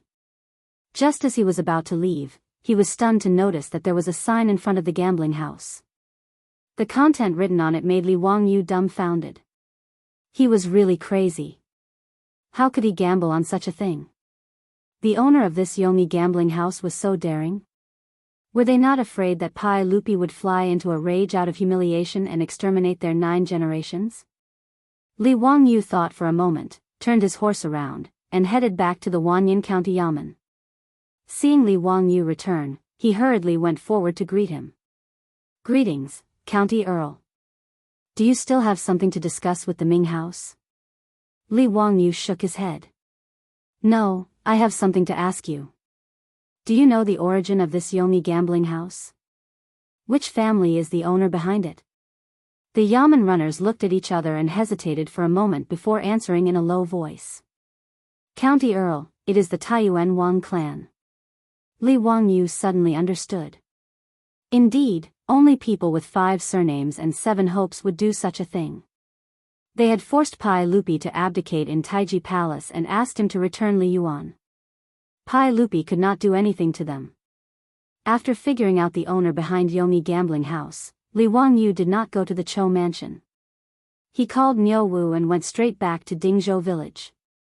Chapter 426. As soon as Li Wangyu returned to the residence, he summoned the old steward, Li Heng. "Li Heng, how much money do we have in the residence?" "Do you need money, Lang Jun?" "The gold used to build the baseball field has already been handed over to the Ministry of Works. Now we have more than 8,000 taels of gold and 10,000 strings of copper coins. You and Lady Su have instructed us to exchange as much copper coins as possible for gold, so we don't have much copper coins." Li Heng was full of pride when he talked about the wealth in the residence. A few months ago, he thought that the sky had fallen. Especially when the little master's name was removed from the clan, and all the family assets were taken away. Moreover, he was burdened with a huge debt of 2 million gold coins, and all the servants in the family were released. All these blows caused Li Heng to even have the thought of committing suicide. If it weren't for the fact that he couldn't bear to part with his Lang Jun, he would have followed the old master in the underworld. But he didn't expect that in just a few months, the young master seemed to have changed into a different person. Li Heng, who had watched Li Wangyu grow up, had a misconception that his Lang Jun had changed into a different person. Now, not only had the family's debt been paid off, but they also had so much wealth that even the old master had never seen before. Not to mention, not only had his Lang Jun been conferred a noble title, but he had also been promoted twice in a few months. He was now the county's founding county count. One had to know that although Li Zhou was trusted by Li Yuan, he had never been conferred a noble title. Li Wangyu's achievements today, in Li Heng's eyes, could be said to bring glory to his ancestors. For this, he had already gone to Li Zhou's grave several times to cry.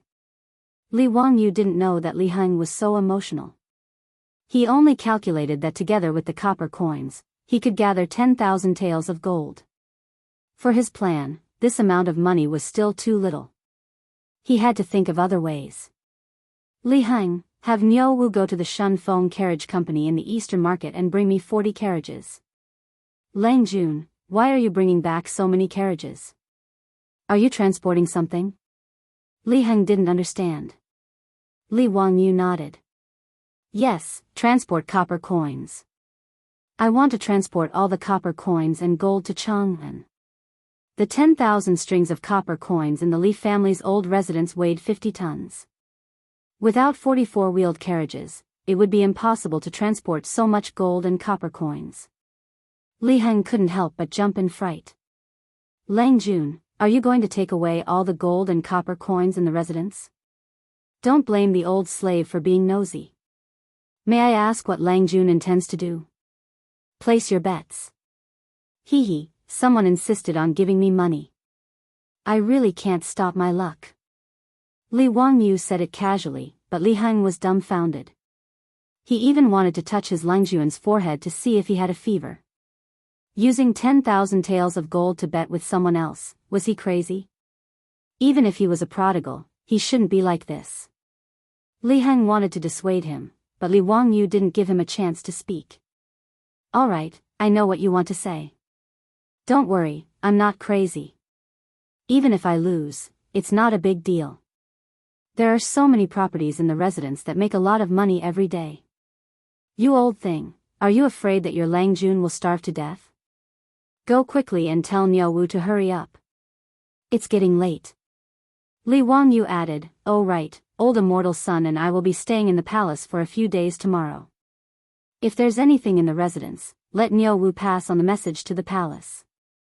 Li Heng was a bit confused by Li Wangyu's words. He didn't know what to say, so he could only sigh and inform Niuwu. After Niuwu left for Chang'an, Li Wangyu went to the Xianwei temple and told Sun Simiao that Empress Zhongsun was about to give birth and that Pai Lupi had asked them to stay in the palace for a while to protect Empress Zhongsun. Although Sun Simiao was an outsider, it involved Empress Zhongsun after all. He couldn't refuse, so he nodded and agreed. He pulled Li Wangyu and discussed the matter of caesarean section for a long time. Those awkward medical terms made Li Wangyu's head hurt. With great difficulty, Sun Simiao finally let him go. Li Wangyu returned to the manor in a daze. Niuwu had already returned with 44 wheeled carriages. He was currently transporting copper coins from the manor's treasury to the carriages. His beautiful superior also came back from the East Market. After seeing Li Wangyu, she curiously asked him the reason why he had transported all the money to Chang'an.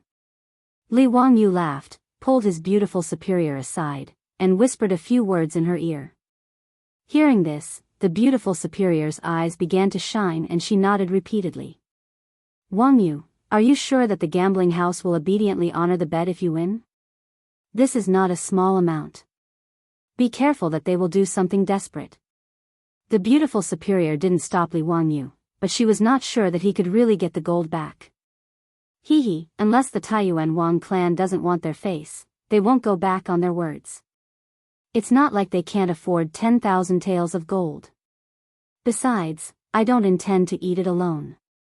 I'm going to go to the gambling house to place my bet, and then I'll go to the mansions of Uncle Cheng and Uncle Yuchi.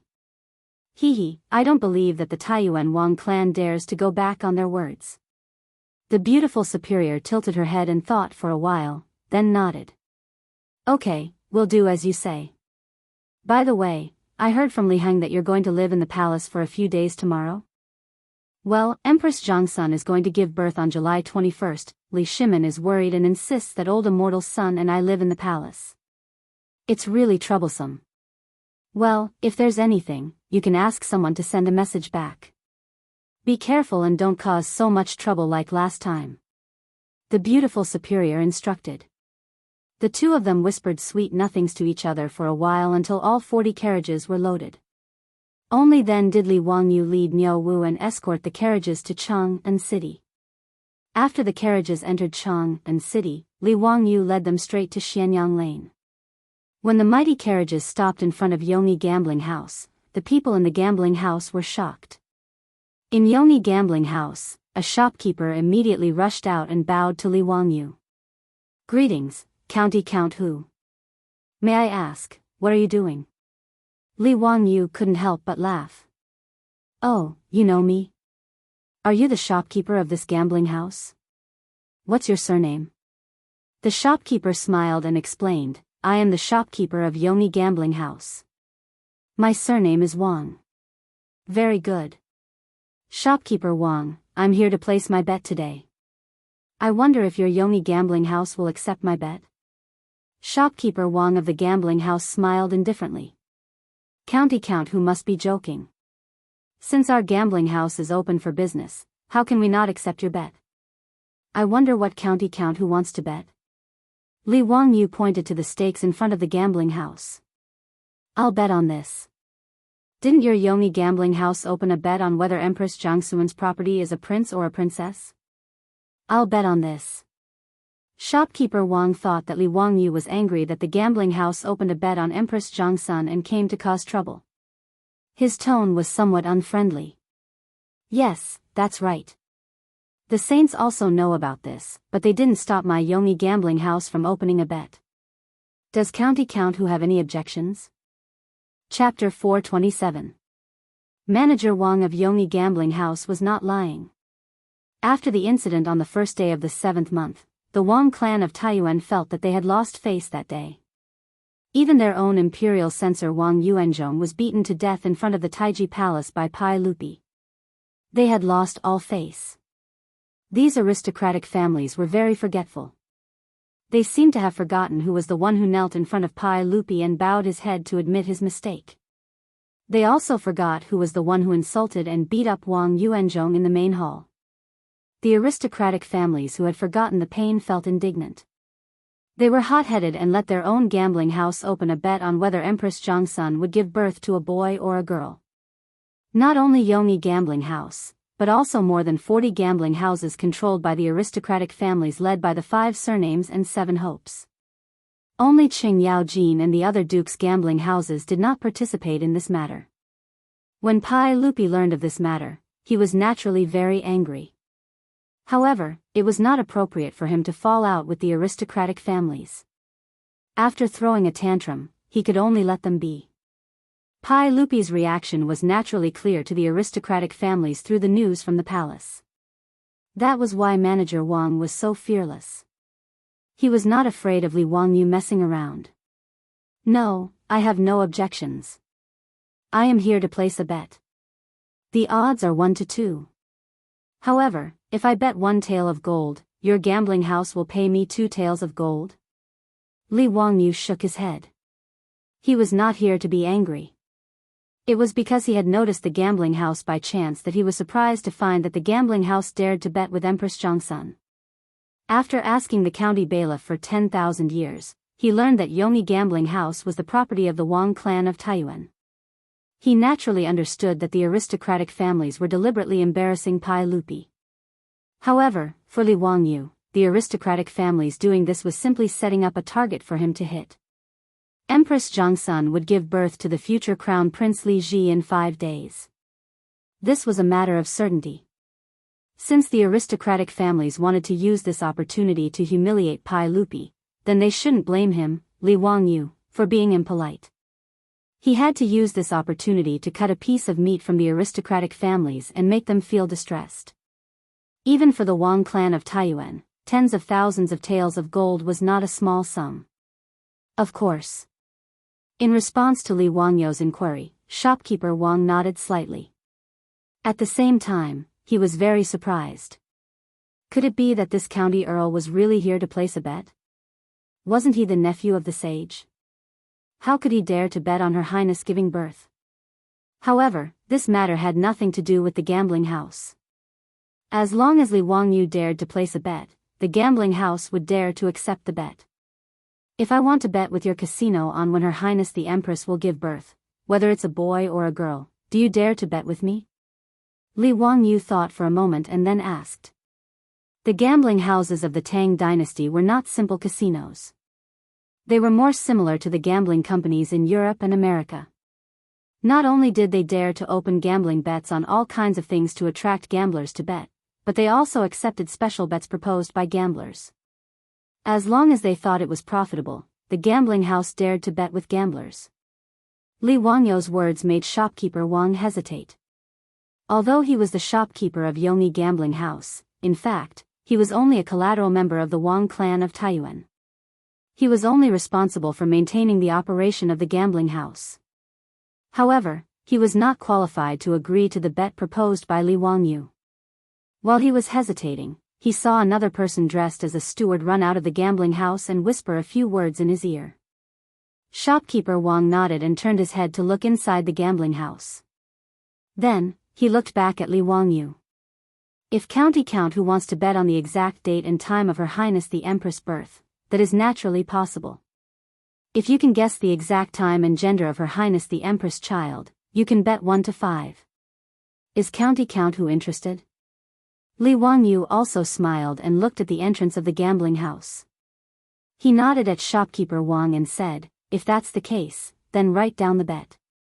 I will bet with your gambling house. How many copper coins is County Count who going to bet? Li Wangyu jumped off the horse and walked to the side of a 4-wheeled carriage.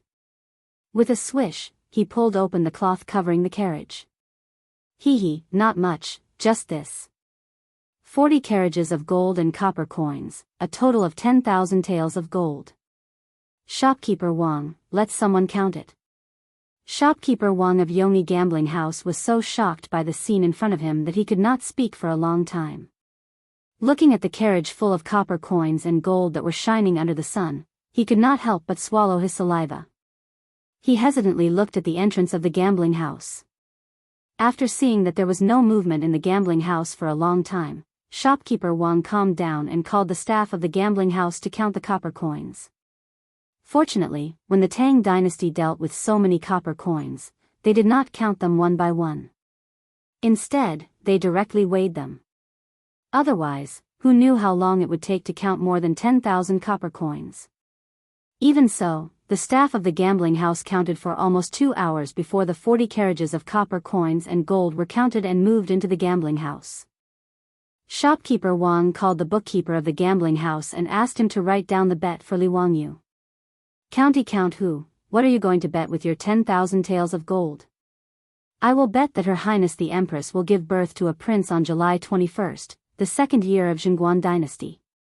Li Wangyu did not hesitate to say his bet. Shopkeeper Wang nodded and asked the bookkeeper to write down the bet, indicating the contents of the bet and the odds. After using the gambling house's special anti-counterfeiting seal, the bet between the two sides was officially established. Li Wangyu took the bet and carefully looked it over. After confirming that there were no mistakes, he carefully put it in his pocket. He bet 10,000 taels of gold. According to the gambling house, the odds were 1 to 5. That was 50,000 taels of gold. Even though Li Wangyu was not short on money, such a large sum of gold was still worth treating with caution. Shopkeeper Wang, prepare the gold in 5 days. If I win the bet, I will come to collect the money. Shopkeeper Wang sneered in his heart, but the smile on his face remained. Of course. As long as count who wins the bet, our gambling house will pay the full amount without any objections. Our Yongyi Gambling House is a golden signboard in Chang'an City. Li Wangyu did not say much and turned to leave. He still had to rush to Qing Yaojin's residence. Seeing Li Wangyu leave, Shopkeeper Wang, who had been polite just a moment ago, coldly snorted and turned to enter the gambling house.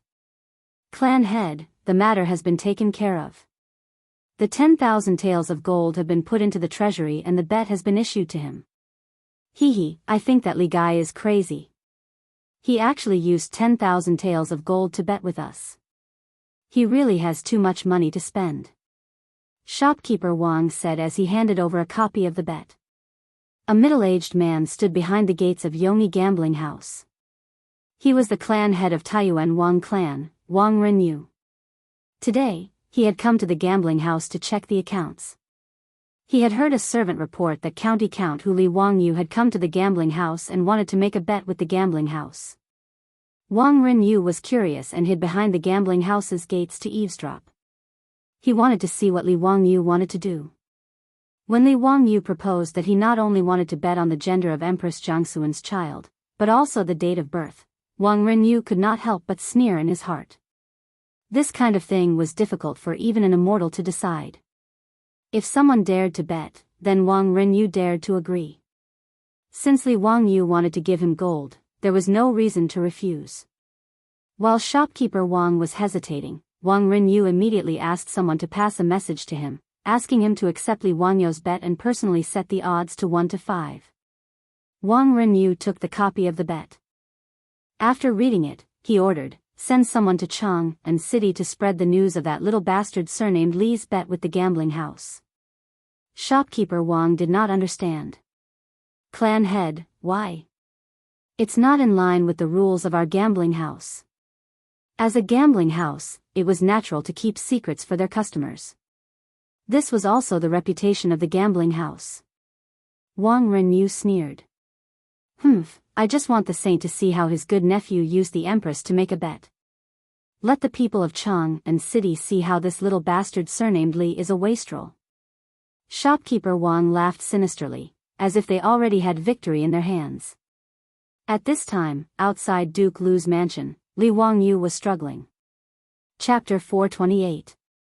Li Wangyu couldn't help but recall the fear of being dominated by the old hooligan when he saw the glittering words, Duke Lu's estate. To him, Duke Lu's estate was no less terrifying than a dragon's lair or a tiger's den. And he was actually walking right into the trap. It was truly infuriating. After some hesitation, Li Wangyu finally mustered up the courage to walk into the estate under the astonished gazes of Duke Lu's subordinates. Naturally, Chu Tongbing had informed Sheng Yaojin that County Count Li Wangyu was pacing back and forth in front of the estate. As a result, Li Wangyu had only just stepped through the threshold of Duke Lu's estate when he heard the familiar wailing of ghosts and howling of wolves. Wahahaha, Li family's brat, what wind blew you here today? You actually know to come see your Uncle Cheng. Not bad, not bad. Servants, prepare the wine and the banquet. Upon hearing this, Li Wangyu subconsciously turned his head and wanted to run. But before he could turn around, that huge palm had already landed on his shoulder. Li family's brat, where are you going? Li Wangyu turned his head and squeezed out a smile that was uglier than crying. Hee, Uncle Cheng, this nephew remembered that I still have a gift that I haven't brought yet, so I'm going to get it. Don't talk nonsense. What gift? Come, accompany me for a few drinks. Sheng Yaojin didn't waste any more words with Li Wangyu. He grabbed him and strode into the estate. Cheng Chimo, Cheng Chuliang, and Cheng Chibi also rushed out at this time. When they saw Li Wangyu, they were all astonished. Cheng Chimo inwardly gave Li Wangyu a thumbs up, expressing his admiration for his courage. Needless to say, this thumbs up gesture was something that the wastrels had learned from Li Wangyu. Cheng Chuliang's face was full of arrogance. He flung open the fan in his hand and shook his head. Friends from afar, isn't it a pleasure? Before he could finish speaking, he was kicked by Cheng Yaojin. Bastard, get the hell out of here, you my ass. Stop pretending to be a pedantic scholar here. Hurry up and get someone to send wine and food over. Li Wangyu almost burst out laughing. Cheng Yaojin scolded his son for being straight. Why did he feel that it was so funny? Translated into modern Chinese, the word direct was beep, beep, beep. It was a curse word that needed to be beeped in TV programs. Cheng Yaojin was scolding Cheng Chuliang. Was he scolding himself or his wife? Li Wangyu felt that this was a philosophical question. After Cheng Yaojin scolded his son and released him, Li Wangyu finally found a chance to speak. He hurriedly cupped his fist and bowed to Cheng Yaojin. Uncle Cheng, I came to your residence today not only to visit Uncle Cheng, but also to discuss something with Uncle Cheng. If there's anything, we can talk about it later at the table. Cheng Yaojin did not give Li Wangyu a chance to continue speaking. He dragged him to the main hall of the House of High Duke. When Li Wangyu thought of being forced to drink the high concentration of sorghum wine by this old hooligan, he felt his scalp tingle. Out of a strong desire to survive, he quickly raised his voice and shouted, Uncle Cheng, what this nephew wants to talk about is something that can earn tens of thousands of taels of gold. His words made Cheng Yaojin stop in his tracks. He turned to look at Li Wangyu in amazement. Li family's boy, what good news do you have? Let's hear it. Although the House of High Duke Lu had a lot of property, Cheng Yaojin had also benefited from Li Wangyu's fame and won a lot of gold from gambling with the officials. But in such a big Duke Lu's mansion, the extravagance of people and horses was not low. Hearing Li Wangyu say that he could earn tens of thousands of taels of gold, the old hooligan was naturally interested. Even Cheng Chimo and his two brothers gathered around, intending to listen to Li Wangyu's ideas. Li Wangyu did not say much. He directly took out the promissory note issued by Yongyi Casino and handed it to Cheng Yaojin. Uncle Cheng, this is your nephew's opportunity to make money. What is this? Huh? A promissory note from the casino? Cheng Yaojin took the promissory note and carefully looked at the contents. He could not help but suck in a breath of cold air. Hey, boy, you have big guts. You actually dare to bet on Her Royal Highness giving birth. Are you not afraid that the saints will beat you? TSK, you actually bet 10,000 taels of gold. Are you crazy? Not only was Cheng Yaojin surprised, even Cheng Chimo and his two brothers were also shocked by this promissory note. 10,000 taels of gold. Ziyu, what kind of stimulation did you receive? You actually dare to bet 10,000 taels of gold with the casino? Ching Chimo bitterly lamented, if you really want to die, why don't you take the gold and gamble with my family's casino? Li Wangyu rolled his eyes and directly raised his middle finger at Ching Chimo. It seems that before today, he did not know that Duke Lu's mansion also ran a casino. Bah, this was not the point. The point was that he wanted to make money through this matter, not give the casino gold for free. Li Wangyu took back the promissory note from Qing Yaojin and folded it back into the baipan. Hey, Uncle Qing, a few days ago, this nephew and son Simiao, old immortal son, saved a pregnant woman in Dingzhou village. Has Uncle Qing heard about this? Qing Yaojin nodded, I know about this matter. It is said that it was you who opened the altar and saved the pregnant woman who was already buried? It is said that the pregnant woman's grave cracked open, and the pregnant woman walked out by herself and smoothly gave birth to a child? I was just about to ask you, what kind of immortal method is this? Regarding their father's words, Qing Chimo and his brothers also nodded repeatedly and looked at Li Wangyu with curious expressions. The old hooligan's words made Li Wangyu speechless. He even wanted to look up and see if there would be a crow flying over his head at this time. Why is this rumor getting more and more exaggerated? When it came to Qing Yaojin, it had become the burial of Lu Dalong's wife after her death. Li Wangyu deeply admired the people of Chang'an's ability to gossip. It was comparable to the media of the future. He could only explain to Qing Yaojin and his brothers what a cesarean section was and how he and son Simiao saved the pregnant woman. Qing Yaojin's eyes widened, damn it, this woman can cut open her belly and take out the fetus? TSK, this is indeed the magic of immortals. Li Wangyu was speechless. It was obviously a surgery, how did it become magic?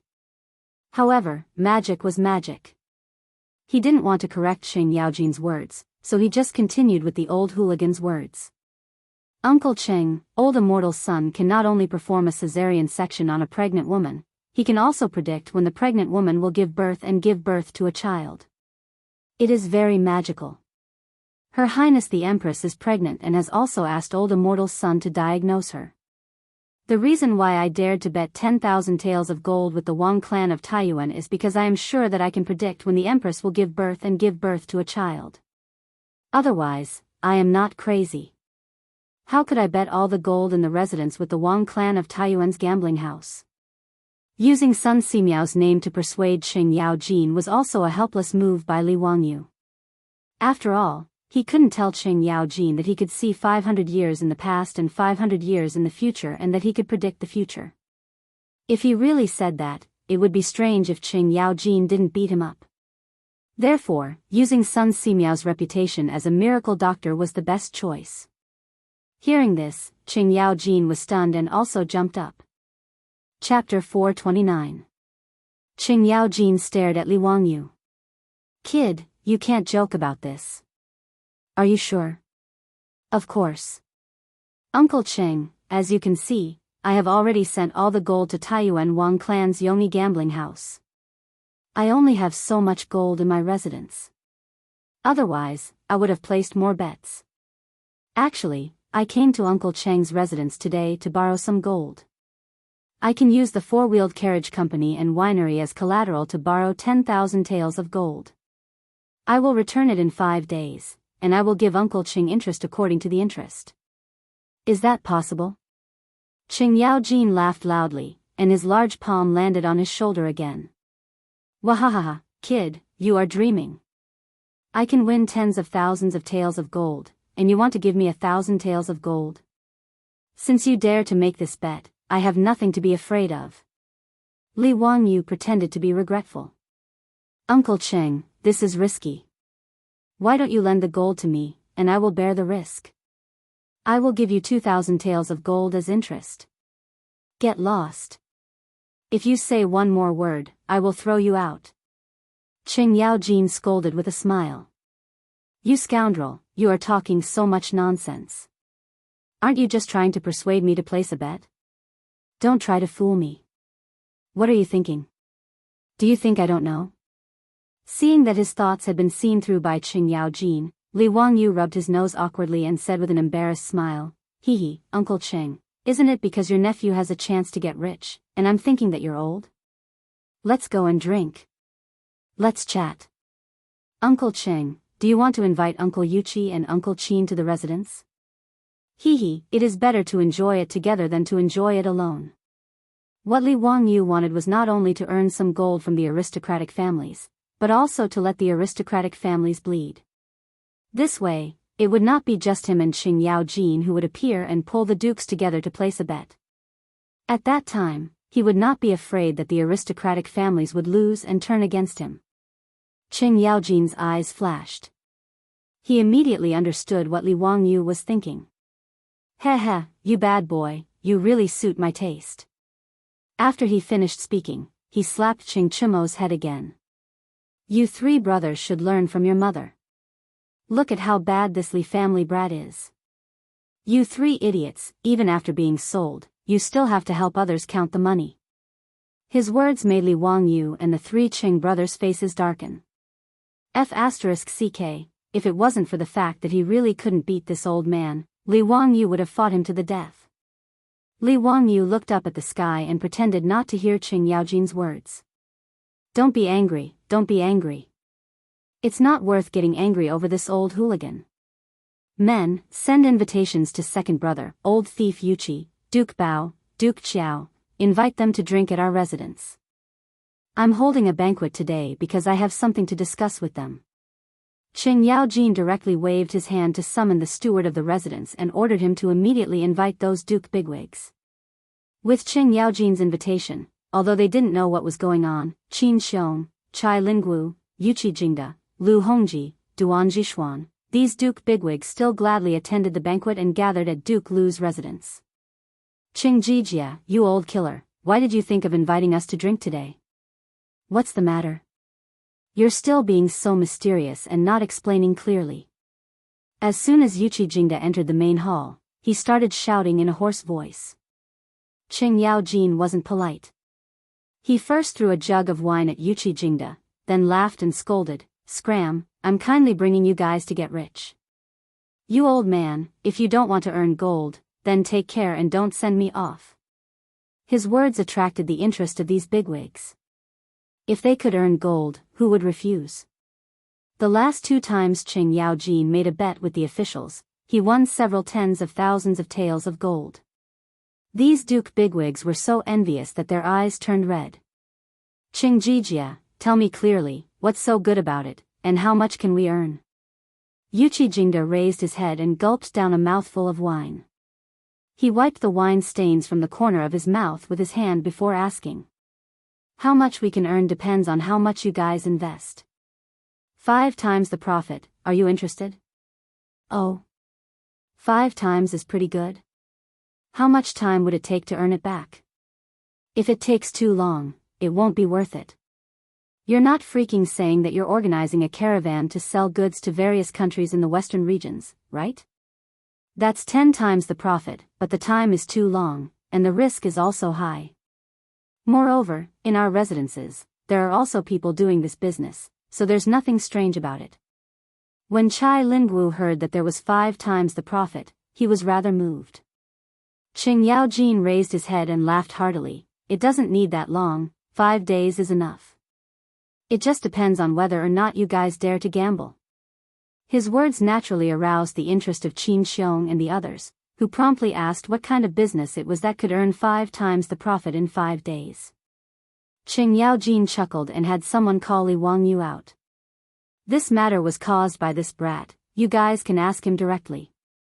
Li Wangyu hurriedly greeted the group of duke bigwigs, then took out the promissory note issued by Yongyi Gambling House from the bayan at his waist and handed it over to the various duke bigwigs for them to see. After everyone saw the promissory note, there was naturally an uproar. "County Count Hu, you're quite generous. TSK, you're betting 10,000 taels of gold. When I was your age, I wasn't this generous."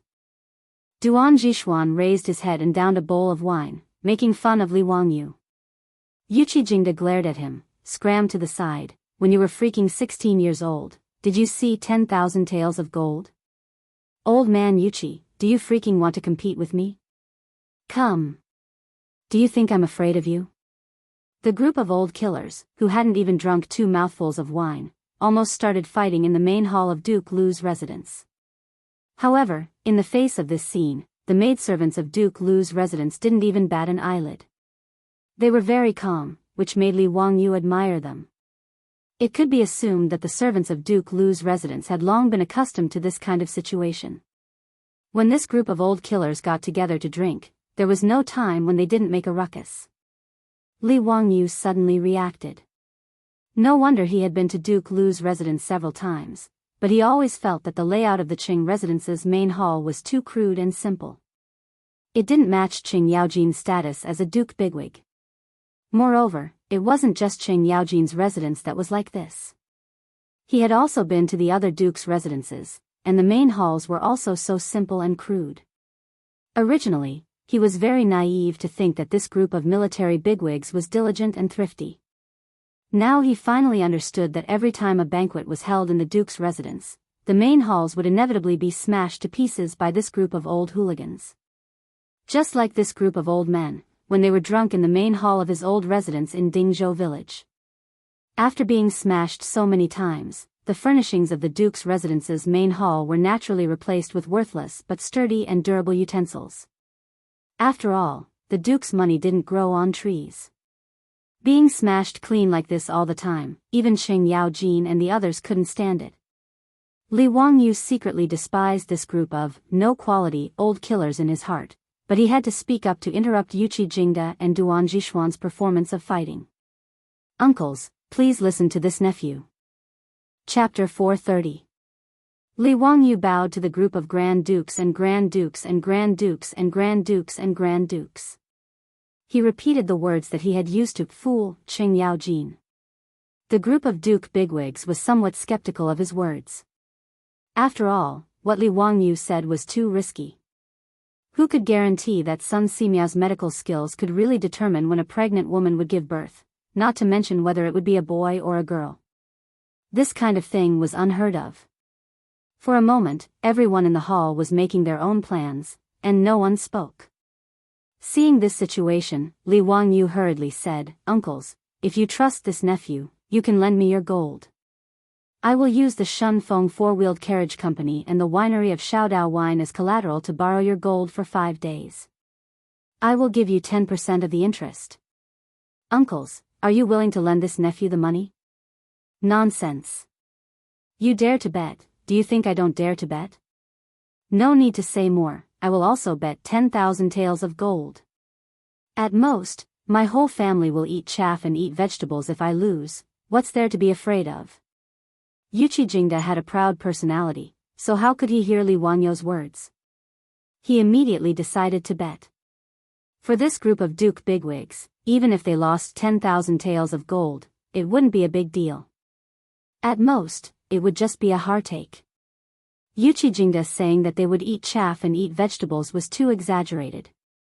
Li Wangyu knew that even if these bigwigs couldn't compare to the 1,000 years of accumulation of aristocratic families, it wouldn't be a problem for them to casually take out a few 100,000 strings of copper coins.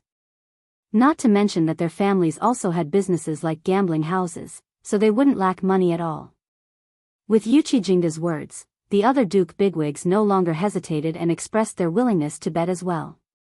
After all, Li Wangyu and Sun Simiao's previous performance was too shocking. No one had heard of being able to determine when a pregnant woman would give birth and whether it would be a boy or a girl.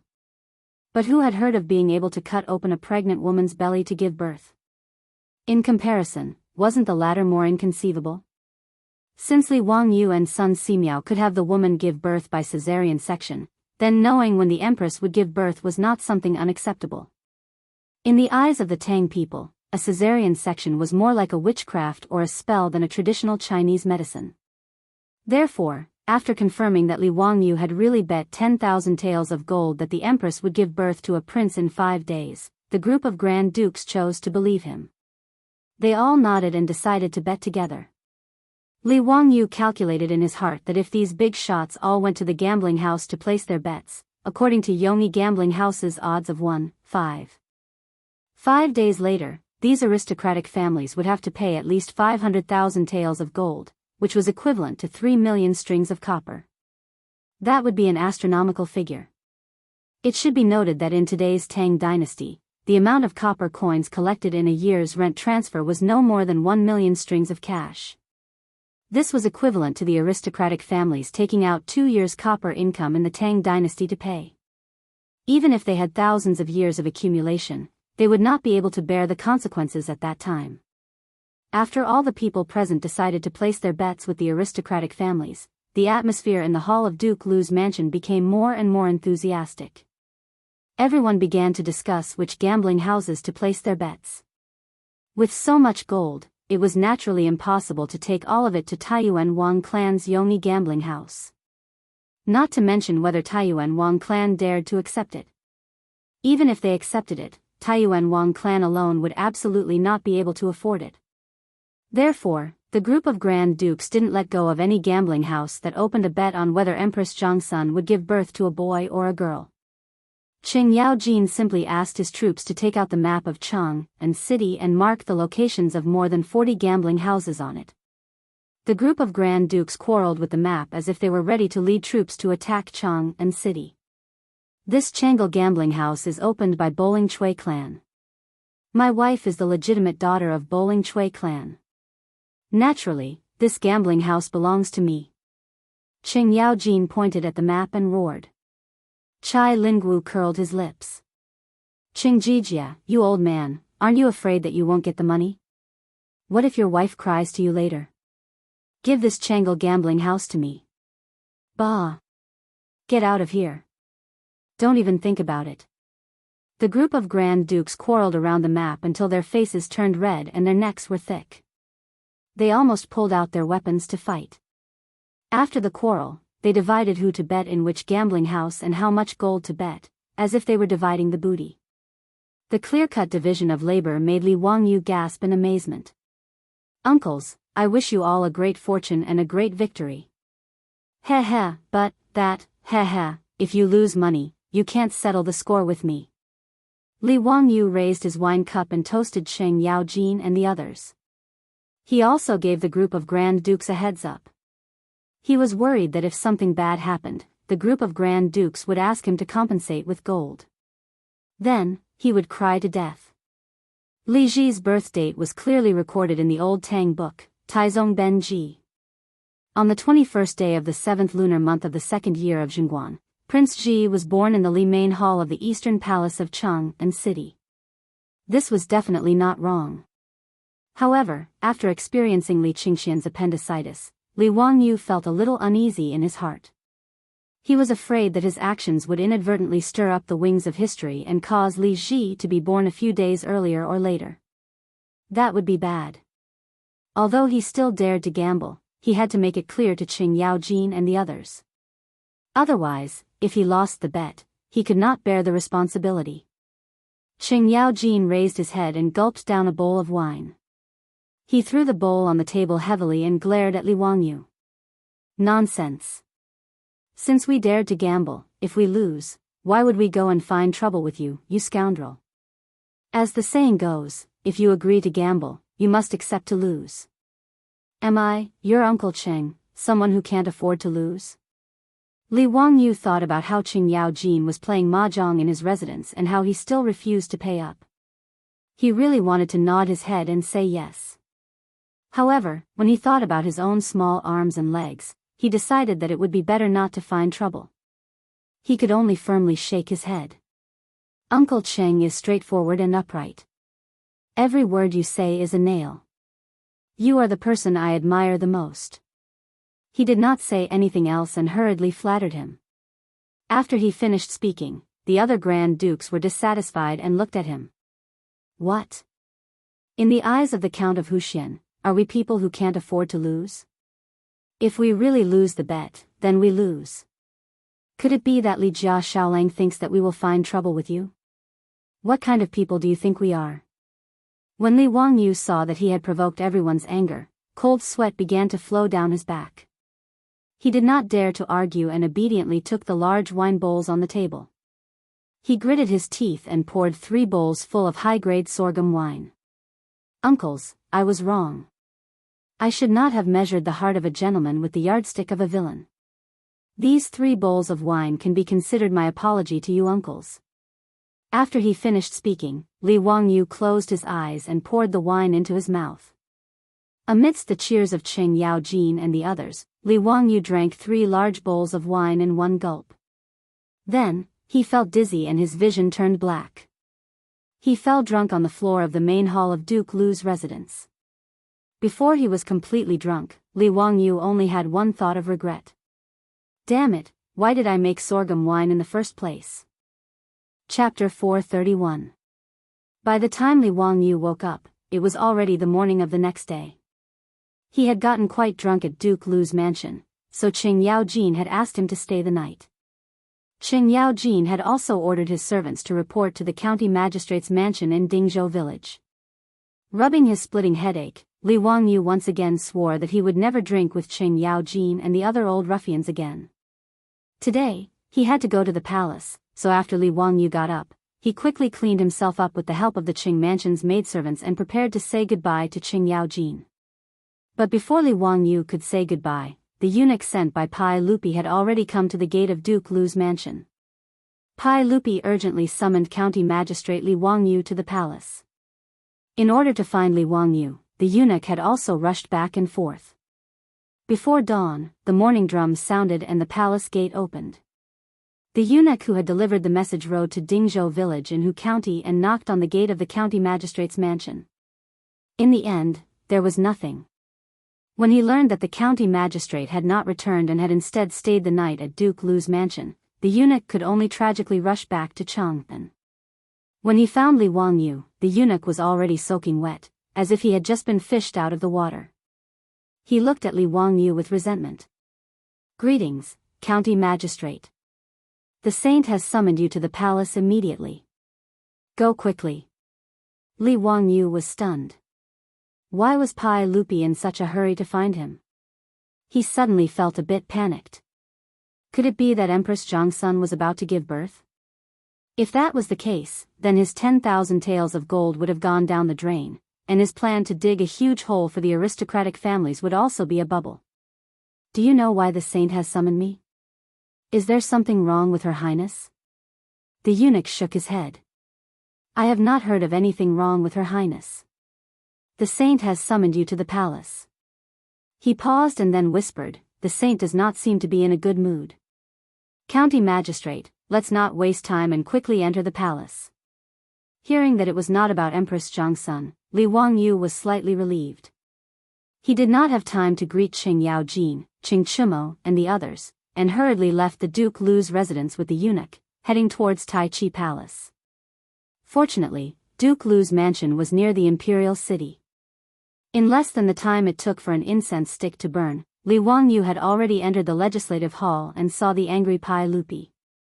Seeing Pai Lupi's unfriendly expression, Li Wangyu didn't know what had happened. He could only carefully greet Pai Lupi. "Little nephew greets uncle." "Hello uncle." "Good my ass." Pai Lupi actually cursed. "Zhen asks you, do you care about Zhen and the Empress?"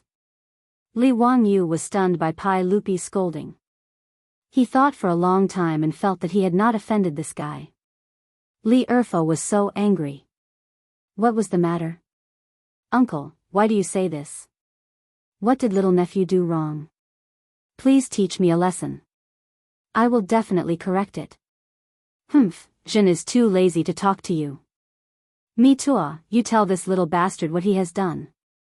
The eunuch Mitua, who had been following Pai Lupi like his shadow, slightly nodded at Li Wangyu. "County Count who, the 100 Cavalry Department has reported that there are rumors in the markets of Chang, and that yesterday, County Count who went to Yongyi Casino and bet 10,000 taels of gold. They are betting on when Her Highness the Empress will give birth to a prince." "County Count who, is there such a thing?" When Li Wangyu heard this, he immediately understood why Pai Lupi was angry. He laughed and nodded, "Yes, there is such a thing." Pai Lupi saw that not only did he admit it, but he also smiled mischievously without any remorse. He was so angry that he almost rushed over and kicked him. Li Wangyu saw that Pai Lupi was really angry and hurriedly explained, "Uncle, little nephew has a reason for doing this. Pai Lupi glared, then tell Zhen. If you dare to speak nonsense, Zhen will drag you out and beat you 20 times. It was no wonder that Pai Lupi was so angry. He was already angry that the aristocratic families were betting on his empress's birth. Who would have thought that the 100 Cavalry Department would report that his most valued nephew, Li Wangyu, had also gone to Taiyuan Wang clan's casino to bet? How could he not be angry? Moreover, this little bastard not only bet, but also bet 10,000 taels of gold. It was really annoying. Even if he couldn't deal with these aristocratic families, how could he, Pai Lupi, not be able to deal with Li Wangyu? This was the reason why he was so anxious today and ordered the chamberlain to summon Li Wangyu to the legislative hall. Li Wangyu laughed and took out the promissory note from his waist. He presented it to Pai Lupi with both hands. Uncle, little nephew went to Taiyuan Wang clan's Yongyi casino to place a bet. This is the promissory note, please take a look. Pai Lupi took it and glanced at it. He couldn't help but widen his eyes and look at Li Wangyu in disbelief. Little bastard, are you crazy? You dare to bet with Taiyuan Wang clan with such conditions? Do you really think that 10,000 taels of gold is not money? Uncle, if little nephew wasn't confident, why would I go to the casino to bet? Hee, little nephew's gold didn't come from the wind. Little nephew can't bear to give it to Taiyuan Wang clan like this. Then what do you mean by this? Could it be that Maid Guanyin will really give birth to a prince in 4 days? How do you know? Pai Lupi asked suspiciously. Li Wangyu faced Pai Lupi's doubts and could only bring out the words he used to fool Qing Yao Jin and the group of dukes. This was the 3rd time he said this lie and he almost believed it to be true. After Pai Lupi heard this explanation, he was somewhat skeptical. Ziyu, are you telling the truth? This matter can't be joked about. Uncle, little nephew naturally has confidence, which is why I dared to bet with Taiyuan Wang clan. Little nephew passed by Yongyi Casino yesterday and saw that they were betting on the matter of aunt giving birth to a child. I felt extremely angry. Little nephew thought about it, and since they were so arrogant, then I had to teach them a lesson and let these aristocratic families know that the dignity of the imperial family cannot be blasphemed. Therefore, little nephew returned to the manor and gathered all the money in the manor to bet at Taiyuan Wang clan's casino. Pai Lupi stared at him, but his expression became much gentler. You little brat, why didn't you tell me yesterday that you knew when Maid Guanyin would give birth? Is Maid Guanyin really pregnant with a prince? You didn't lie to me? Li Wangyu smiled and said, Uncle, I've used real money to gamble with the Wang family of Taiyuan. Even if I'm joking, I won't go so far as to squander money, right? Pai Lupi naturally couldn't not believe his words. Pai Lupi paced back and forth in the hall and suddenly raised his head to look at Mitua. How much gold does the Empress have? The imperial family's assets were all managed by Empress Zhongsun. As the provincial supervisor of the Department of Internal Servants, Mitua naturally knew. Replying to everyone, there are about 80,000 taels of gold that can be transferred at any time. Mitua immediately understood Pai Lupi's thoughts and immediately replied, Does everyone want to transfer some of the gold to bet at those gambling houses? Before Pai Lupi nodded, Li Wangyu smiled embarrassedly and interrupted, That, uncle, I'm afraid this is not appropriate. Oh. Why is that? Pai Lupi didn't understand. That, I'm afraid those gambling houses won't accept uncle's bet. Besides, I'm afraid they won't be able to pay for it. Li Wangyu touched his neck and was very embarrassed. Yesterday, little nephew, that, went to Duke Lu's manor. Uncle Qing also wanted to bet. Pai Lupi couldn't help but snort coldly. Qing Jijia wants to bet, why can't I bet? Yesterday Uncle Qing also invited Duke Qiao, Duke Bao, and them. Li Wangyu stammered and said the names of 8 or 9 dukes and prefectural dukes. They all want to bet at the gambling houses today. In total, they will bet about 100,000 taels of gold. He didn't finish speaking, but Pai Lupi already understood what he meant.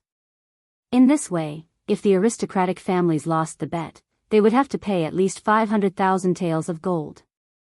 If he went to bet again, those aristocratic families wouldn't be able to pay for it even if they went bankrupt. Chapter 432. When Pai Lupi saw that he didn't have the chance to take advantage of the aristocratic families, he couldn't help but blow his beard and glare at Li Wangyu. His eyes were full of resentment. However, since things had already gotten to this point, he could only let it go. As a dignified emperor, he couldn't put down his face and compete with Qing Yaojin and the others for a bet, right? However, when he thought about how in 4 days, his third son would be born, Pai Lupi couldn't help but smile. Ziyu, your literary talent is outstanding. Tell me about it. How should I name my son? You want me to name him again? Don't you know that you're bad at naming? Li Wangyu couldn't help but think about how Carpenter Lu had asked him to name his grandson, but he still hadn't done so. However, if it was someone else, then it wouldn't matter. What was there to think about when it came to naming Li Ji? Li Wangyu blurted out, "Uncle, how about naming him Ji?" Ji? De Ji? Not bad, this name suits me very well. Li Ji, Li Ji. This name is very good, this name is very appropriate. I like it very much. As Pai Lupi spoke, he quickly walked in front of the imperial desk and wrote the 2 words, Li Ji, on a piece of paper.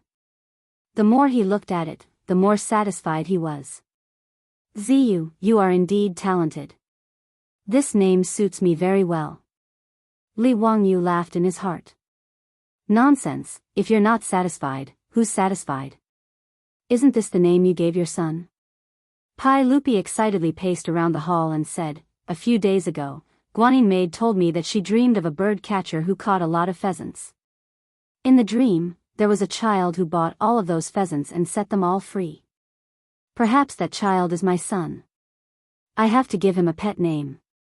Let's call him Ji Nu. Pai Lupi's words made Li Wangyu's heart calm down a bit. It seemed that he didn't affect history. Li Ji's pet name was still Ji Nu by Pai Lupi. It was fine as long as the butterfly's wings didn't affect Li Ji. He couldn't help but ridicule Pai Lupi's bad taste in his heart. What kind of thing was he giving his 3 most beloved sons and daughters pet names? Li Tai's nickname was Qin Ke, which was a kind of bird. Li Ji's nickname was Ji Nu, which meant a little pheasant. The little princess that Empress Zhongsun would give birth to in the future, Li Er's most beloved daughter, Princess Jinyang, was actually nicknamed Nua Zi, which meant a rhinoceros, although it was a tradition in China that it was easier to raise a child with a lowly name. Li Er, as the emperor of Great Tang, had given his 3 most beloved princes and princesses such pet names. After ridiculing Li Er's naming ability, Li Wangyu turned to Li Er and said seriously, Uncle, I think it's best not to tell Aunt when she will give birth. Oh. Why is that? I'm afraid that after she learns about this, she'll be agitated and it won't be good. It's better to wait for the flowers to bloom and let nature take its course. Pai Lupi nodded. That's right. Zio, you're very thoughtful. Me too, don't let Guanyin know about today's matter. Also, pay attention to what county count who said today. Don't let anyone know about it. Yes. At this time, there were only the 3 of them in the government hall. They didn't have to worry about the eunuchs and palace maids eavesdropping. His Taiji palace had eyes and ears everywhere. In fact, Pai Lupi was well aware of this, but he couldn't stop it. In Noda's Taiji palace, after Pai Lupi had released the palace maids twice, there were still 9,000 palace maids and 6,000 eunuchs. Of these 15,000 people, no matter if it was Pai Lupi or his trusted eunuch, Mi Tua, they didn't know how many of them communicated with the aristocratic families or were sent into the palace by the aristocratic families. There was no way to identify them. While Li Wangyu and Pai Lupi were talking in the palace, there were large numbers of horse carriages entering the gambling dens of Chang'an. Qing Yaojin and the other dukes had made their decision yesterday and naturally wouldn't go back on it. Early in the morning, the various manors had gathered gold and copper coins. According to what everyone had discussed, they each transported gold and went to the gambling dens to place their bets. Wang Renyu of the Wang clan of Taiyuan also held a banquet last night and invited Jing Yuanshou and the other aristocratic family heads. During the banquet, he naturally joked about Li Wangyu taking 10,000 taels of gold to place a bet, which made the aristocratic family heads laugh. If they were to place a bet on whether it would be a son or a daughter, there was a 50% chance that they would be able to bet on it. But if they were to add the exact date of the birth, then they would be giving money to the Wang clan of Taiyuan. Not to mention the odds of 1 to 5, even if it was 1 to 10, they would still dare to bet. These aristocratic family heads could only envy Wang Rinyo's good luck to be able to win 10,000 taels of gold from Hu County. Who knew that early in the morning, the aristocratic family heads would unexpectedly receive a report from the manager of the gambling den. A certain duke wanted to come to the gambling den to bet that the empress would give birth to a prince in 4 days. He asked the family heads if they would accept the bet and what were the odds. For these aristocratic family heads, this was like someone giving them a pillow when they were sleepy. They didn't even think about it and immediately nodded in agreement. As for the odds, it was naturally the same as Yongyi Gambling Den, 1 to 5. The same scene was repeated in more than 40 gambling dens in Cheng and City. In these gambling dens, according to the strength of the gambling den and the aristocratic family behind it, they would place bets ranging from 1,000 taels of gold to 10,000 taels of gold. All the aristocratic family heads thought that they were as lucky as Wang Renyu, and were very proud of it. That night, after the evening drum was beaten, the Zheng family of Xingyang hosted a banquet to invite the aristocratic family heads. During the banquet, some aristocratic family heads proudly said that they were lucky today. A certain person went to their gambling den and bet 1,000 taels of gold that the empress would give birth to a prince in 4 days. As soon as he said this, the aristocratic family heads at the banquet said that their gambling dens were the same today. The aristocratic family heads who originally thought that they were lucky instantly stiffened their faces. At this moment, even a fool knew that there must be a problem. The aristocratic family heads who were sitting at the banquet calculated all the bets, and everyone was a little dumbfounded. Including the 10,000 taels of gold that Li Wangyu had bet, a total of 100,000 taels of gold were bet that the empress would give birth to a prince in 4 days. Lord Wang, what's going on? Is there something fishy about this? Some aristocratic family heads panicked and asked Wang Renyu. Wang Renyu's face was also uncertain at this time. He also couldn't figure out what the problem was. A trace of haze flashed through his heart. Did Li Wangyu really know when the empress would give birth? Did he know whether the empress would give birth to a prince or a princess? If so, wouldn't their aristocratic families have to pay out 500,000 taels of gold? Thinking of this terrible possibility, Wang Renyu's body swayed and he almost fell down. No, it's impossible. How could he know this kind of thing? Wang Renyu roared. But what if it's true? Yes, Lord Wang, Qingjijia and those people can't be crazy, right? There must be a problem. Heavens, if I really lose, I don't want to live anymore. Duke Xiao bet 5,000 taels of gold in my gambling den. If it's 1 to 5, won't I have to pay out 25,000 taels of gold? For a moment, the hall of the Zheng family of Xingyang was filled with wailing sounds as if the end of the world had come. Enough. Making such a racket, what a scandal. Wang Renyu roared and suppressed the aristocratic family heads. He then exchanged glances with Zheng Yuanshou and the other patriarchs of various clans. Their eyes were all filled with viciousness and ruthlessness. Everyone, please be at ease. As long as the empress hasn't given birth, we haven't lost. What are you panicking for? The sky won't fall down. All right, today's banquet will end here. Everyone, please go back. Zheng Yuanshou also stood up and sent the aristocratic family heads away. After the crowd dispersed, the family heads of the aristocratic families with different surnames and 7 hopes stayed behind. Zheng Yuanshou invited them into an elegant room in the mansion, dismissed the attendants, closed the door, and secretly discussed in low voices what was going on. Chapter 433. For days passed quickly and the 21st day of the 7th month of the 2nd year of Zhenguan arrived. Before the morning drums sounded in Cheng, and Pai Lupi had already gotten up and summoned a servant to help him change his clothes. Everyone, it's still early before the morning court. Won't everyone rest for a while? No, I can't sleep today. Also, send someone to inform everyone that today's morning court is cancelled. Yes. If what Li Wangyu said was true, then today was the day his wife gave birth. How could Pai Lupi be in the mood to attend the morning court? After Pai Lupi got up, he seemed a little anxious and kept pacing back and forth in the hall. Mi Tua, send someone to ask if Maid Guanyin is feeling unwell. If there is any news, immediately send someone to report to me. Also, prepare a midwife and a wet nurse. Replying to everyone, this servant has already made the necessary arrangements. Everything is ready. However, should we prepare a wet nurse to feed the princess? Mi Tua asked carefully. Li Er hesitated for a moment before shaking his head. There's no need for that. I believe in Ziyu. Since he dares to pat his chest and say that today is the day of my child's birth, it shouldn't be wrong. Right, summon Zio and let him accompany me to wait for Maid Guanyin to give birth. The reason why Mi Tua asked this was because the wet nurses who fed the princes and princesses milk in the palace were not chosen randomly. The wet nurse who fed the princes could only be a woman who had given birth to a boy.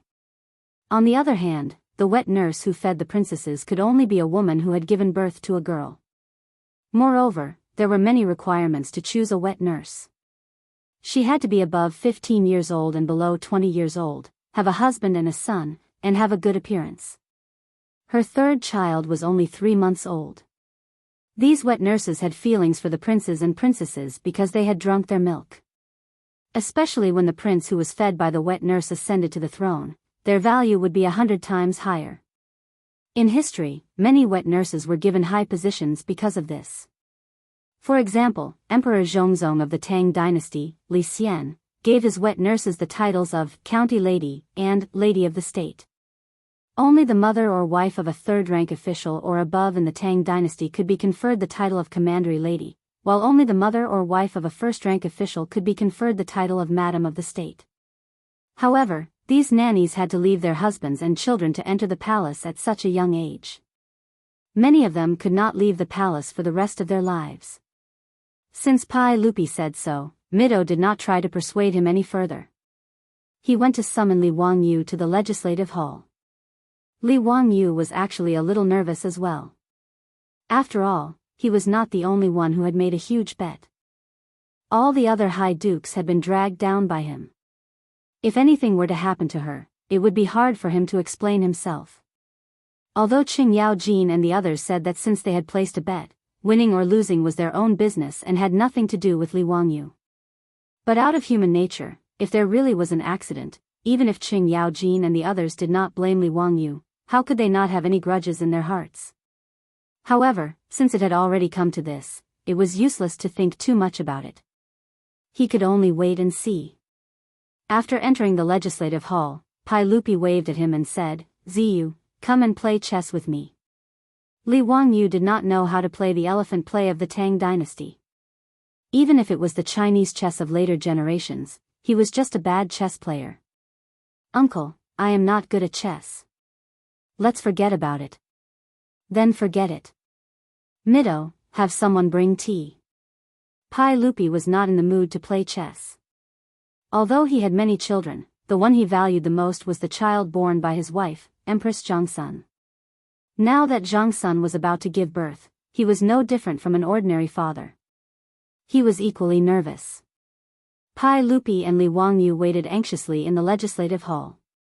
However, there was no news from Empress Zhongsun's residence, which made them very anxious. The two sat until noon. Pai Lupi's face was full of doubts.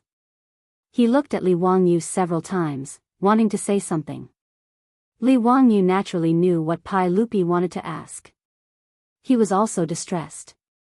"This damned Li Ji, how much longer are you going to stay in your mother's belly?" He was even thinking, if Empress Zhongsun still did not show any signs of pregnancy at night, should he suggest to Pai Lupi that he should give his wife a cesarean section and cut out that little brat Li Ji? Li Wangyu was naturally just thinking about it. Empress Zhongsun was not having a difficult birth.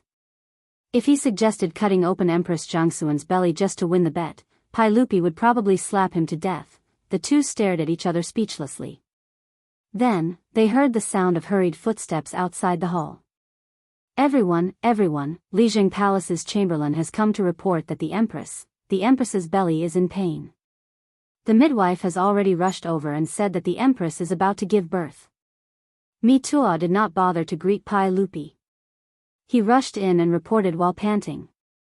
Pai Lupi suddenly stood up. Really? Good, good, quick, go to Lijing Palace again. Tell the midwife to be careful and ensure the safety of the mother and child. Tell all the chamberlains in Lijing Palace to serve them carefully.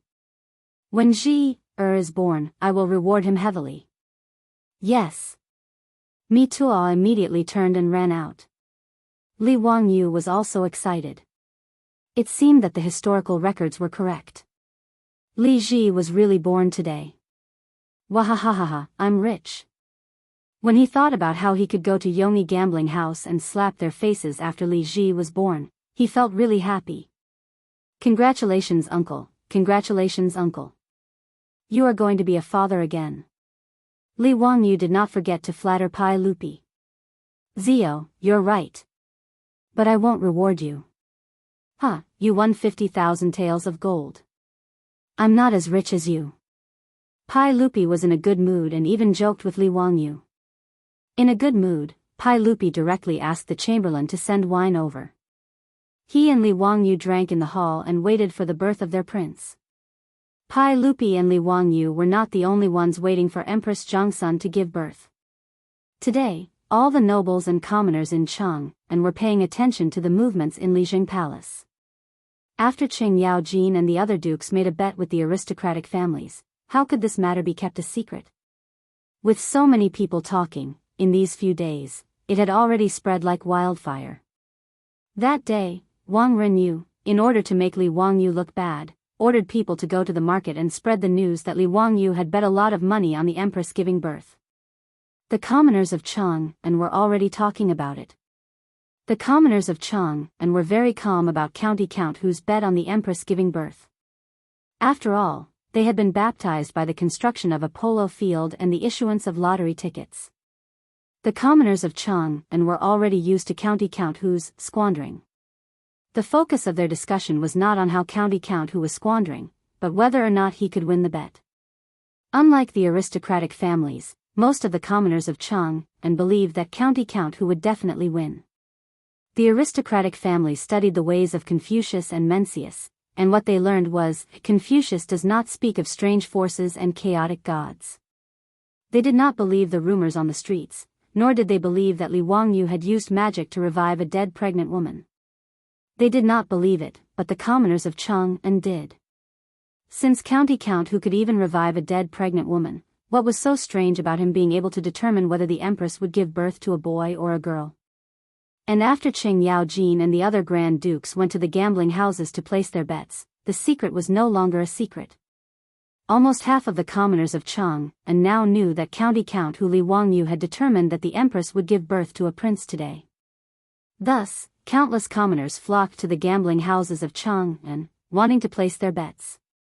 Unfortunately, ever since the banquet at the Jing family's mansion in Xingyang, the aristocratic families were all shocked and doubtful. All the gambling houses had cancelled their bets on whether the Empress would give birth to a boy or a girl. This made the commoners of Chang and very regretful. In the legislative hall, Li Wangyu and Pai Lupi were drinking grape wine, waiting for the good news from Lijin Hall. The two of them slowly took small sips, very satisfied and in a good mood. Everyone, the Empress has given birth. Mi Tuo stumbled in from outside the hall, his expression somewhat ugly. Ha, good, good. Let's go to Lijin Hall, I want to see my child. Pai Lupi threw down his wine cup, laughing as he stood up. But Mi Tuo's next sentence made Li Wangyu feel as if he had been struck by lightning, and his body stiffened. Everyone, the Empress has given birth to a prince-princess.